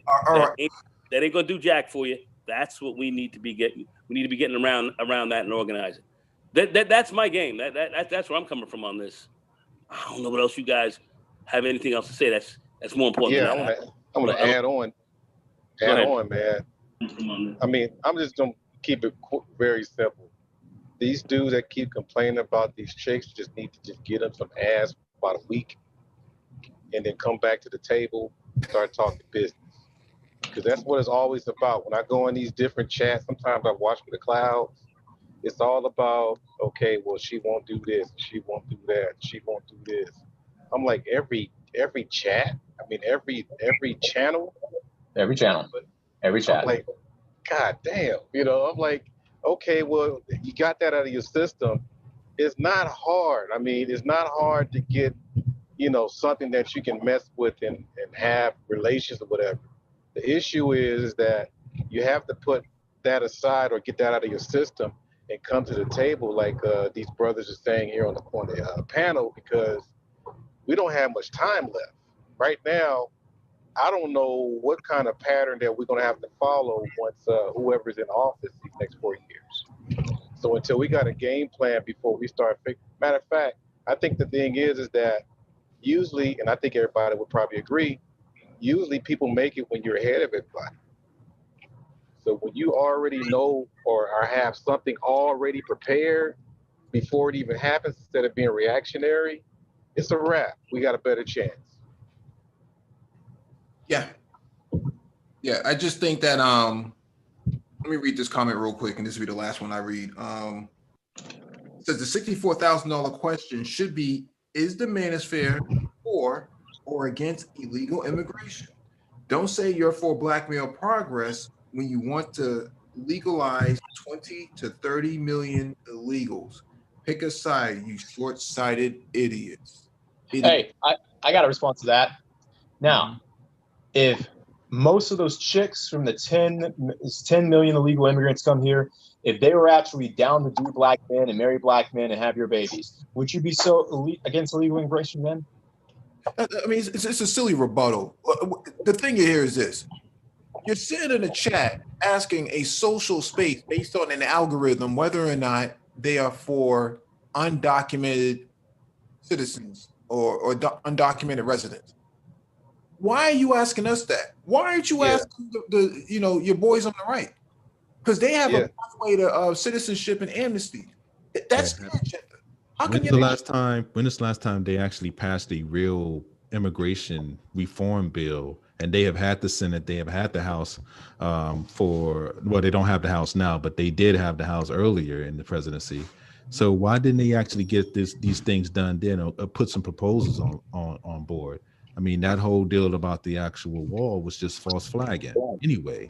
And I noticed that a lot of people try to bait brothers into fighting the immigration fight. They always try to fight. They always try to bait brothers into fighting the immigration fight. Right. That's not our fight. Yeah, it's taking us off the ball. Like, that is the situation that's always been here ever since this country basically became a country. And let's not forget, the last major immigration bill was passed by Reagan and Republicans in the 80s. Amnesty International. Yeah. You know, and the thing is, last time I checked, Latinos are not the only immigrants. You got Haitians, Africans. I mean, hell, you got all kinds of different immigrants. So, I mean, these are dog whistles, man. Yeah. Dude, the reason why half of these guys are against illegal immigration is because they are not, at least where they live or in their personal lives, they are not seeing Latino women shoes up on them. Yeah, that's I always say this. I'm glad you brought this up. People laugh at me, but people talk about black and brown unity. The Latino woman and the black man is black and brown unity. Straight up. Dude, like, trust me, if the Latinos were choosing up on these guys, I mean, in the Latinos usually, you can get one as a black man. It's not the hardest thing in the world, and it's not the most despised when it comes to interracial couples. But if a lot of these guys were getting that that weather chick, like you know how the Latino weather chicks that you see on Latin American news networks, if they were getting those kind of chicks, or even just a cute 7, adjustable 7 or 6 in some of these cases, they would be so. What's up? Xanatos, you think they're gonna turn him down? No, I'm saying they wouldn't turn him down. They wouldn't turn him down. But no, then, the men. You think the men gonna turn down the Latinas? Oh no, absolutely not. As much as what I'm saying is that if they get access to them, they will be so pro illegal, alien, Martian, Venetian, Jupiter. Well, I thought these dudes were straight up masculine and a red pill and all that type. And, of you know, I got a question. I got a question to ask you guys. These guys, some of these 20, these illegals. Who's bringing the illegals in? Some straight Bamas, man. It ain't me. Who's bringing the illegals in, and who benefits from the illegals truly being here? We start to ask those questions. This doesn't come down to black men. It comes down to a whole nother group who's doing this. Yep. Businesses. That's why I say that person in chat is not a black person. You have to follow the money here. I mean, that's why I don't sit here and argue with these guys. I can't fuck with people who can't think, who can't understand what's going on. This illegal game is about profit margins. That's what drives this economy. That's what drives it. Capitalism can't work without rock bottom wages. I mean, all these guys pumping their fist about Marxism and socialism. You know, we can't have communism in this country. If you understood that communism drove the Soviet Union to industrialization in 10 years, from 1928 to 1940, they industrialized. By the 1950s, they were putting people in space. This is a country or a nation state that did not have any industrialization prior to that. I mean, you know, and also, you know, it did that, and the war, you know, when they sat back and literally moved a whole city into the literally way behind the eastern lines into the into what do they call it, into the gulag, and rebuilt. I mean, they did this in 2 years and then built some of the most modern factories going. They did this in a fucking 2-year time, a feat almost unseen in modern humanity. But they were able to pull this off, and they built their game up, and they did it at a cheap rate. And next thing you know, these guys knocked the Germans out, and here they are. I mean, we bring in a lot of illegals because of that reason. I keep saying, when you go to Oxnard, California, and you look at these big fucking fields of strawberries and bananas and all this shit, and your ass is not out there picking them, but they're out there picking them. And who's the big beneficiary of that? Who are the big food producers and so forth out here? I mean, it's just, I mean, you know, it's, to me, it's become too much arguing with these guys who can't think. I'm tired of this. Like I said, it's getting, I'm getting old. I understand that. I'm just tired of this dealing anymore. It's getting to the point we got to start thinking, and it's gotten to a point that you got to start getting really politically better organized. Because this black female is organizing around you like you're standing still, and you're sitting here complaining about bitches while she's helping to put fucking people in the White House and doing and doing all kind of shit on the ground that you're not doing, but you're talking out the sides of your ass. I'm tired of this, and I'm tired of motherfuckers that can't think. I was gonna add, Mike, too, real quickly, when you were saying about communism. That's actually what gave you the American dream, that concept. The powers that be saw what happened in the Russian Revolution and were like, damn, that could happen here. And that was the solutions. We got to sell people on the American dream, get in a house, picket fence, all of that, because then they'll be property owners and they'll defend the system. Yeah, because that's what drove a lot of your financial engineering at the time, where they were trying to determine how do you increase, how do you expand the market? Well, everybody has to have a car. Everybody has to have a house. Everybody has to have a college education, and we'll make them pay for it. we'll write lines of credit for them.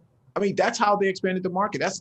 how they were trying to keep capitalism afloat. And I'm saying, Still driving the old. what is that? I have no idea where that's coming from.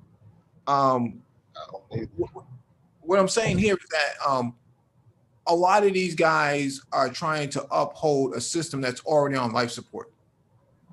Yeah. You have to think beyond that. And what I'm seeing in this space is that a lot of guys are only thinking about the here and now. They're not thinking about 2024, 2028, 2032. There's going to be elections coming around for that time, whether it's midterms or full scale national elections. You got to start thinking of having a game plan for that. Most of these guys, culture warriors, do not have a real strategy at all. Their strategy is, come to the right, join us over here in for no reason. Say that again. That's there for no reason.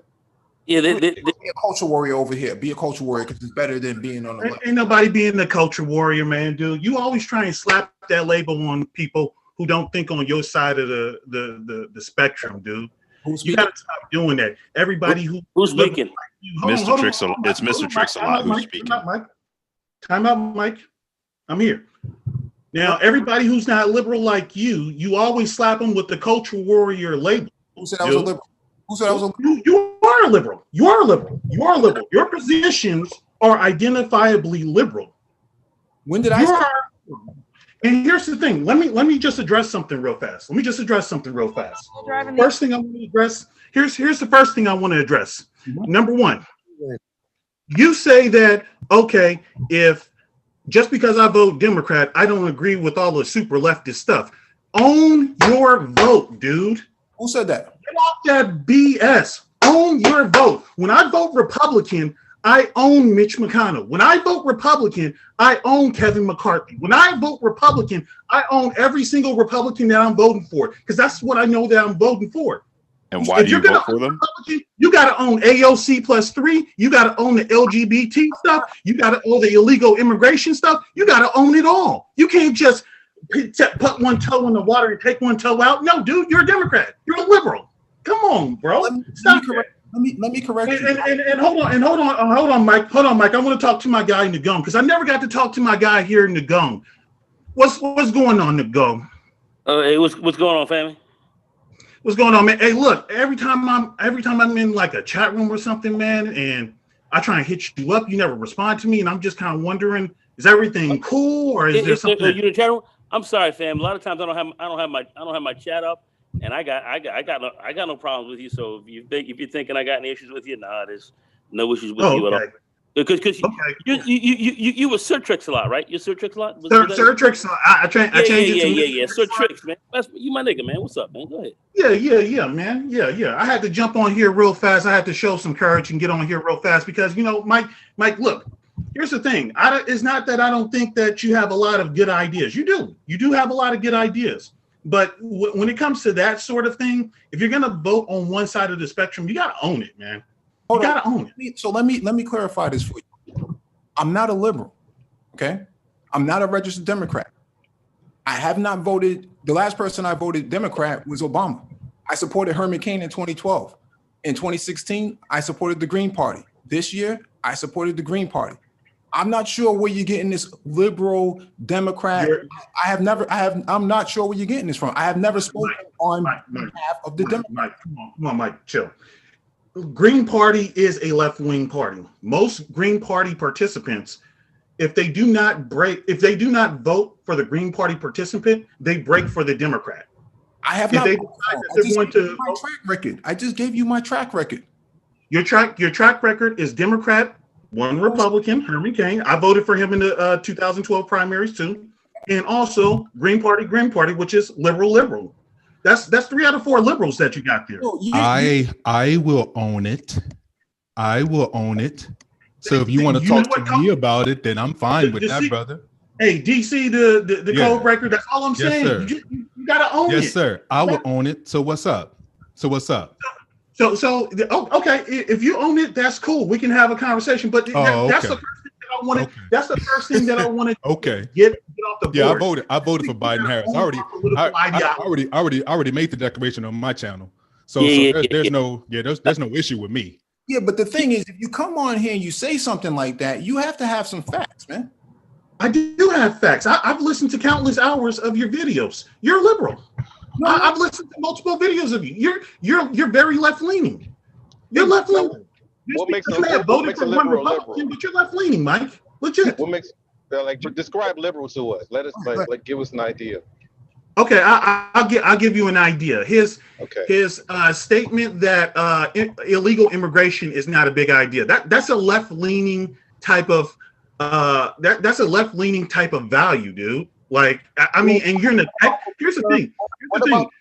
You're in a tech sector, sir. You're in a tech sector. The sector that has the most H-1B visas, 39% of H-1B visas go to the tech sector, and you're telling me that illegal, or even for that matter, legal immigration with H-1B visas is not a big deal? Yeah, that's crazy. I think that's a little disingenuous, though. When you start talking about illegal immigration, people aren't thinking about H-1B visas. They're talking about H-1B visas are not illegal immigrants. They're talking about border crossings. They're talking about Hispanics. Them too. And listen, I'm talking about them too, because here's the thing.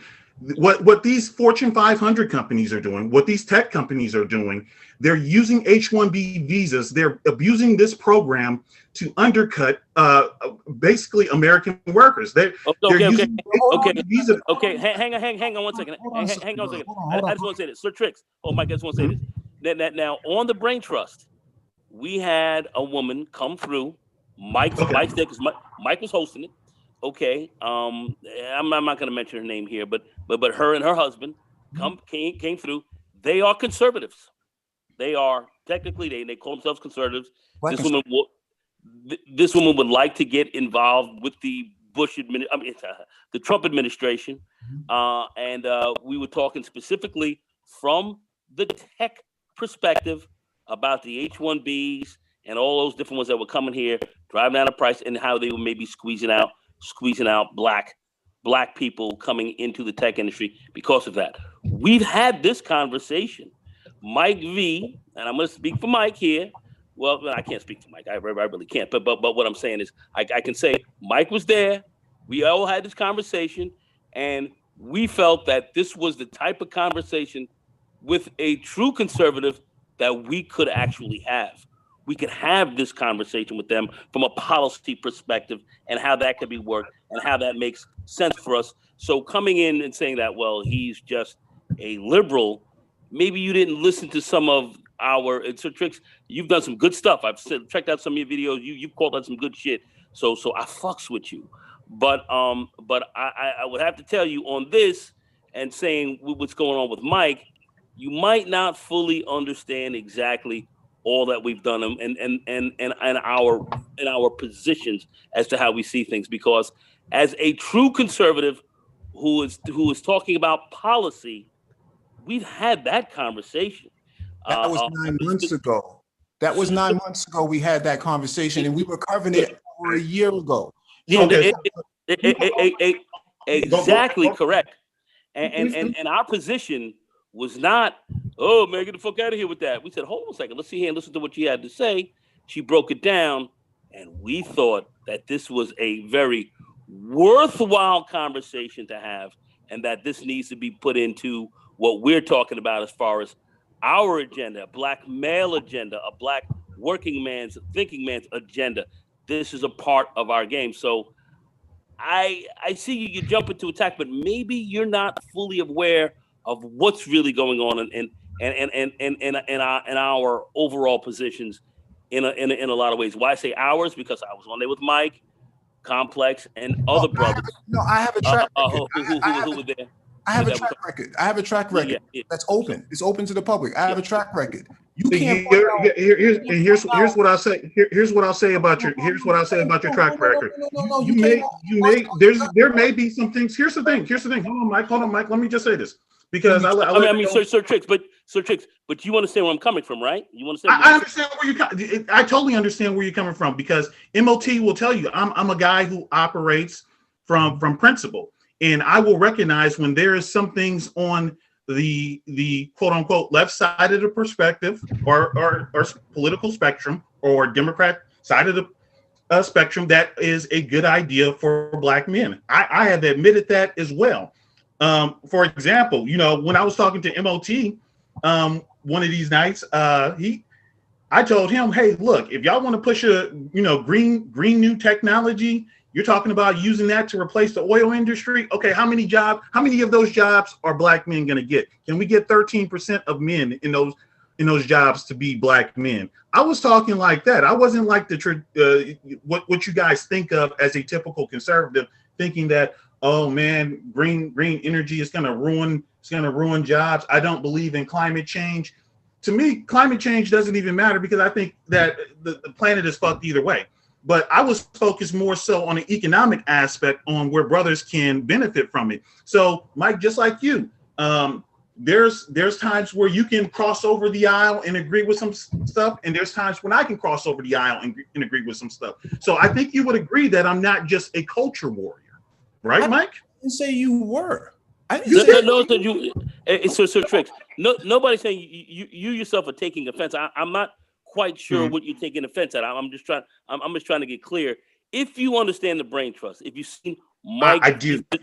If you've seen Mike V's positions, if you've seen the videos, and you've seen a lot of us in there speaking about a lot of stuff, we're not on just some liberal kick. We talk about certain things that can work within the interest of Black men. So we look at things more from a common interest perspective than just say some liberal perspective that whatever that liberal agenda might be, or some other agenda. We talk about positions to take that are going to benefit Black men. We're the ones talking on the brain trust about technology, how we need to be getting involved, and how that relates through us through the fourth industrial revolution, and how we need to move forward. How we need to move forward with that. And quite frankly, when we were having a lot of those conversations and getting deep into this over the last 2 years, I'll be very frank with you, Sir Tricks. I didn't see you there. I didn't see a lot of other brothers there either. Just didn't see. I was there. And you know what? Actually, I've even commented. Oh, Xanatos. Well, hold on, Xanatos. Let me address what Nagone said first. Nagone, I've been there more than a few times. I listened to the Black Brain Trust more than a few times. Okay, I think what we're having trouble with here is our clarification on what the word liberal means. I think my idea of what a liberal is kind of moderate to the left. I think you guys' idea of what a liberal is far to the left, talking about like progressives, TYT type of stuff. Is that what you guys are thinking of when I say? Oh, hell no. Because all them things. I mean, our understanding to the left is when you're supporting gay rights and you're back there trying to make sure that immigrants go under the fence and legally come over here, and we're trying to make sure that feminists get their way. I don't think any of these brothers talk about that here. No, that's the cultural warrior aspect that I'm referring to. But Mike. Hold on. Let Mike say what he's gonna say. Go ahead. You're busting your guns, fam. Hold on. Go ahead, Mike. Go ahead. I'm sorry, Mike. Let Mike say what he's gonna say. I specifically focus on policy. Like I said, I have an open track record. So the idea that, well, I'm a liberal, I'm a Marxist, I'm left leaning. No, I'm a progressive. I'm a technocrat. Okay, so I don't understand where this accusation is coming from. This is the first time I've even heard this. But the idea that I support, these extreme liberal ideas. No, I don't have a track record even supporting any of it. I don't support like an extreme liberal idea is like abolishing ICE. We don't talk about abolishing ICE. Yeah, I don't talk about pooping on ATMs because of Occupy Wall Street. I'm not out there protesting and stuff like that. That's the extreme left. I don't support that type of stuff. In fact, if you listen to a lot of what I'm saying, although it might sound left leaning, it's actually pragmatic to the history of Black people in this country. A. Philip Randolph was one of the most progressive Black men in our time. Throughout the 20s, 30s, 40s, and the 50s, he organized labor. How come nobody's talking about that? How come nobody's talking about the FDR in the New Deal? See, I can refer back to these things and actually leverage that as a template. A lot of these guys who are on the right, they have nothing to leverage. They have nothing. All they talk about is what the left is doing. They never talk about what the right is doing. Never talk about log cabin Republicans. Never talk about these new rainbow coalition who's supporting Trump right now. They never talk about that. Those are culture wars. And if like just like you heard the Goon just say, I put out some good stuff. If you're looking for the culture warrior, you certainly didn't find him. And the reason why we don't have a template from the right side of the perspective, and I would call myself a pragmatic type of brother too. Only I think you're pragmatic to the left. I think you're very slight to the left, just from what I've heard. And I've listened to a lot of hours of the Black Green Trust. I think you're slightly to the left. And the reason why we don't have a template of what to do from the right side of from the spectrum is because we just simply don't try.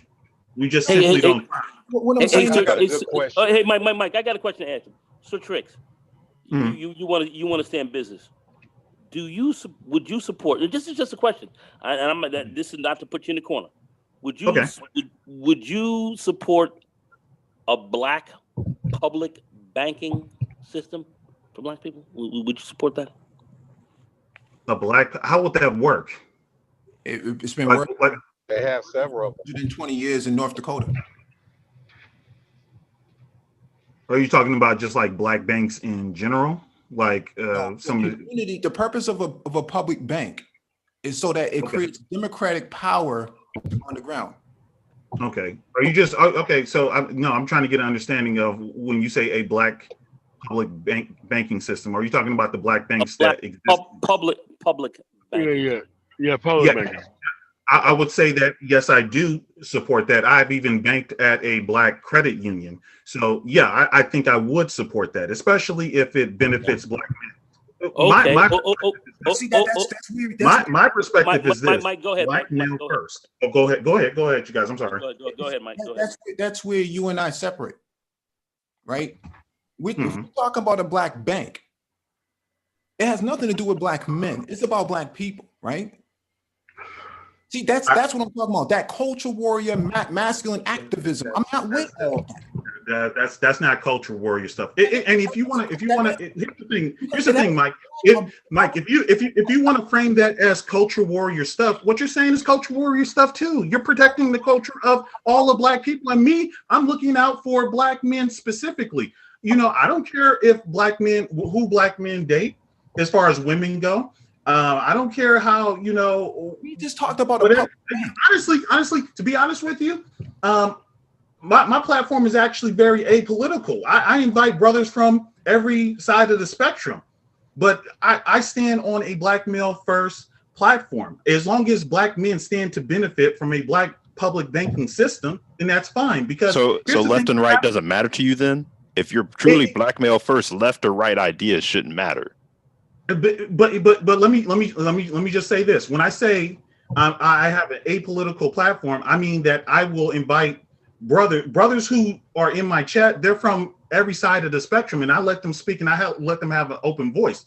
But my personal opinion, the guy who was talking behind the microphone on the platform happens to be a right-leaning guy who agrees with some left-leaning ideas. So, but why does that matter if you're black male first?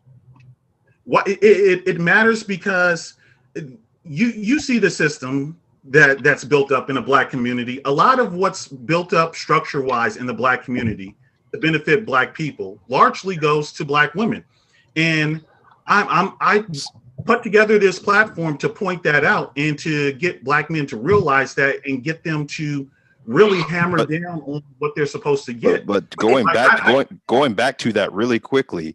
I think that's what a lot of the stuff in this space goes back to. And that's what we try to stay out of is this black men versus black women type of stuff. Because that's what. Go ahead, Mike.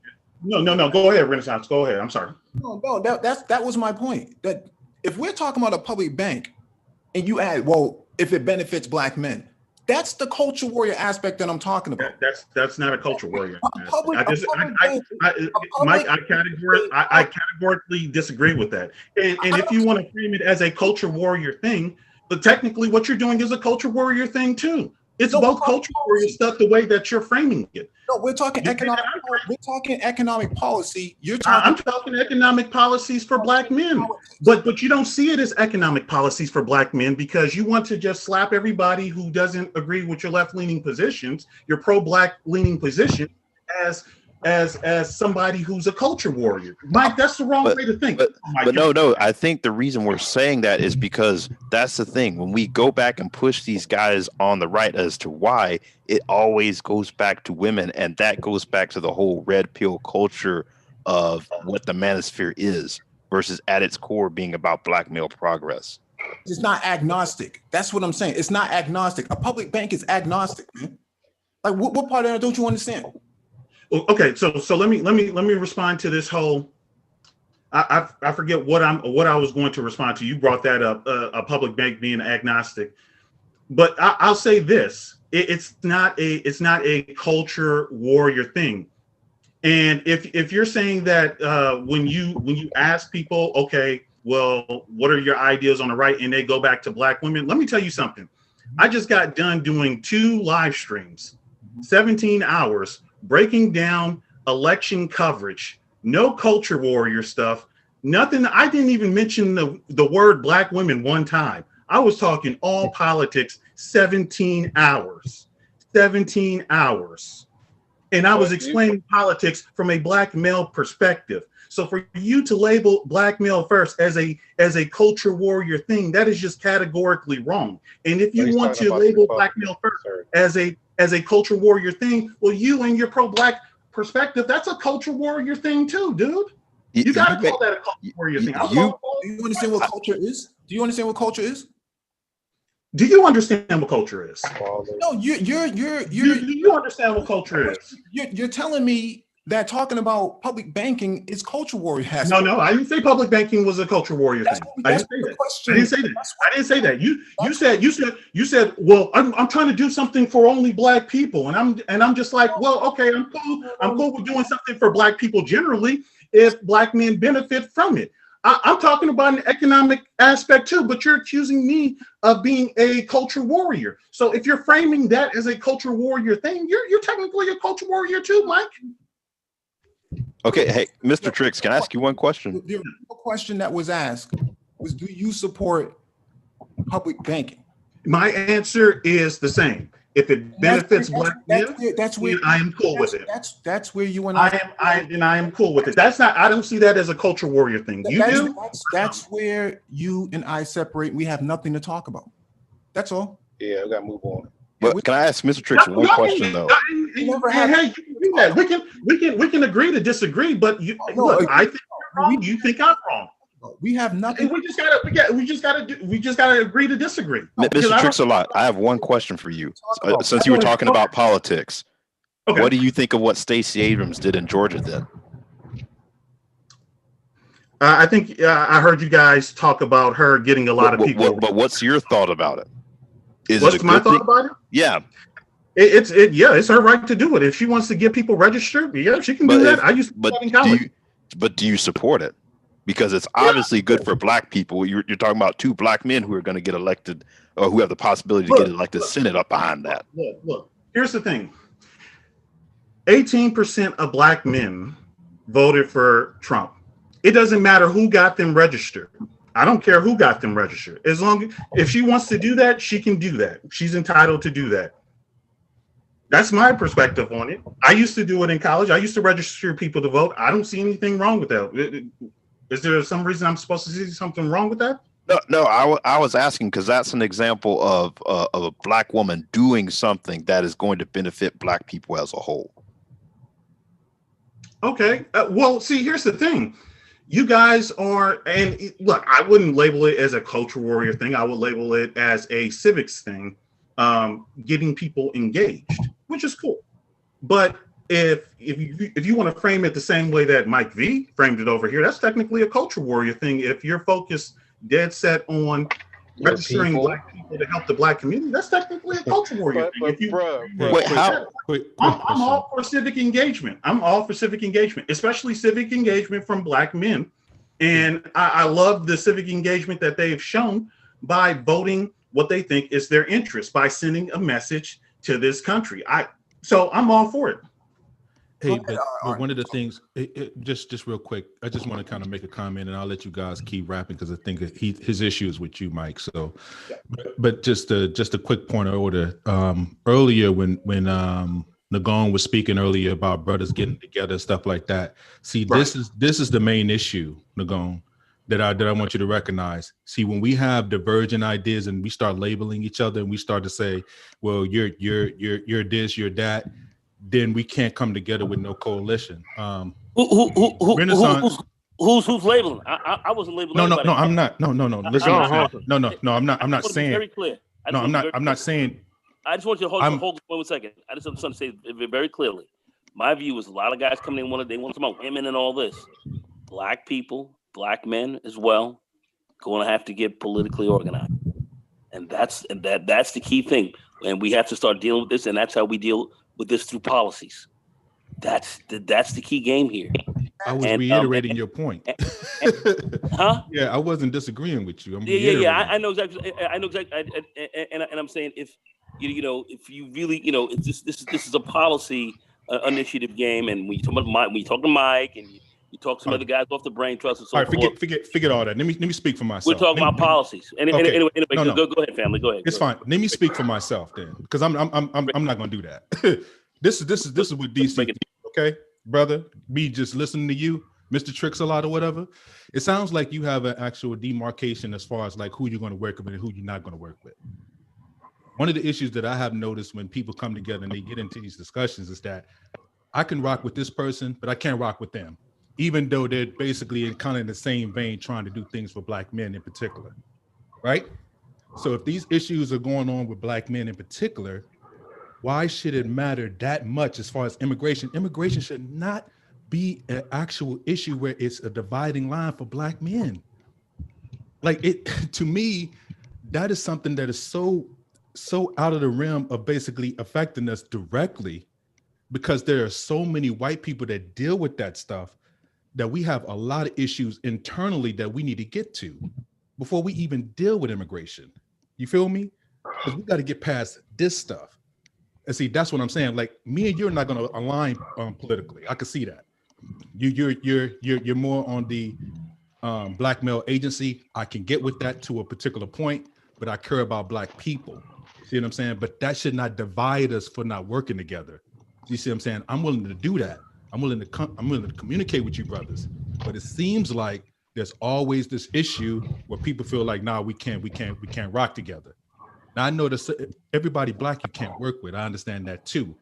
But if everybody's trying to move in the same direction, that's the issue that I'm seeing, me personally. You see what I'm saying? And the thing that I think you missing with Mike V is talking about black people. A bank is banking for all people, not in particular just one faction or one particular group of a certain subsect. If you're talking about trying to help black people, I don't understand why that would be an actual concern. But go ahead, fam. That was my initial comment, and I'm on the top back. Let me or Xanatos, let me just respond to that. He's gonna drop off, but that's fine. I put up a video stating my principles. Mm-hmm. And in one of my principles, I stated clearly that, hey, I'm willing to work with other factions of men as long as we're able to keep whatever our agenda is intact. So I'm not closed off to working to different groups of men, or even for that matter, different groups of people, as long as black men's interests are considered first. Okay, so that's I disagree that I'm not willing to work with different factions of people. I'm willing to work with a Mike V. He's got technological experience, and I broke down a 4-hour video showing how H-1B visas were impacting the tech sector, and I showed concern about black men going into tech, how that can impact them. So I could work with him on from that angle. I wouldn't just be this staunch, line drawer and not work with him at all. That's not the case at all. And when we're talking about black banks, I'm open to using a black bank. I've had one before, St. Louis Credit Union. Okay, so I used it. I used it because it suited my needs at the time. When it no longer served a purpose to me, I got rid of it. Well, that's pretty much it. No. I think where DC is coming from, and I thank DC for actually speaking on this, is that if we lay out a plan, just a simple policy plan like a public bank, like that's something that needs to be passed on a ballot, right? To whether or not we need to have a public bank in a predominantly black area, right? Anytime you have a precinct or a large constituency, a voting block that can benefit from something like this, it needs to be put on a ballot and needs to be passed. People who are going to the ballot aren't checking the box saying, well, is this going to benefit black men? Right? Like I do. That's not I the do. that's not That's the how I vote. what I'm saying is that's not the mindset that we have. And so somebody will say, well, Mike, that sounds a little left leaning. People on the ground are not thinking like that, man. They're thinking about, is this policy going to benefit us? Not just one particular group. They don't think like that. I'm saying I do, and that's the type of culture that I'm trying to foster. For example, I'll give you an example. Prop 16 here in California. Prop 16 was talking about, hold on, Mike, because I'm gonna tell you about this. Prop 16 in California was talking about bringing back affirmative action. I had to research and break down and evaluate that, because I was like, well, how is this going to benefit black men? And what I found was it was just basically a contract money grab for white women. But what I also found in my research was that brothers going to some of these UC schools dropped off significantly after Prop 205 banned affirmative action. And when I saw that, I was like, oh, hell no. And also, I seen something else in my research. This was a study at UCLA. After Prop 205 banned affirmative action, in 2006, there was 37 black men on UCLA's campus with a scholarship. Half of them were athletes. When I saw that, I said, okay, yes, on Prop 16, let's bring back affirmative action. It failed, but that's how that was my thinking process going through that, to see how it would benefit black men directly. You just mentioned earlier in your statement that you're trying to develop a culture. And when I say that that's culture warrior ideals, you say that's not culture warrior ideals. Okay. Let me say this. When I say culture in that framing, what I'm talking about is when you're engaging in civics, when you're engaging in policy, you're putting black men first from that perspective. So and here's what I will say. Here's what I will say to you. When we look at culture and we look at politics, what we got to understand is that culture is downstream from politics. Okay, you can't do politics without engaging in culture. At some point in time, you're going to intersect with it. Okay, so even if I don't think of myself as a full-blown culture warrior, and you do, the reality of the situation is there is going to be some intersection. I mean, if you look at some of the politicians who have ran for office in the past, hell, Ronald Reagan was a damn actor. Arnold Schwarzenegger was a damn actor. Who's that dude in Minnesota who had to resign from his seat? Jesse Ventura. Or there's Jesse Ventura. There's Al Franken. Okay, that's another one. So when you look at culture and politics, I mean, you can't really separate the two. You can't really say, oh, well, you're just a culture warrior and that's not involved in policy or politics. No, there is some intersection there somewhere. Okay, but you can make a separation in certain aspects. But yeah, that's how I approach that. That's how I approach things, though. I approach things from, will this absolutely benefit black men? I am concerned about black men in this country, black men and black boys in this country. And that's what I created my platform for, to find out and to give information about how we can better, we can think tank about ideas how to better benefit black men and black boys. And that illegal immigration bit that came across, that's something that I saw as harming black men. Look, 60% of black men work low skilled and blue collar jobs. Okay. Okay. And in all the research that I've done, most illegal immigrants from south of the border are working what? Low skilled and blue collar jobs. Joe Biden is talking about giving amnesty of 22 million. Now there's a door in the way. Now hold on, there's a door in the way in terms of the Senate being not Republican controlled, but I mean they control it enough to block full blown amnesty like that. But that's not stopping him from signing some sort of executive order to give them some sort of temporary status that would still impact Black men for the next 4 years. I don't want any type of impact to Black men. I would want to stop that, period. Yeah, but there's no smoke for Reagan and his immigration policy, right? But there's no smoke for Lyndon B. Johnson and his immigration policy, right? Because he did it first. He did it first in 1964. He did it first. So Mr. Tricks a lot. I'm assuming you voted for Trump. Yes, I did. So that's what I'm talking about. That's what I'm talking about. What are you talking about? The last president to sign an immigration bill of that magnitude was Reagan. Mike, several presidents have signed immigration reforms. You cannot understand the history of immigration reform and focus on one president signing an immigration reform bill. I think he's trying to say, why are you giving so much smoke to what Biden wants to do and then not talking about what Reagan has been done? And just saying, hey, both parties are guilty. That set this shit up a long freaking time ago. Okay. So let me say this. I'm not defending what Reagan did. What he did was a bad policy. But at that time, Hispanics were only 3% of the population. That's no longer the case anymore. They've completely blown up. And the Democrats have taken on this.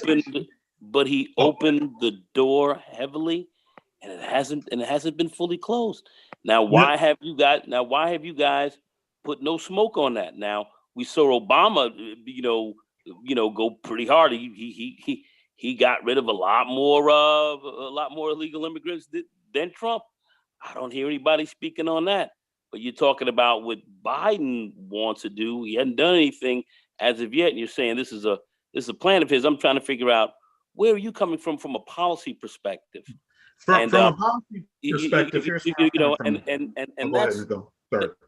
that's kind of what what we really talk about, which of course is going to help to benefit Black men, but benefit the black people overall, because we are part of it. Yes, our Black women, they're their own kind of how would I say, interest group and so forth. Yes, we've seen a lot of that. Women on the whole, they've got their game going. So of course, Black men have to be much more involved in the political game and organize a lot better. But how do you get a lot of these things done? A lot of stuff is done through policy and political organization. I would just like to get an idea where you are where you're coming from a policy perspective, because Mike, MOT, myself, many other we really look at policies. We look at what kind of policies are going to be best for us, like a public Black banking system. That would be a policy that we would like to have, because that would certainly benefit Black men, would benefit everyone pretty much in our community, would make our community a lot wealthier over time. And there are many ways about how this can happen, but these are the kind of policies and policy initiatives that we would very much like to see. And I see a lot of guys running around, the Trump guys and all. I just am not seeing you guys rocking anything from a policy perspective. And I'm not trying to break on you, because I haven't seen all the stuff. I understand. But I just kind of want to talk about that for a second. And that's why we got to the whole public banking system and understanding it. I don't know if you even fully understand what a public Black banking system it really is, but yet I hear you talking about immigration. Other guys have opened up immigration for years, no smoke for them, but now all of a sudden, I don't know. I'm just kind of not following. I'm kind of following you. I mean, I'm trying to be funny because I know you're smart. Let me say this. I'm trying to make some sense out of it. So let me say this. When Reagan passed that law, Hispanics were only 3% of the population, and he did open the door. It was a bad policy because Bush tried to as well. Who else? George W. Bush tried to push for it as well. But he failed. But he attempted. We're talking about Ronald Reagan. Ronald Reagan did it, but he also had other things in that bill. Other things that he had in that bill was to crack down on employers that hire illegal immigration. He set up the entire system by which you had to verify if a person was a U.S. citizen or not. Now, companies are circumventing that, and that's an unintended consequence of that policy. Okay. And what I'm saying is my perspective from a policy standpoint is that we have to close that loophole. We have to close the loophole as far as slowing down the influx of illegal immigrants. We have to form an enforcement arm in the government and crack down on these companies who are hiring illegal immigrants. That is my perspective from a policy standpoint. And when you guys mention policy, I think you guys are engaging heavily with the economics. And when we talk about the economics, look, an influx of anything into the market is going to lower the price of it just based on supply and demand economics. Not necessarily. When you have an, well, I got a question. When you have I have a question. Oh, go ahead. Okay. I have a question. Which party decided to integrate with the Latino people? Which party? I would say that both parties do. No. I would say that Which party decided? Especially from, okay, go ahead, Mandatory. I'm sorry. Go ahead. Okay. Which party? Jeb Bush is married to who? Say that one more time. Jeb Bush is married to who? He's married to a Hispanic woman. I'm aware of that.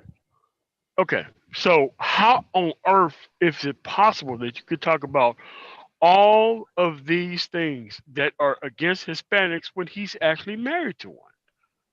So I think it goes back to this, man, tomorrow. You guys mentioned that there are different factions of conservatives. I'm not part of his faction of conservatives. All conservatives don't agree with each other. Heck, I would even not even call myself a conservative. I call myself. What faction are you in? Yeah, what faction are you in? What faction I'm in? I would say that I'm more so in the protectionist, restrictionist sort of faction, the sort of economic nationalistic type of faction. I have a question. Okay, well, I have another question. Okay. What statement did you release after Michael Steele was let go by the Republican Party? Do you have anything on file after Michael Steele was let go by the Republican Party? And do you have any comments about what was said about Michael Steele shortly before he was let go? I do not know who Michael Steele is. Can you explain that to me? Are you serious? That's the situation I'm not familiar with. You gotta be kidding. And here's the thing. I'm familiar with a lot. I've shown you guys tonight that I'm familiar with a lot, but that's a situation that I'm not familiar with. Dude, you don't know who Michael Steele is. Are you serious? See, and that's what I'm talking about. That's come on, you guys. Come on. No, this is no. That's an attack. No, that's a no. That's an attack. No, that's an ambush attack. Let's find that's stuff the stuff that you guys don't know about. Wait, hold on. Tomorrow, I sat up here for 20 minutes and broke down. I understand that. I understand that. But Michael Steele was the RNC chairman. First Black African American RNC chairman as long as Barack Obama was president. They elected Michael Steele to not look like who they turned into, and he was the one who brought the Tea Party into existence. Michael Steele was the most successful Republican RNC chairman. Like the party of what it actually exists right now, that's not a Republican thing that was brought in by Haley Barbour or anyone else before Michael Steele. Michael Steele brought all these people in. So when you say that you don't know who Michael Steele is, that means that you don't have a Republican point of view prior to 2008. I do not, because in 2008, I voted for Obama in 2008. But here's the thing: why. Michael Steele is on TV all the time. Like, he's not some low profile. I mean, if you watch even some basic level politics, they talk about this guy. You guys, in 2008, Obama no, not even 2008. I'm talking about like in the past 2 weeks, he came out and endorsed Trump. I mean, Biden. Like, he's not some obscure name. He is somebody that I've not previously studied, and you guys brought him back out from 2008. And you're right, I don't have a conservative background or a right-leaning background that dates back to 2008. That's because I voted for Obama, and in 2008, initially for his initial run, I was strictly focused on his campaign run. That's all I was. No, my point is, he's not just. It's not like he's a relic of the 08 past. Like, if you turn on cable television, you will see this guy in interviews. He's not like some low profile or random person. But that's what I'm saying about. If I looked him up, I would probably know who he is. But for you guys, here's my thing. For you guys brought out one issue out of the random, really out of the random. You brought it up on me. You said, "Oh man, you don't know this, so you're not really conservative." Come on, you guys. There's always this is the thing about politics, Mike. Let me say this to you. The thing about politics is it's an ongoing process in terms of learning and getting informed. You guys, you're not going to know everything overnight. There's some things that I absolutely do not know, but one thing that I have shown, at least from my perspective, is that when I research stuff, I go hard in the paint at researching. Mr. Tricks, the one thing with the Michael Steele thing is the fact that there are not that many Black Republicans, especially prominent ones. I mean, the only ones I can think of are like Ben Carson, Colin Powell, Tim Scott, and Michael Steele, J.C. Watts, like 5. And Herman Cain. See, I've heard of everybody that you said except for Michael Steele. So does that mean that I just don't know anything? Come on, that's not what we're saying. That's not what we're saying. What we're saying here is this: when you've identified yourself as a Trump supporter. Yeah, I would identify myself. That's number one. And number two, I don't know who's talking. And number two, you came in with the blackmail activism piece. Right. And so the accusation in the chat was that we support illegal immigration, or do we support illegal immigration? That's the wrong question to ask us on this panel. It's not even a conversation to even have over here. Right. Because we don't write policy.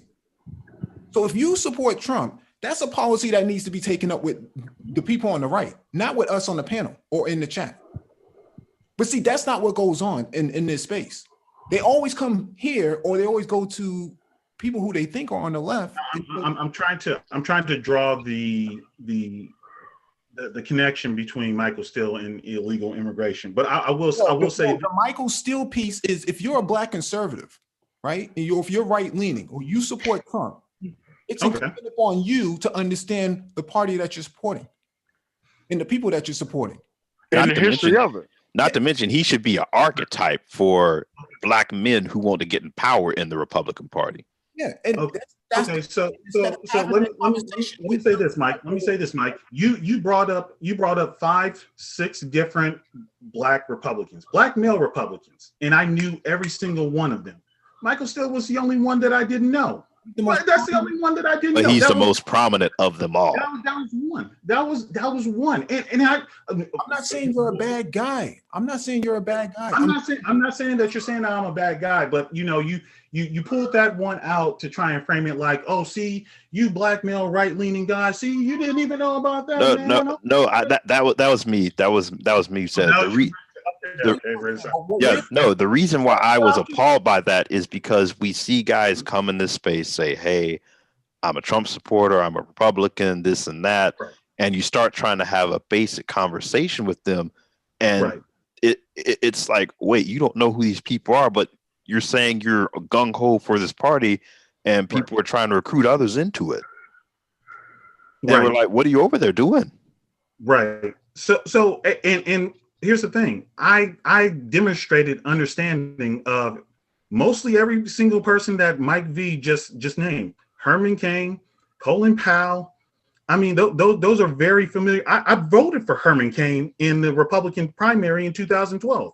I voted for him over Mitt Romney. He got Me Too'd out of the primary. I remember that. So by who?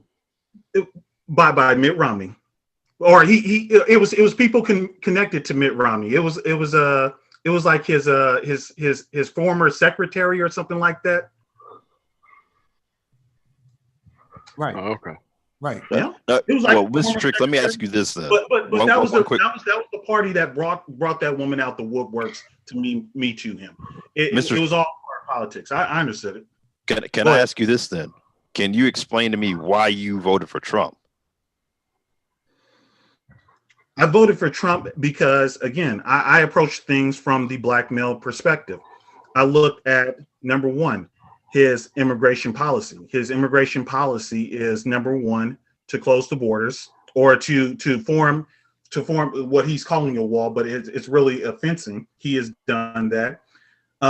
Also, number two, to shut down, to really reform the H-1B visa program. That's another part of the policy that I do support with him. And also I support his economic policy. I think his economics are really good in terms of how he deregulates, okay? And how his tax cuts, that's another thing that I definitely supported. And to be honest with you, under the Trump presidency, I've made more money under Trump's presidency because of his policies, I think more than any other time in my entire life. So from that aspect, that's why I support him. He has policies that I think unilaterally impact black men. I was explaining to Men of Tomorrow about how he stripped away something from the Violence Against Women's Act. Okay. And that is general. That is aimed. That might be aimed at men, but unilaterally, it affects black men. Another thing he did was he promoted vouchers. He promoted school choice. And in my experience, especially from a black male experience, and looking at how black boys develop in a classroom, and looking at the state of California, where 75% of black boys can't read, I think that the best learning environment for a black boy is to have school choice and to go to the school that they want to go to. And you in California? Definitely put that in his Department of Education program. So there are policies that I do support of Trump, and I support those over Joe Biden. So yeah, that is why I voted for him. Are you in California? I am in California. Okay. So why wasn't this taken up with Gavin Newsom? Because Gavin Newsom, because here's the thing about California Democrats.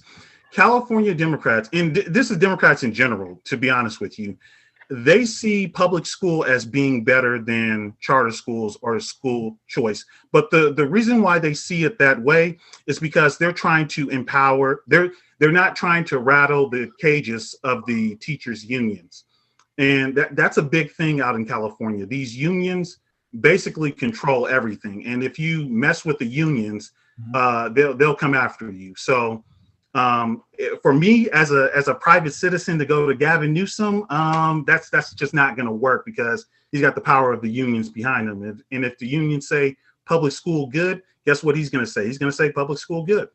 Yeah, but the problem with the charter schools is that they take too much funding from the public schools to make everybody in low performance in English, math, and even it even discourage students from even going to school in the guise of having something that's supposed to be better. And then at the same time, their PTAs at the charter schools are a lot of people that don't really know anything about education. So you have some charter schools that work out probably in affluent areas, but when they try to do these charter schools in other areas, it don't mean a hill of beans, fam. I'm a teacher for 24 years. I disagree with that from the standpoint of school choice doesn't just mean charter school. It can mean private schools as well. And here's the thing, I'm not opposed based on, and maybe I'm going strictly on my experience, but I think I speak for a lot of black males and a lot of black boys in what they're going through right now by saying Public schools, I mean, you talk about, oh, the reading and the math standards are low. It's low right now, and it's mostly public schools. So why would we keep No, it's the funding charter some- schools too, that's- fam. The charter schools off the chain. Right now, I am working on my administrative credential, and charter schools are just as bad as public schools, especially out here in California. It's pretty bad. I would You can disagree disagree with with me that. all you want, but my 24 years trumps yours. So I'm just letting you know, fam. Well, okay, you got 24 years. I have, and I'm going to use the left-leaning word. I have lived experience, and based on my lived experience, I was in public. Are you in different parts of California? Hold on, you said in different. You said, am I in different parts of California? Well, I know. You're in the LA area, right? Yeah, but No, I live I in have to Sacramento. survey. I have to I live in survey the Sacramento. whole I live in state the of heart of it. California. I live in the heart of it. I live in the capital. Yeah, I have to survey the whole state of California when we're dealing with this data. I mean, you can look, everybody can look at that. Just go to dashboard and look up California school. You can see for yourself. You don't have to take my word for it. Yeah, but It's see, and that- California dashboard and see the statistics for yourself as far as the low performing. The only people that's really doing okay are the Asians, but everybody else.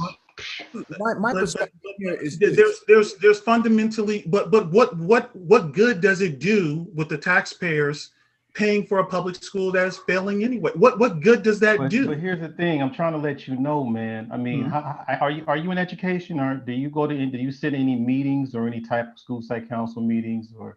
I'm not in education from a career Okay, so let me standpoint. help you out, fam.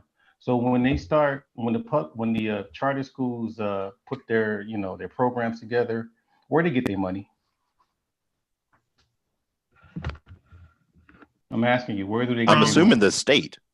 No. Let me. I'm assuming the vouchers, but go ahead. You can They get educate. money. No, they get the money from the local public schools. So you still paying, your taxpayers are still paying for charter schools, fam. I was So gonna they say have to do that. charter To school know is the nothing need. but it's nothing but pretty much like making private administration with public dollars, correct? Yeah, I mean, the more the need, the more they take from the public schools, and it makes the public schools way more low performing to create another low performing environment. You can check that out for yourself. I don't care how you feel. I'm giving you the facts. I'll go look it up. I'll say this: California's public schools are absolutely the worst. I don't think it would. Well, I'm not defending public schools. I'm just letting you know that charter schools I'll are go bad. look it up. All I'm saying is that smaller class sizes, more intimate instruction. I think that would be a better learning environment for a black boy than They have quality educators too. That's what they don't. That's what the charter schools don't bring in. I have known quality educators that work at charter schools. I have known That's a small circle. We're talking about a whole state. Okay, Go ahead, Mike. Go ahead, Mike. In the whole state of California, public schools are still trash. So, I mean, look, there's going to be some flaws. You can make some corrections. But who is saying that public schools are not trash? I'm taking down the crown that you're putting on charter schools. You got to take that crown off, fam. They have just as worse problems than anybody else.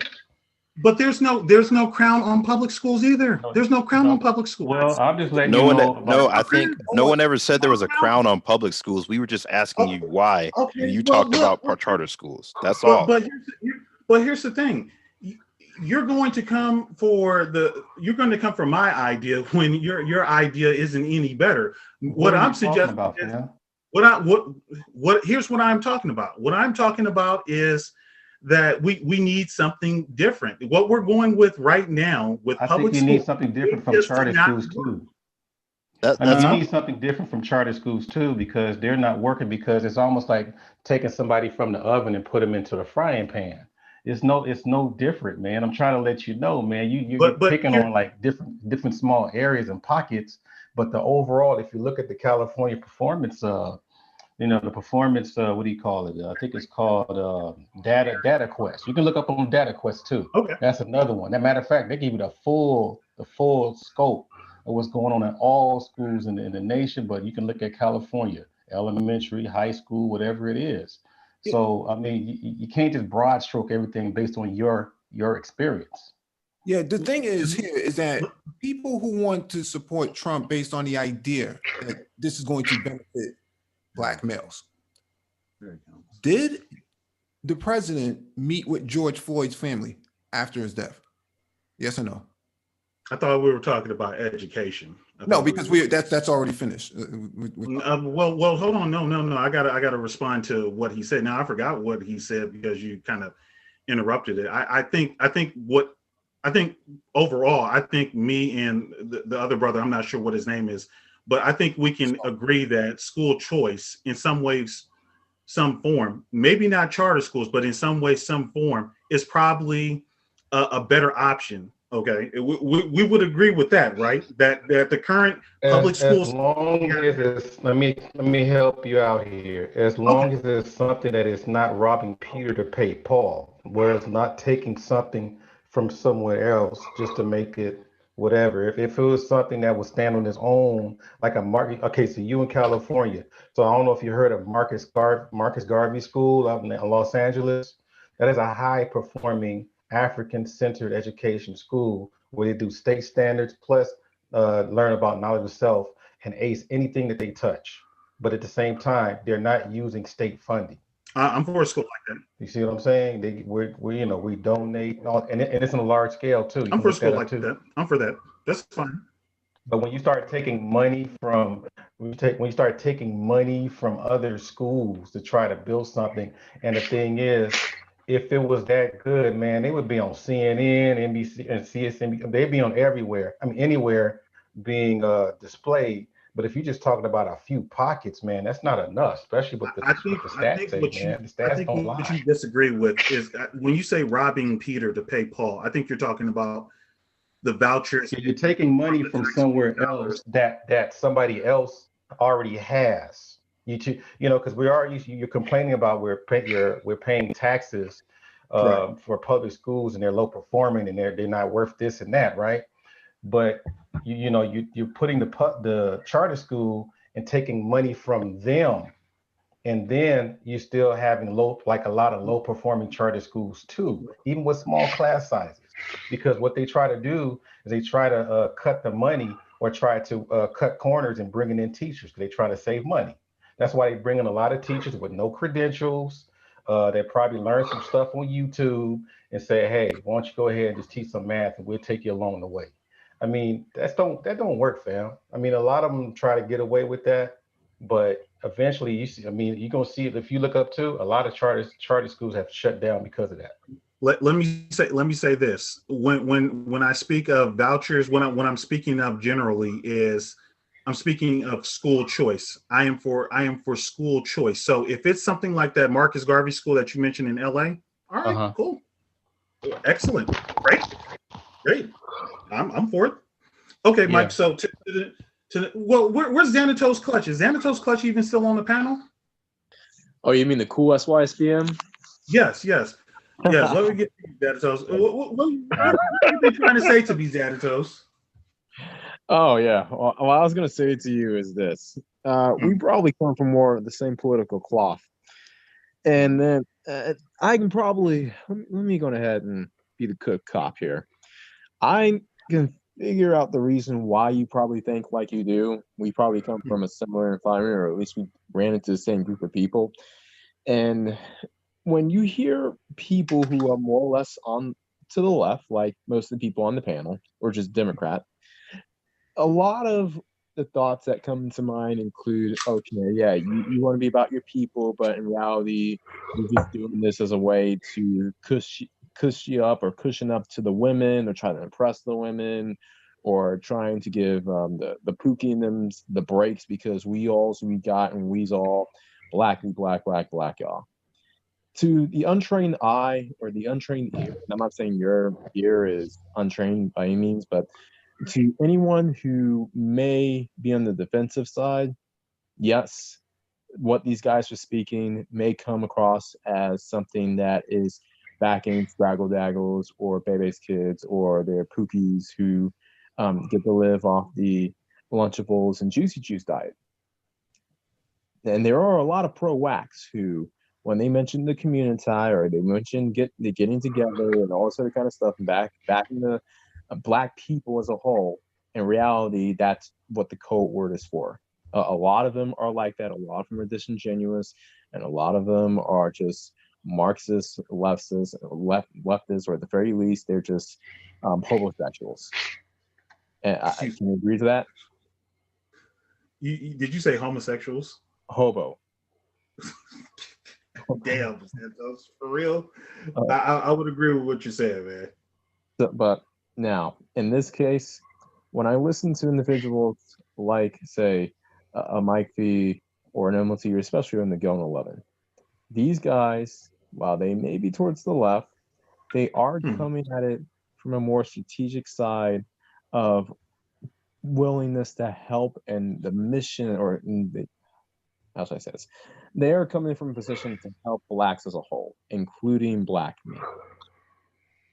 If it's one thing I gotta give these guys credit for, it's that they are actually, in a sense, genuinely pro-Black, in the sense that they are trying to help every Black person, particularly every Black person who is actually willing to work for a living, to put more into the system that they take away, and aren't leeches on society.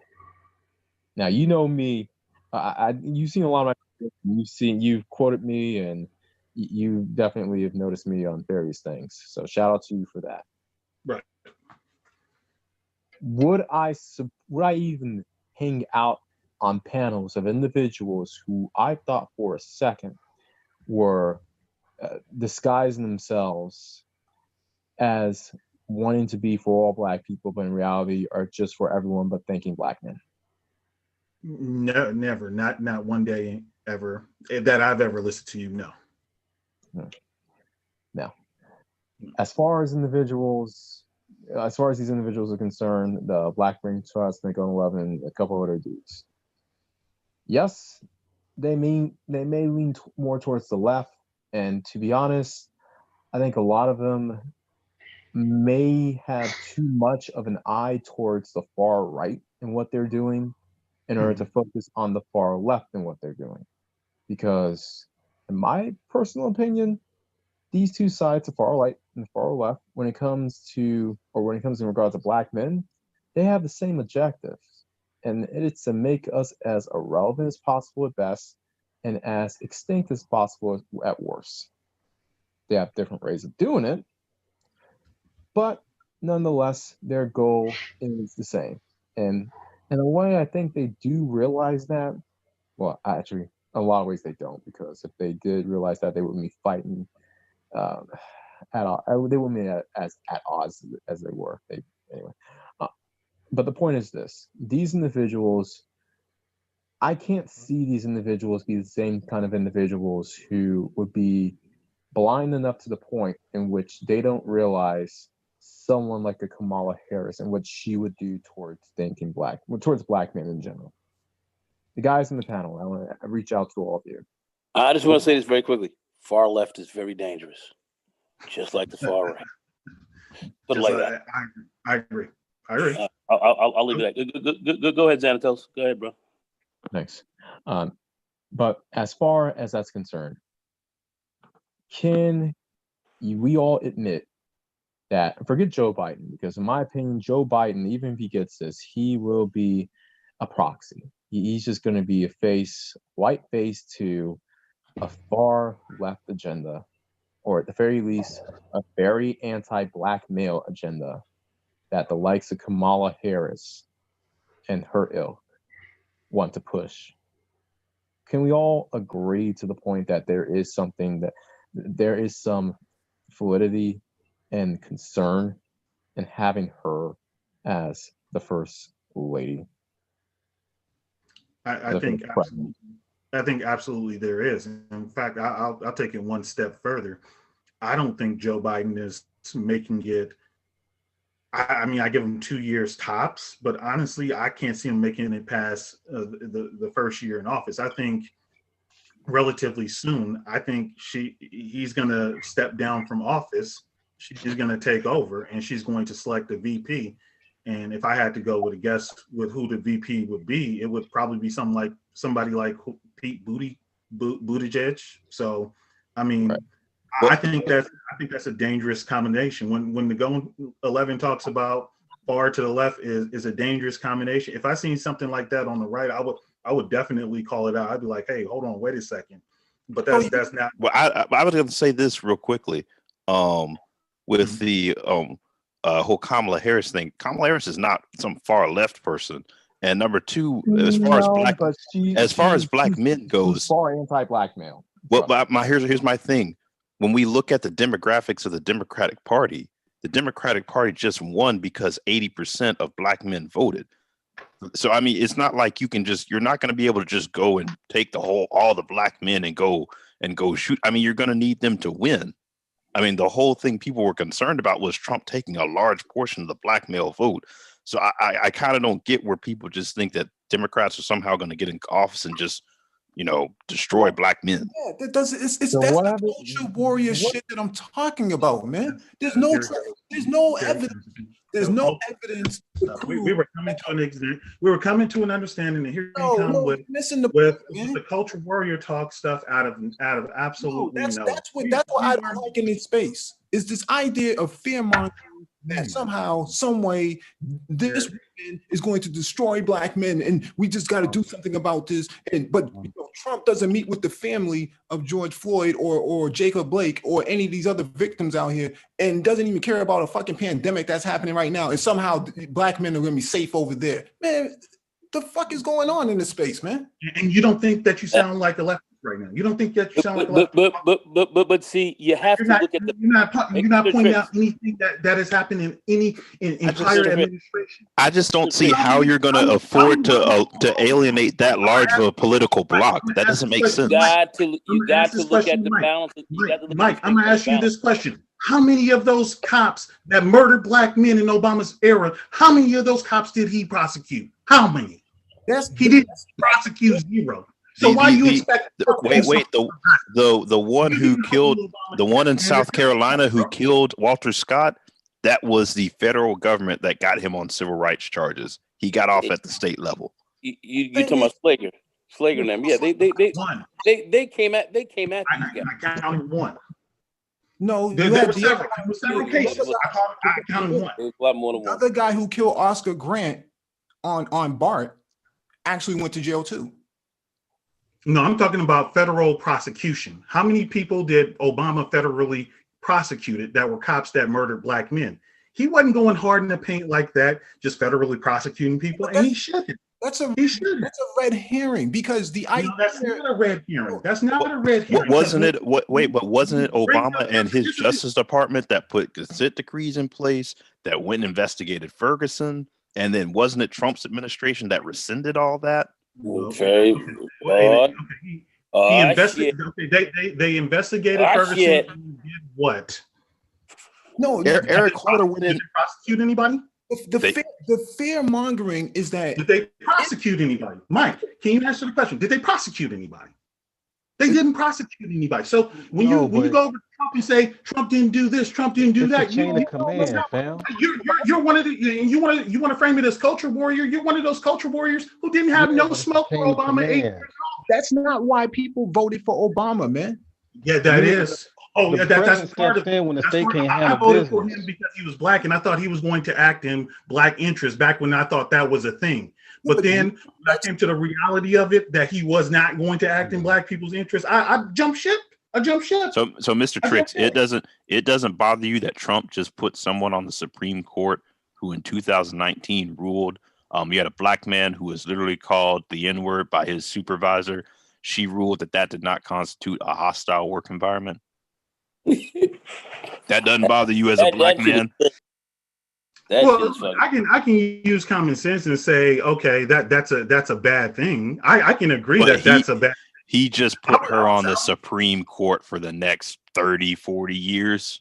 That is not the only flawed person that's on the Supreme Court. That is clearly a very anti-black male stance. That is not the only flawed person that's on the Supreme Court. But I will. I didn't say they were, but it's very problematic that someone who would rule like that would put someone. That Renaissance man, that's problematic. But we were talking about presidents, and he was like, "Okay, well, Trump X, Y, and Z," and I'm like, "Okay, well, Obama X, Y, and Z." So if you're going to call me a culture warrior and then not hold your side accountable, well, dude, come on now, come on. You're a culture warrior too. You're a culture warrior too by your own framing. It's clear to everyone who's listening, man, because this dude came on here out of the cut, acting like he knew what he was talking about. Here Mr. Tricks, one other question. Going back to what we were talking about earlier. I think I'm done with my deposition right now. I did enjoy this conversation with y'all. I did want to get on this panel because, I didn't want to have Mike call me out in the chat and me not respond to it. But I felt like I thoroughly responded to everything that has been thrown at me. I just have one question though. One quick question. Can you? I seriously want to know this. How do you think that the Democratic Party is going to be able to throw such a significant portion of their base under the bus? I just want to understand that point. Seriously.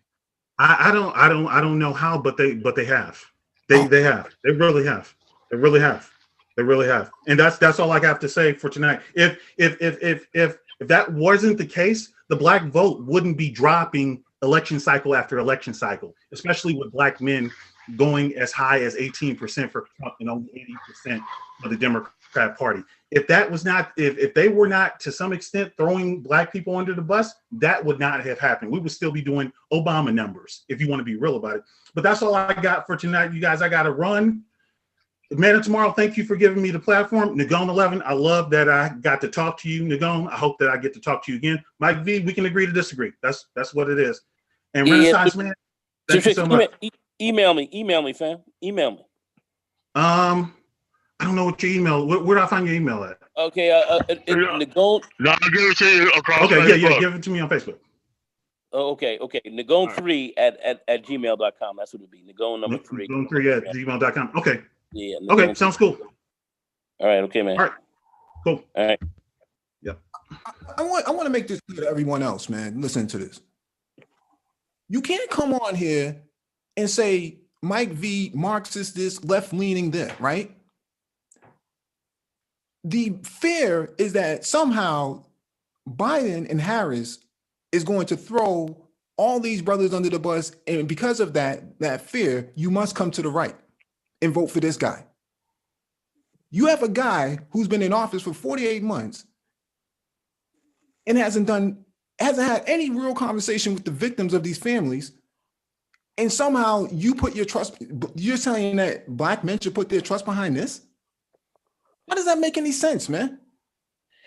Does Trump even have any black men in any prominent positions in his campaign? Because I mean, Biden's co-chair is a black male.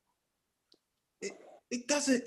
When I look at this Trump stuff with Trump, and I've seen his presidency over the last 4 years and what's going on, a lot of these guys are reacting emotionally. I know what their emotional reaction is. These guys feel like they're out. They don't have anywhere to turn. They haven't politically organized. They haven't really sat down and thought about really how do you get, your objectives kind of done politically, and got involved at the local level and a lot of other levels to really actualize some of this. They haven't done much work, but they're upset about what they see, and they're just kind of lashing out. And this is like, I would say this is like that dude Tyrone throwing a brick through that Vietnamese shop's window. Let me just. But that's the same. This is the same mentality that Preem had on the Brain Trust. Yeah. Venezuela, socialism, communism, didn't understand any of the aspects. But I just don't get how, like I said, I just don't get how you think it's legitimately that you can afford to, as Democrats, to throw such a significant portion of your base under the bus like that. That they did it before, but there's no frame of reference as to when this happened. If it did happen, how did it turn out? Like I'm looking for some. So let's take it down to the anecdotal level. Mike, where do you live? What state? Massachusetts. And what city? Boston, around the Boston area, right? Yep. Wouldn't you say Boston is a fairly liberal place? Yeah. So if it's very liberal and it's so It's also progressive, and all that racist. kind of stuff, thank you. The evidence is right there. That's not evidence. But that's what I was trying to say earlier. I mean, liberal, I think people got different ideals of what liberal is now, you know, because back then I think it was a little different than now. It's a catch-all phrase. Anybody who votes Democrat is a liberal. That's it. Yeah, no, that's crazy. That's the stupidity that I don't like, man. I don't like having conversations with people who say, "Well, Mike V, you're just a liberal," and that's it. What? That doesn't make any sense. No. He did come up here to attack you. So Tricks, I've seen him on, but I knew he was a Trump guy immediately just from how he came in. But I see what, we got to have a lot of conversations, because one thing I see about politics and with people, policy and a lot of things that we're not, a lot of us, and I'm not talking about anyone here on the panel, but a lot of us do not see things very clearly. And we don't think politically. We don't think correctly about our interests. And that's what Mike's kind of talking about, the fear mongering and everything else like that. But look at what is really going on out here, as opposed to what you're trying to say. What's really going on? And that's what bothers me. It bothers me that we don't see what's going on. Because if we criticize Trump, then they say, "Well, what about your guys on the left? Your guys on the left? What are you talking about? What are you talking about, man?" These are hardcore things. We played the clips. Trump said this. The Republicans are doing that to stymie votes.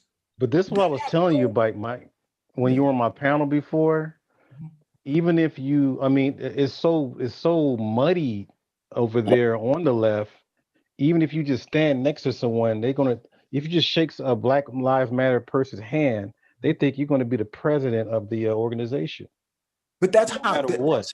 That's the optics, right? The optics that they try to through their lens, but they themselves don't even understand what they're criticizing. And so if we criticize Trump, they automatically think we're coming from the left. If you hold Trump's feet to the fire, they automatically think that, well, what did Obama do? That's a stupid response. Oh, okay, but Mike, this is my question. When the conservatives criticize Trump, what do they have to say about that? They don't even talk about it. That's what I'm saying. Like, you can't say, "Well, I'm black male first, but what about immigration?" Why are you asking me that? Why don't you ask your party that, man? And if you're black male first, how come you're not considered pro-black? I don't get it. Man, it frustrates I really don't. Ding, ding, ding, ding, ding, ding, ding. What's going on, bro? You got your hand raised. Yeah, I was no, but I mean, just to what Art was just saying, that's, to me, and I don't know if that was on your channel, if that was on somebody else's panel, or it may have been here, where we basically, I talked about the different ways to be pro-black. So people will talk about pro-blacks, but in essence, they're trying to influence black thought, black male agency. So they're trying to be in control of said thing and thoughts, and to get a coalition and to build a actual group to kind of move forward. I understand that whole thought pattern. He's a cool brother, man. I think he means well. So this is not a diss.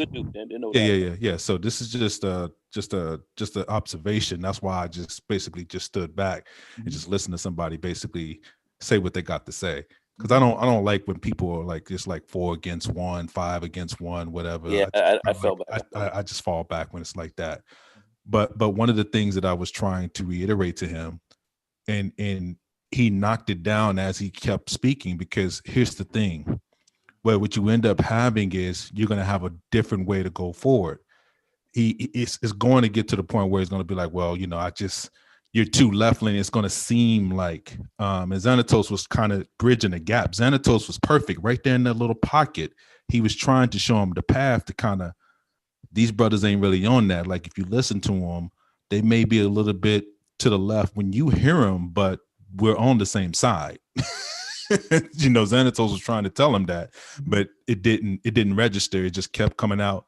He just kept hearing social, I guess when you was calling him culture warrior, but he didn't understand that was basically was breaking his thinking. It was breaking him from basically trying to move forward with some like-minded individuals. I'm not even talking about people that's totally anti what he's thinking about, because of course you as Mike, you're of course black male first also, but it's just it's a different way of getting there. But you're about black people also. You just don't exclude everything out when you deal with black people, and I think that's where a lot of this goes, because it gets to, you know, there has to be some kind of punishment for the rest of the black community or the black community when it comes down to the things that they have done to neglect us as a group. Now I'm talking about black men in particular.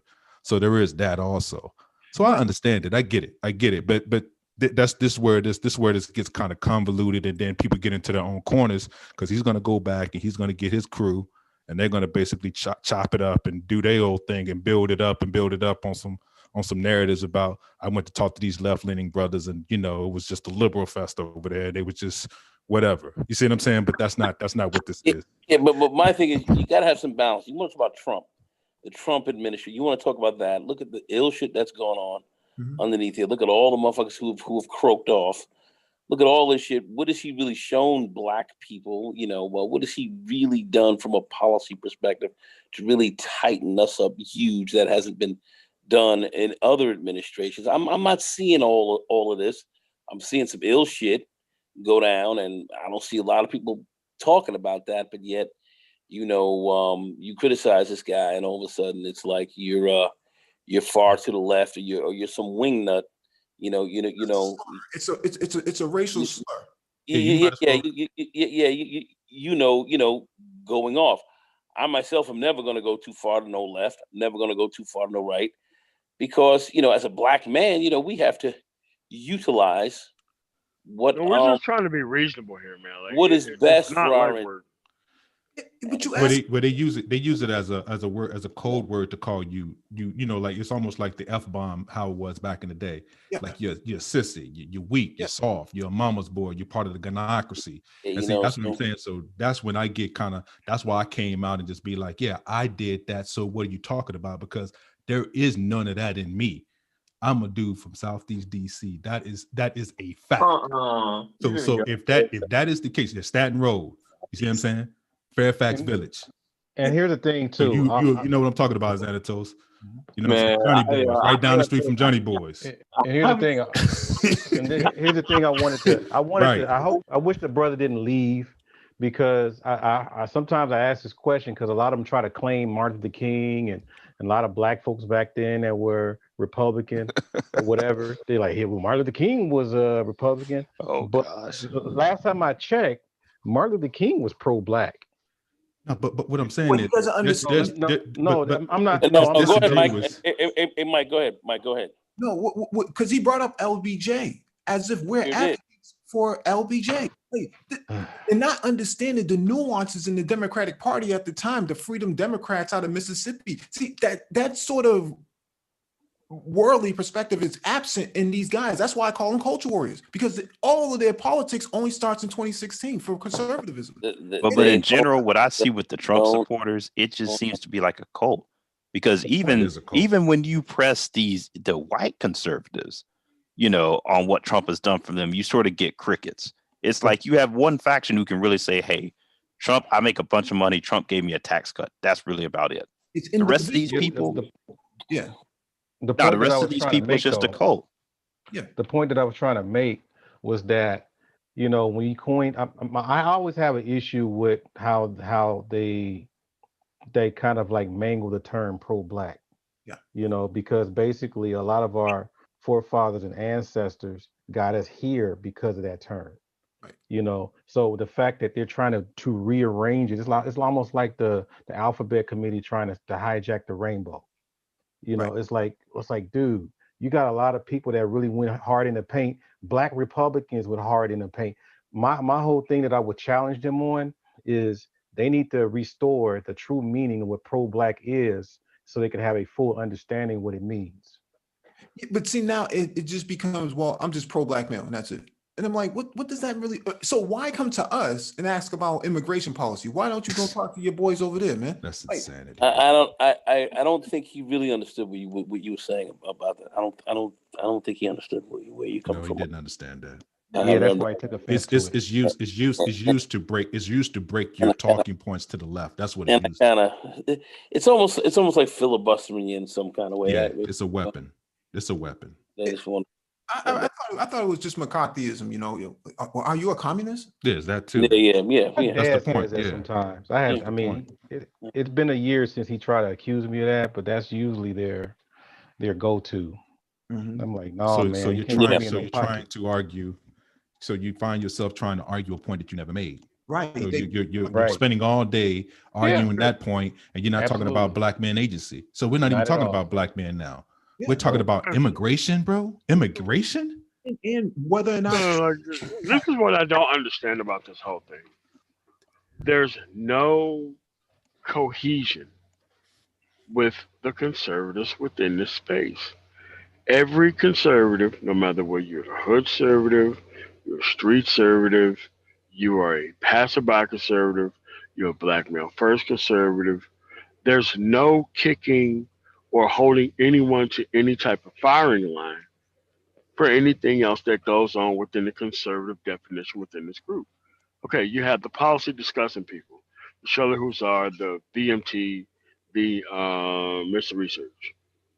I have never seen them come in contact with these people, or chide these people, or criticize these people, or say these people are not one of my group. On the left, you cannot possibly get away with the stupid shit you get away with on the right. And when they talk about the LGBTQ, no, I've never heard of anybody say that they don't mess around with Milo Yiannopoulos. I've never heard anybody say it. And I guarantee you, if I would have ever brought it up, people are like, who's that? And it's like everything becomes a who's that when this is part of the track record to which you are representing.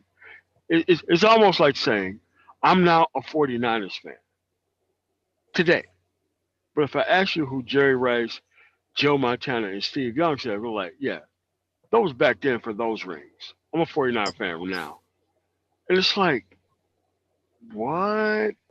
That's part of who they are today. You would have to know who the past good players were on that team that you're on. You would have to know that. Mm-hmm. And if I just say, like, dude, I don't know who John Taylor is. I don't know who Brent Jones was. I don't know who any of these people were. But I'm a 49er fan today. True red and gold. And people would look at you like, how could you be a fan of a team or defend the fan of a team if you don't know who the best players are when they were the best on the team? They actually call them fair weather fans. Call them fair weather fans. No, worse, Mike. Bandwagon fans. Right. They don't know anything about the past. They just know that it's popular today. It's kind of like how they sold so many Tom Brady jerseys in like Mississippi. But like the moment they wasn't good, like there are no Brady jerseys being sold in Mississippi right now for the Buccaneers. Actually, there's no Tampa Bay jerseys being ever sold in Mississippi, period. You would look crazy asking for a jersey like that. But at the end of the day, if you don't know who the members of the team are, like there's no reason not to know who Michael Steele was. There's no reason for that. I mean, the most prominent figure of the group that you are pumping up. I mean, that's the thing. They only pump up Trump. They don't talk about Mitch McConnell, Lindsey Graham. They don't talk about any of these guys.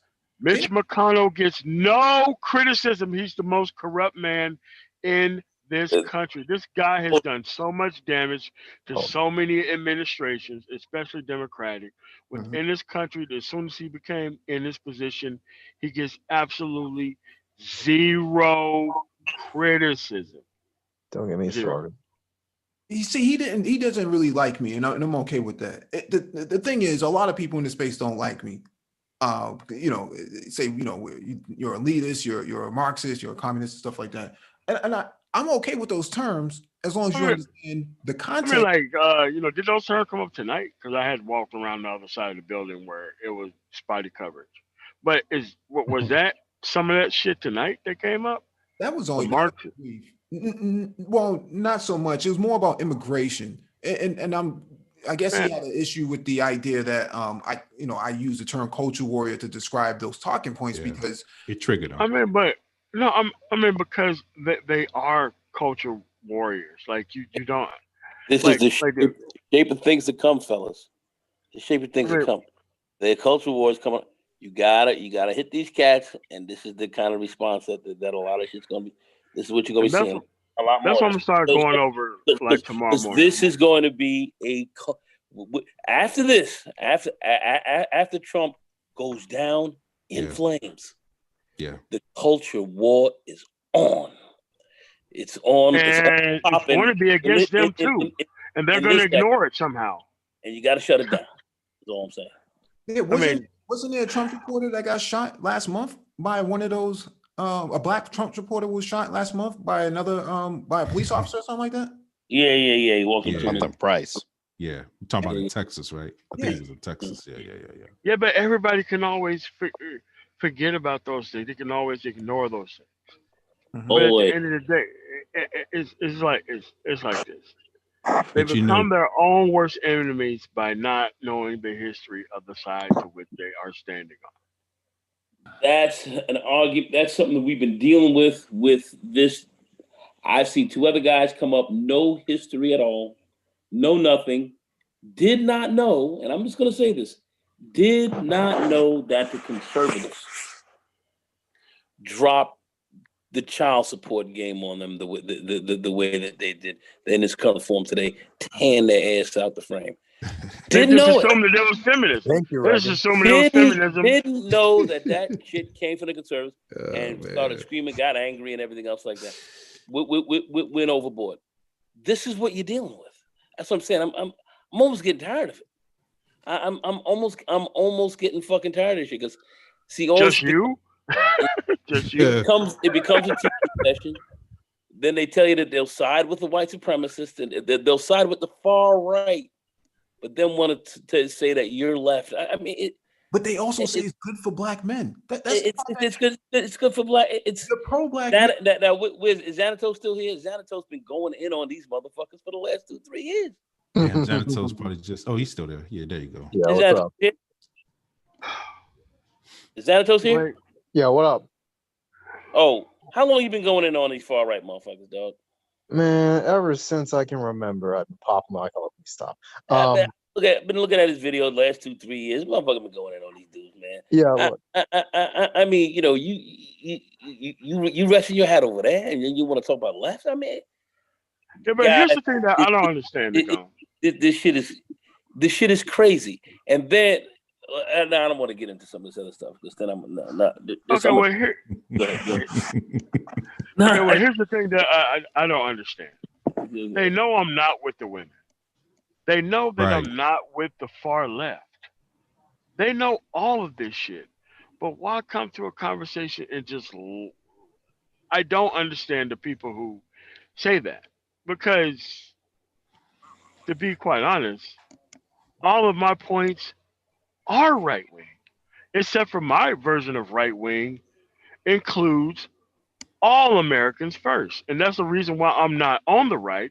Is because they don't believe in equal protection. They don't believe in equal protection under the law. Nope. They don't believe in that shit. Man, in Trump's party, they don't even believe in the Constitution. They just believe in Trump. Most black men are fairly conservative in our views. My mantra was get your mind right, get your money right, get your body right, keep your overhead low and your savings high. That's fiscal conservatism right there. But it was amazing. It was amazing. That's being fiscally conservative. It was amazing to me that he wanted us to own everything on the left, but he didn't want to own anything that was on the right. But see, but that's just not him. Don't just. He's like, I'm not like all the rest of them. I just got some of this part. Come on, man. DC, That's the whole culture war side that you're dealing with. That's the whole game here. That's why I was saying that he just game. proved Mike's point right there. Like you are proving yourself to be a culture warrior, right there, right then and there. And then you start asking these guys, what is a culture? And they can't answer it. That's why I'm saying I'm getting a little tired. I'm getting. You got to spell cult before you spell culture. It's very important. Hey, Mike, very, very go ahead. important. Go ahead, break it down, Mike. Break it down. Oh no, I was saying he was trying to get in touch with you. So, I mean, I don't know, man. No, he came for you, Mike. That's who he came for you, bro. No, Mike. He came for that ass. He was like, "Let me come for Mike." Let me talk to Mike. Mike, please. Because I want you, Balboa. Let me explain. I want you, Balboa. Right. Everybody sees Mike is a Marxist. In their eyes, he's a Marxist. I don't understand what all these terms even mean. He's a Marxist. I mean, no. They couldn't. If you really wanted to talk about Karl Marx, Frederick Engels, like I said, you want to really talk about dialectical materialism, talk to these guys, you're speaking fucking a mutant form of Chinese to these motherfuckers. They don't understand. They would not comprehend this. My man went straight Mr. T on you, man. But at the end of the day, this is what they try, and then they start labeling people. They start, Sir Tricks, he could do. You know what I'm saying? You ain't gonna speak badly about him, but I'm just saying these guys who are on that side, they haven't done a lot of homework. They haven't. I think if you're gonna be black man first, you got to be black male understanding first too. There has to be some literacy in the space, and that's part of where that's important. Yeah. There's no frame of reference for a lot of the talking points. Like, well, what has Obama done? What is the left? I'm like, I don't represent. Yeah, they making you the representative. The Democratic Party is synonymous with black women now. So black men, of course, that are straight can't be over in the Democratic Party. So by de facto, they're calling you soft for being, for whatever reason, like I said, I would just love to we could just, oh man. So let me ask you guys this. Yeah, but here's what the problem is. Overall. The overall problem is they stop answering the questions they have on the right by overloading you about your affiliations with the left. So that way they don't even have to answer about anything on the right. And I know this happens every single conversation. Everything is about the affiliations with the left. But if you ask about these women and men who are outside these polling places who is trying to recreate the Brook Brothers riots while the actual police are standing outside, there's none of these culture warriors that are talking about riots that are stopping votes. They shut these motherfuckers down today. They shut them down. They had to. Today. And we're scared. We're afraid. You got people counting votes afraid? And let me get the record straight here. Let me get the record straight here. I'm gonna ask the brothers on the panel if y'all heard anybody from any of our spaces defend Biden or Harris ever. If I heard that, I wouldn't even waste my time here. I'd be asleep. I never heard anybody defend those people. What I'm defending is the process of counting the fucking people votes who have voted. That's it. At the end of the day, both of these people have horrific records. But if you look at the overall consistency of America, we can't point that out because we only got to talk about the left only. Yeah, and that's what they want to do. They want to hold down every conversation with talk about the left only, not talk about the right or the crack record or the history or anything or anywhere else. They make you sound like you're walking around with the Biden hats and the buttons. I was going to say, they walk around with the MAGA hats. But they got MAGA hats are fine, but we don't do that. Yeah. I mean, there's more nuance to the conversation, and they don't want to allow for that to happen because they don't want to. So before the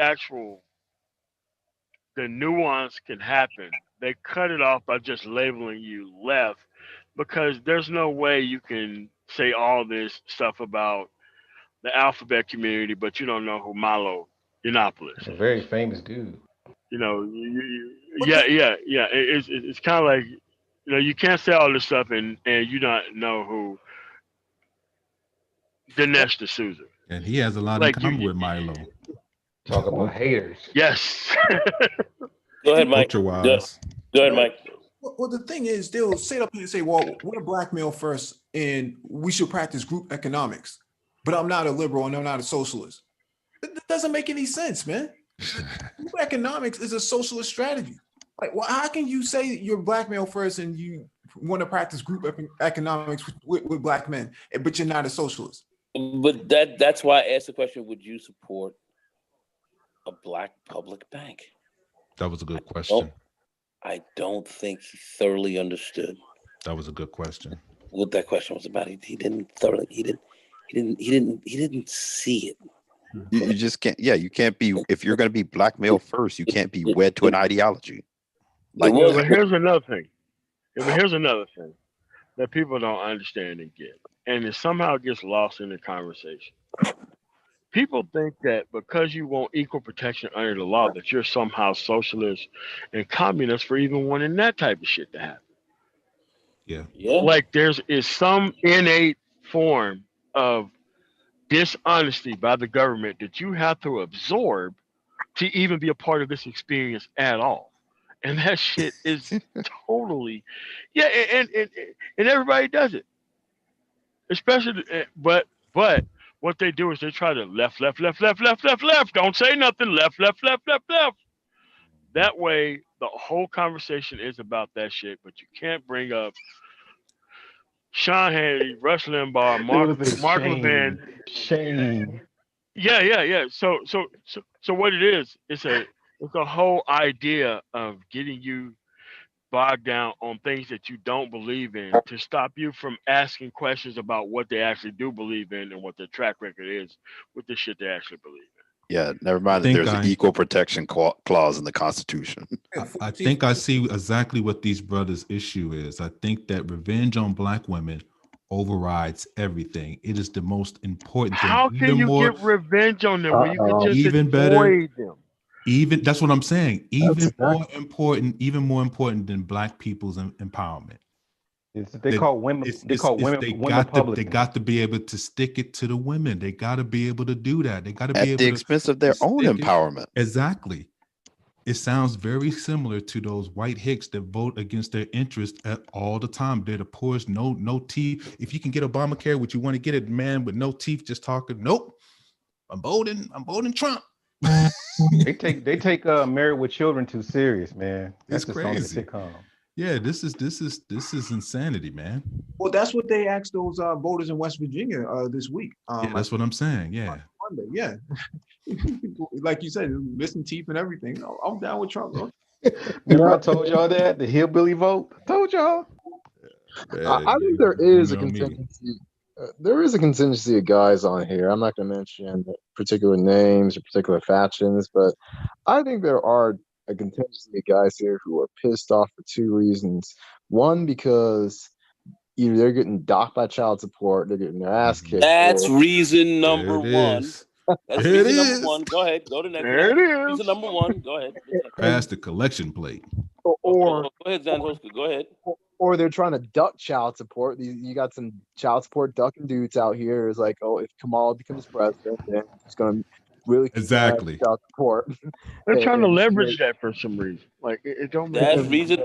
That's just about reason number two. Well, no. Well, that's 1A. But reason number two is because a lot of these dudes in reality, they see a lot of women getting a lot of benefits, some of which is underserved from the left. Say it. And a lot of these guys, if they see themselves as pom-pom for Trump enough, if they pom-pom for Donald Trump and the far-right friends of the Republican Party far enough, they're going to get the same thing. then they make... Man. What Exactly. they don't So realize. you're the You want to be the equivalent of the black women for the Republican Party. Now, how shameful is that? No. Listen, they How want to get their shameful benefits. is They want to get their benefits. They want to get the benefits and all that. But these guys don't understand about really. That's why I keep talking about politically organized and then really operating from a certain political standpoint, or being organized. And these guys, they're not about that. They're not about that, and they're not truly about black male development. They talk. They're truly not about any of that. I'm sorry. I'm sorry. Go I ahead. think most of these people are afraid of asking for things over on their side. I think they're over there for one reason and one reason only. Which is So they can be able to troll the other side. Yep. Without being able to be held to any type of responsibility to what they're asking for. Yeah. And everything is a Yeah. filibuster plan to actually deliberately not know the history of where they stand at. It's a troll that's game. what you have It's a to. troll game. Yes. I agree. I agree. You don't care nothing about policy. I have to agree with that. Because there's no knowledge. There's no talk about policy. There's no talk about history. To get angry when you bring it up. And every time you have this the same conversation, you got to bring up the same points, and then they start yelling about the same shit. And there's no. I almost like I see one of these guys get on here. I had a few interactions with him. I think the man is learning disabled, but now I'm sitting there thinking, nah, this guy's not learning disabled. At the end of the day, it's a deliberate plan. It's a deliberate plan. I have to see it that way. I have to see it that. I have to see it that way. I need That's my all I can say. But at the end of the day, man, I don't have the same issues with these women, and I know how to leave problematic people alone. But a lot of these people have already jumped the Rubicon, and they have to stop at this way station first. And I'm like, I'm not trying to spend all this time on this checkpoint. Like my checkpoint is build our own power, not worry about what the hell they're doing over there. Exactly. And if you're mad about this child support, if you're pissed all about this child support, what are you gonna do about it? Exactly. What are you gonna do about it, man? I literally heard one of these Bammers, Stone Cold Bammer. He sat here and said, I just can't wait till I could drink all the females' tears when Trump wins. I'm like, so this ain't about policy? No, and it's not. This is about revenge. It's not about black male development. This is about women. Let me women's tears. Here's the great thing. Here's the great thing right now. Come on, bro. Right now, the great thing is we're in day number 3 of the new election cycle, and the people on the right are still playing culture warrior games. They're not trying to organize. They're not trying to strategize. They ain't trying to do any of that. Xanatos from DC, he know we don't roll like that. Come on, man. You need to talk to the people, Xanatos, man. You got to talk to them brothers, man. You got to talk to them boys, man. But let me ask y'all this, though. Do you genuinely think that the people say the Democratic Party is a party of black women? I mean, to me, I don't associate it with it because I look at, okay, the most influential person in the party right now is Obama, who's a black man. James Clyburn, I'd say, is second. Don't say that too loud. Wait, say that again? No, I said don't say that too loud because a lot of people don't believe that. But you're right. Go ahead. I mean, but look what he's done. He's literally gotten Biden elected, and he's the House Majority Whip. I mean, to me, Pelosi would get mad about that, but yeah, they said Nancy Pelosi could be on her way out of that seat. like Biden's co-chair is a black. I just don't see it as a party. And some of the most prominent people in the party, to me, right now, are black men. That's why I'm saying. How come we can't see the other thing on the other side, though? But black men are in the party, but black women have their big piece in there, and black women get a lot from they get a lot from the party. You know, we do see that. Now, you black man, you want to get a lot from the party?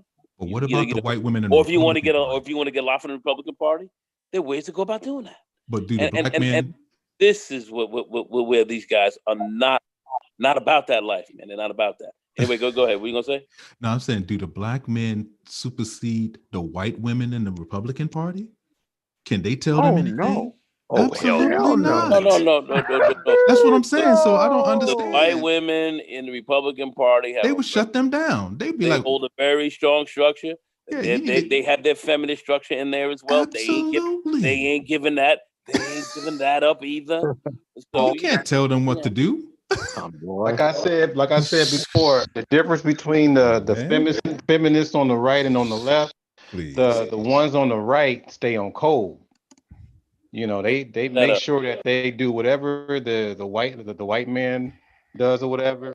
Whereas the other one, they try to take over what the white man does. They ain't giving up shit.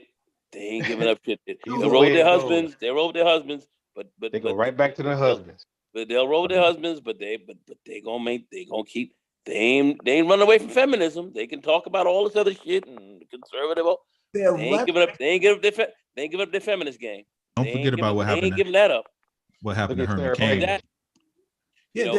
A lot of women moved away from Trump because they thought he was too, fuck it, he's a misogynist and all that, man. You get a lot of Republican women, man, out of that. Shit, let's not even get into that, man. Yeah, but the thing is that those women on the right leverage the infrastructure of the Absolutely. These guys are not leveraging the infrastructure for anything. They're just hanging around. They're not. Yeah, right. Mike, get out about their life. Yeah, they ain't about their life, man. That's what I'm saying. So here's the thing. If you don't think that the Republican Party have the exact equivalent to the black women that's in the Democratic Party and the white women that's in the Democratic Party, then you're fooling yourself. That's all I'm saying. You're out of your mind. You can't go over there, trying to actually be all, like I'm dominant over these white women. I'm gonna be patriarch over. No, that's not gonna happen, bro. That's not gonna happen. They didn't back their boy John James too well either. Hey, who is the only person within all the sector who made a video about John James, or who's the first? Say that again, the last part. Who was the first person who made a video about John James? I think we were covering him in the summertime. Well, yeah, I made a video about him as well. But the point is that a lot of these guys, look, they aren't conservative. They aren't even Republican, honestly. They aren't. Well, and as I said, a lot of these guys are just, you know what it is? I'm starting to find a correlation between the guys who are just like blindly pro-Trump and something else. And it's this. These are the same guys who, and I hate to say it, weren't deemed as select with the feel of the community. But at the same time, these individuals weren't also seen as select or didn't have an out with going SYSBM, dating outside the race. What am I saying? Since these guys were not seen as likable, they had some sort of contention or had some historical kind of contention with black women, but couldn't get women outside the race that easily. They had nowhere to go. And the best thing that they could do from that was just to piss off black women by voting Trump. That's just a theory of mine. They've been man, that's just terrible. They're not accepted in certain It's not areas. even They're throwing rocks to the window, man. It's throwing rocks to the window. No, and they're over here to troll a lot. It's a troll game with. I must agree with them. I think it's more of a troll game than anything else. I don't. They have no agenda. There's no agenda. No, because there's no anything. And nobody over here was defending immigration either. Nobody said we support immigration to have 22 million people get. No one said anything. So I saw somebody had my name in the orange, and then they were like, you're not supporting Biden, 20,000, 30,000. I looked at it, I said, man, these dudes out of it. They're clearly out of it. See, when they talk go ahead. No, go ahead. When they talked about immigration tonight, they were just talking about it from the physical labor aspect of involving the border. They weren't talking about IT professionals because they're not illegally. The idea that Trump's going to do something about H-1Bs. Well, we already covered that on the Brain Trust. We covered that. I didn't want to bring up Vivian and them. Vivian came to our channel and said, no one is talking about the things you're talking about in social media. That's right.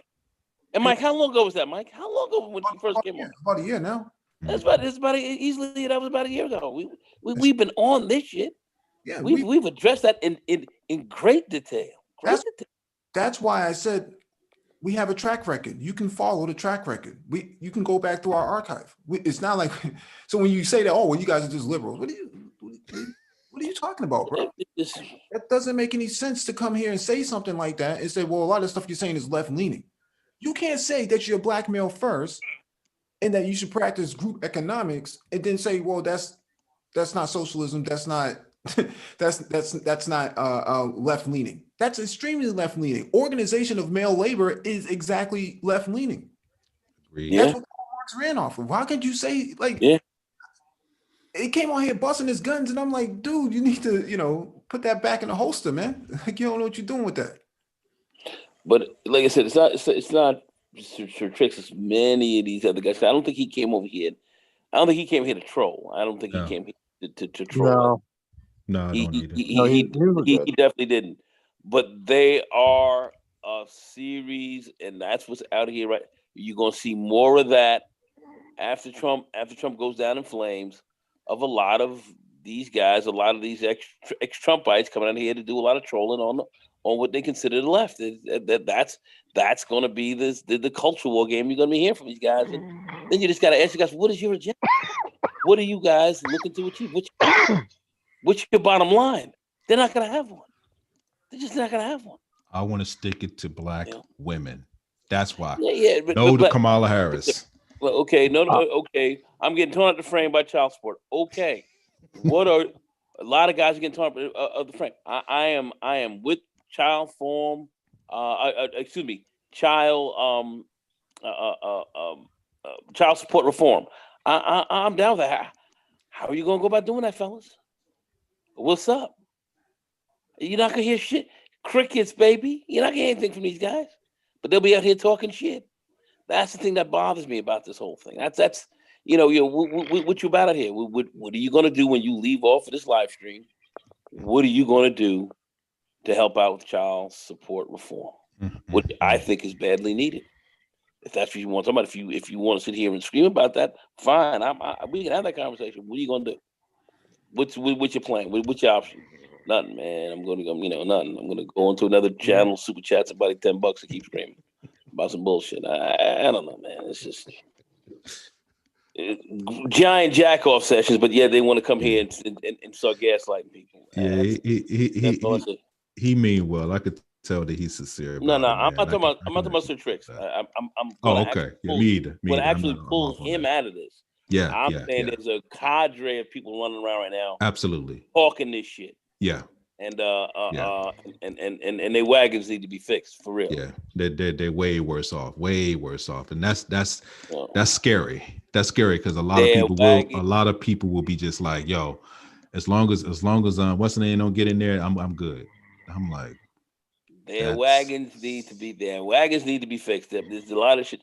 Just watch when this motherfucker goes down over the next 2 days. So you voted for Trump and Pence. You don't care nothing about what they got going on, as long as it's just against whatever you deem to be some kind of feminist policy that you got in your head about the Democrats, LGBTQ, and all that type of stuff. As long as it's about that, then you can just if they would support the Nation of Islam. Yeah. I can completely understand. I would too, man. I can respect that. Yeah. Yeah. To say, yo, yeah. I'm a conservative and I rock with Trump. That it's like nails to a chalkboard. It's like, yo, what are you? Yeah.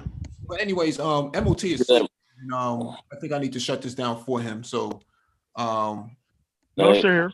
Oh, okay. I'll let you handle it. Then I'm gonna take off. Yeah. All right, cool. All right, I might just come through. All right. Yeah, it's kind of getting late, so let me get out here. Anybody get any last words before they get up out of here? Man, good night, man. Good panel, good conversation. I'm up way long, and I got to be up in the morning. How the fuck am I going to do this? This is the worst. All right, okay, guys. I'll talk to y'all later. All right, go on, man. Peace. Yeah. Thanks a lot. Anybody else got any last words before they get up out of here? And my plug, just like you see my icon, Even you can be a YouTube scholar. You gotta sell that shirt. Gotta get that. It requires no research, no reading. Just watch videos. You can be a YouTube scholar. Oh man. All right, y'all. Man, is that what it is? Man, salute, man. Thanks a lot for allowing me to come up, man. Share my views, man. Appreciate you, good bro. Hey, man, Xanatos, man. Appreciate you, bro. Yeah, man, no problem, man. But you know, I got to book some time on your show, man. Come through there, man. So. Yeah, for sure, man. For sure, man. Come on through to the outer rim, man. You know, I had to let Bammers know yesterday, man. For real, I had to take it back old school. They thought it was sweet, so I'm like, nah, bro. Nah, ain't nothing sweet over here. Down. Yeah, Man, it's just that the quicker that we understand that we become our own interest group without pointing toward any of these outside things that's nakedly for us, we win. Right. Period. You can't do all these other things and do that at the same time. It's just not going to work. It just isn't. Yeah, and if revenge is your sole reason for doing something, man, then you got to check your manhood at the door, bro. You got to let some of that stuff go. It's too late. It didn't happen to you. Got to let some of that stuff go and move forward. That's my suggestion.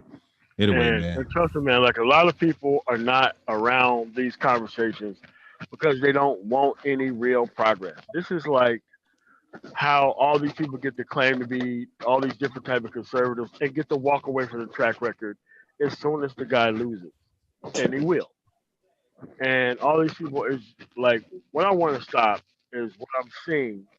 People are going to become the Rush Limbaughs and Sean Hannity of black male YouTube.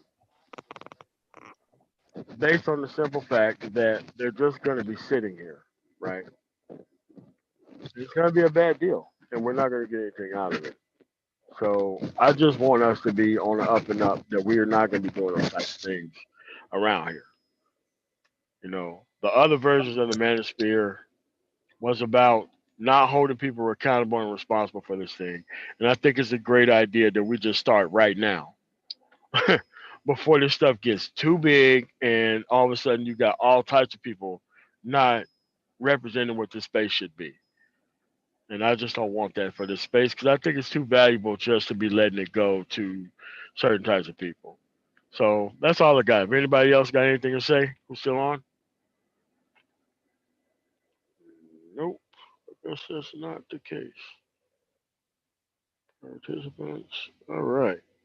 So I want to thank everybody for coming through on the Man Tomorrow. Like, share, comment, subscribe. You guys have a really nice night. Peace.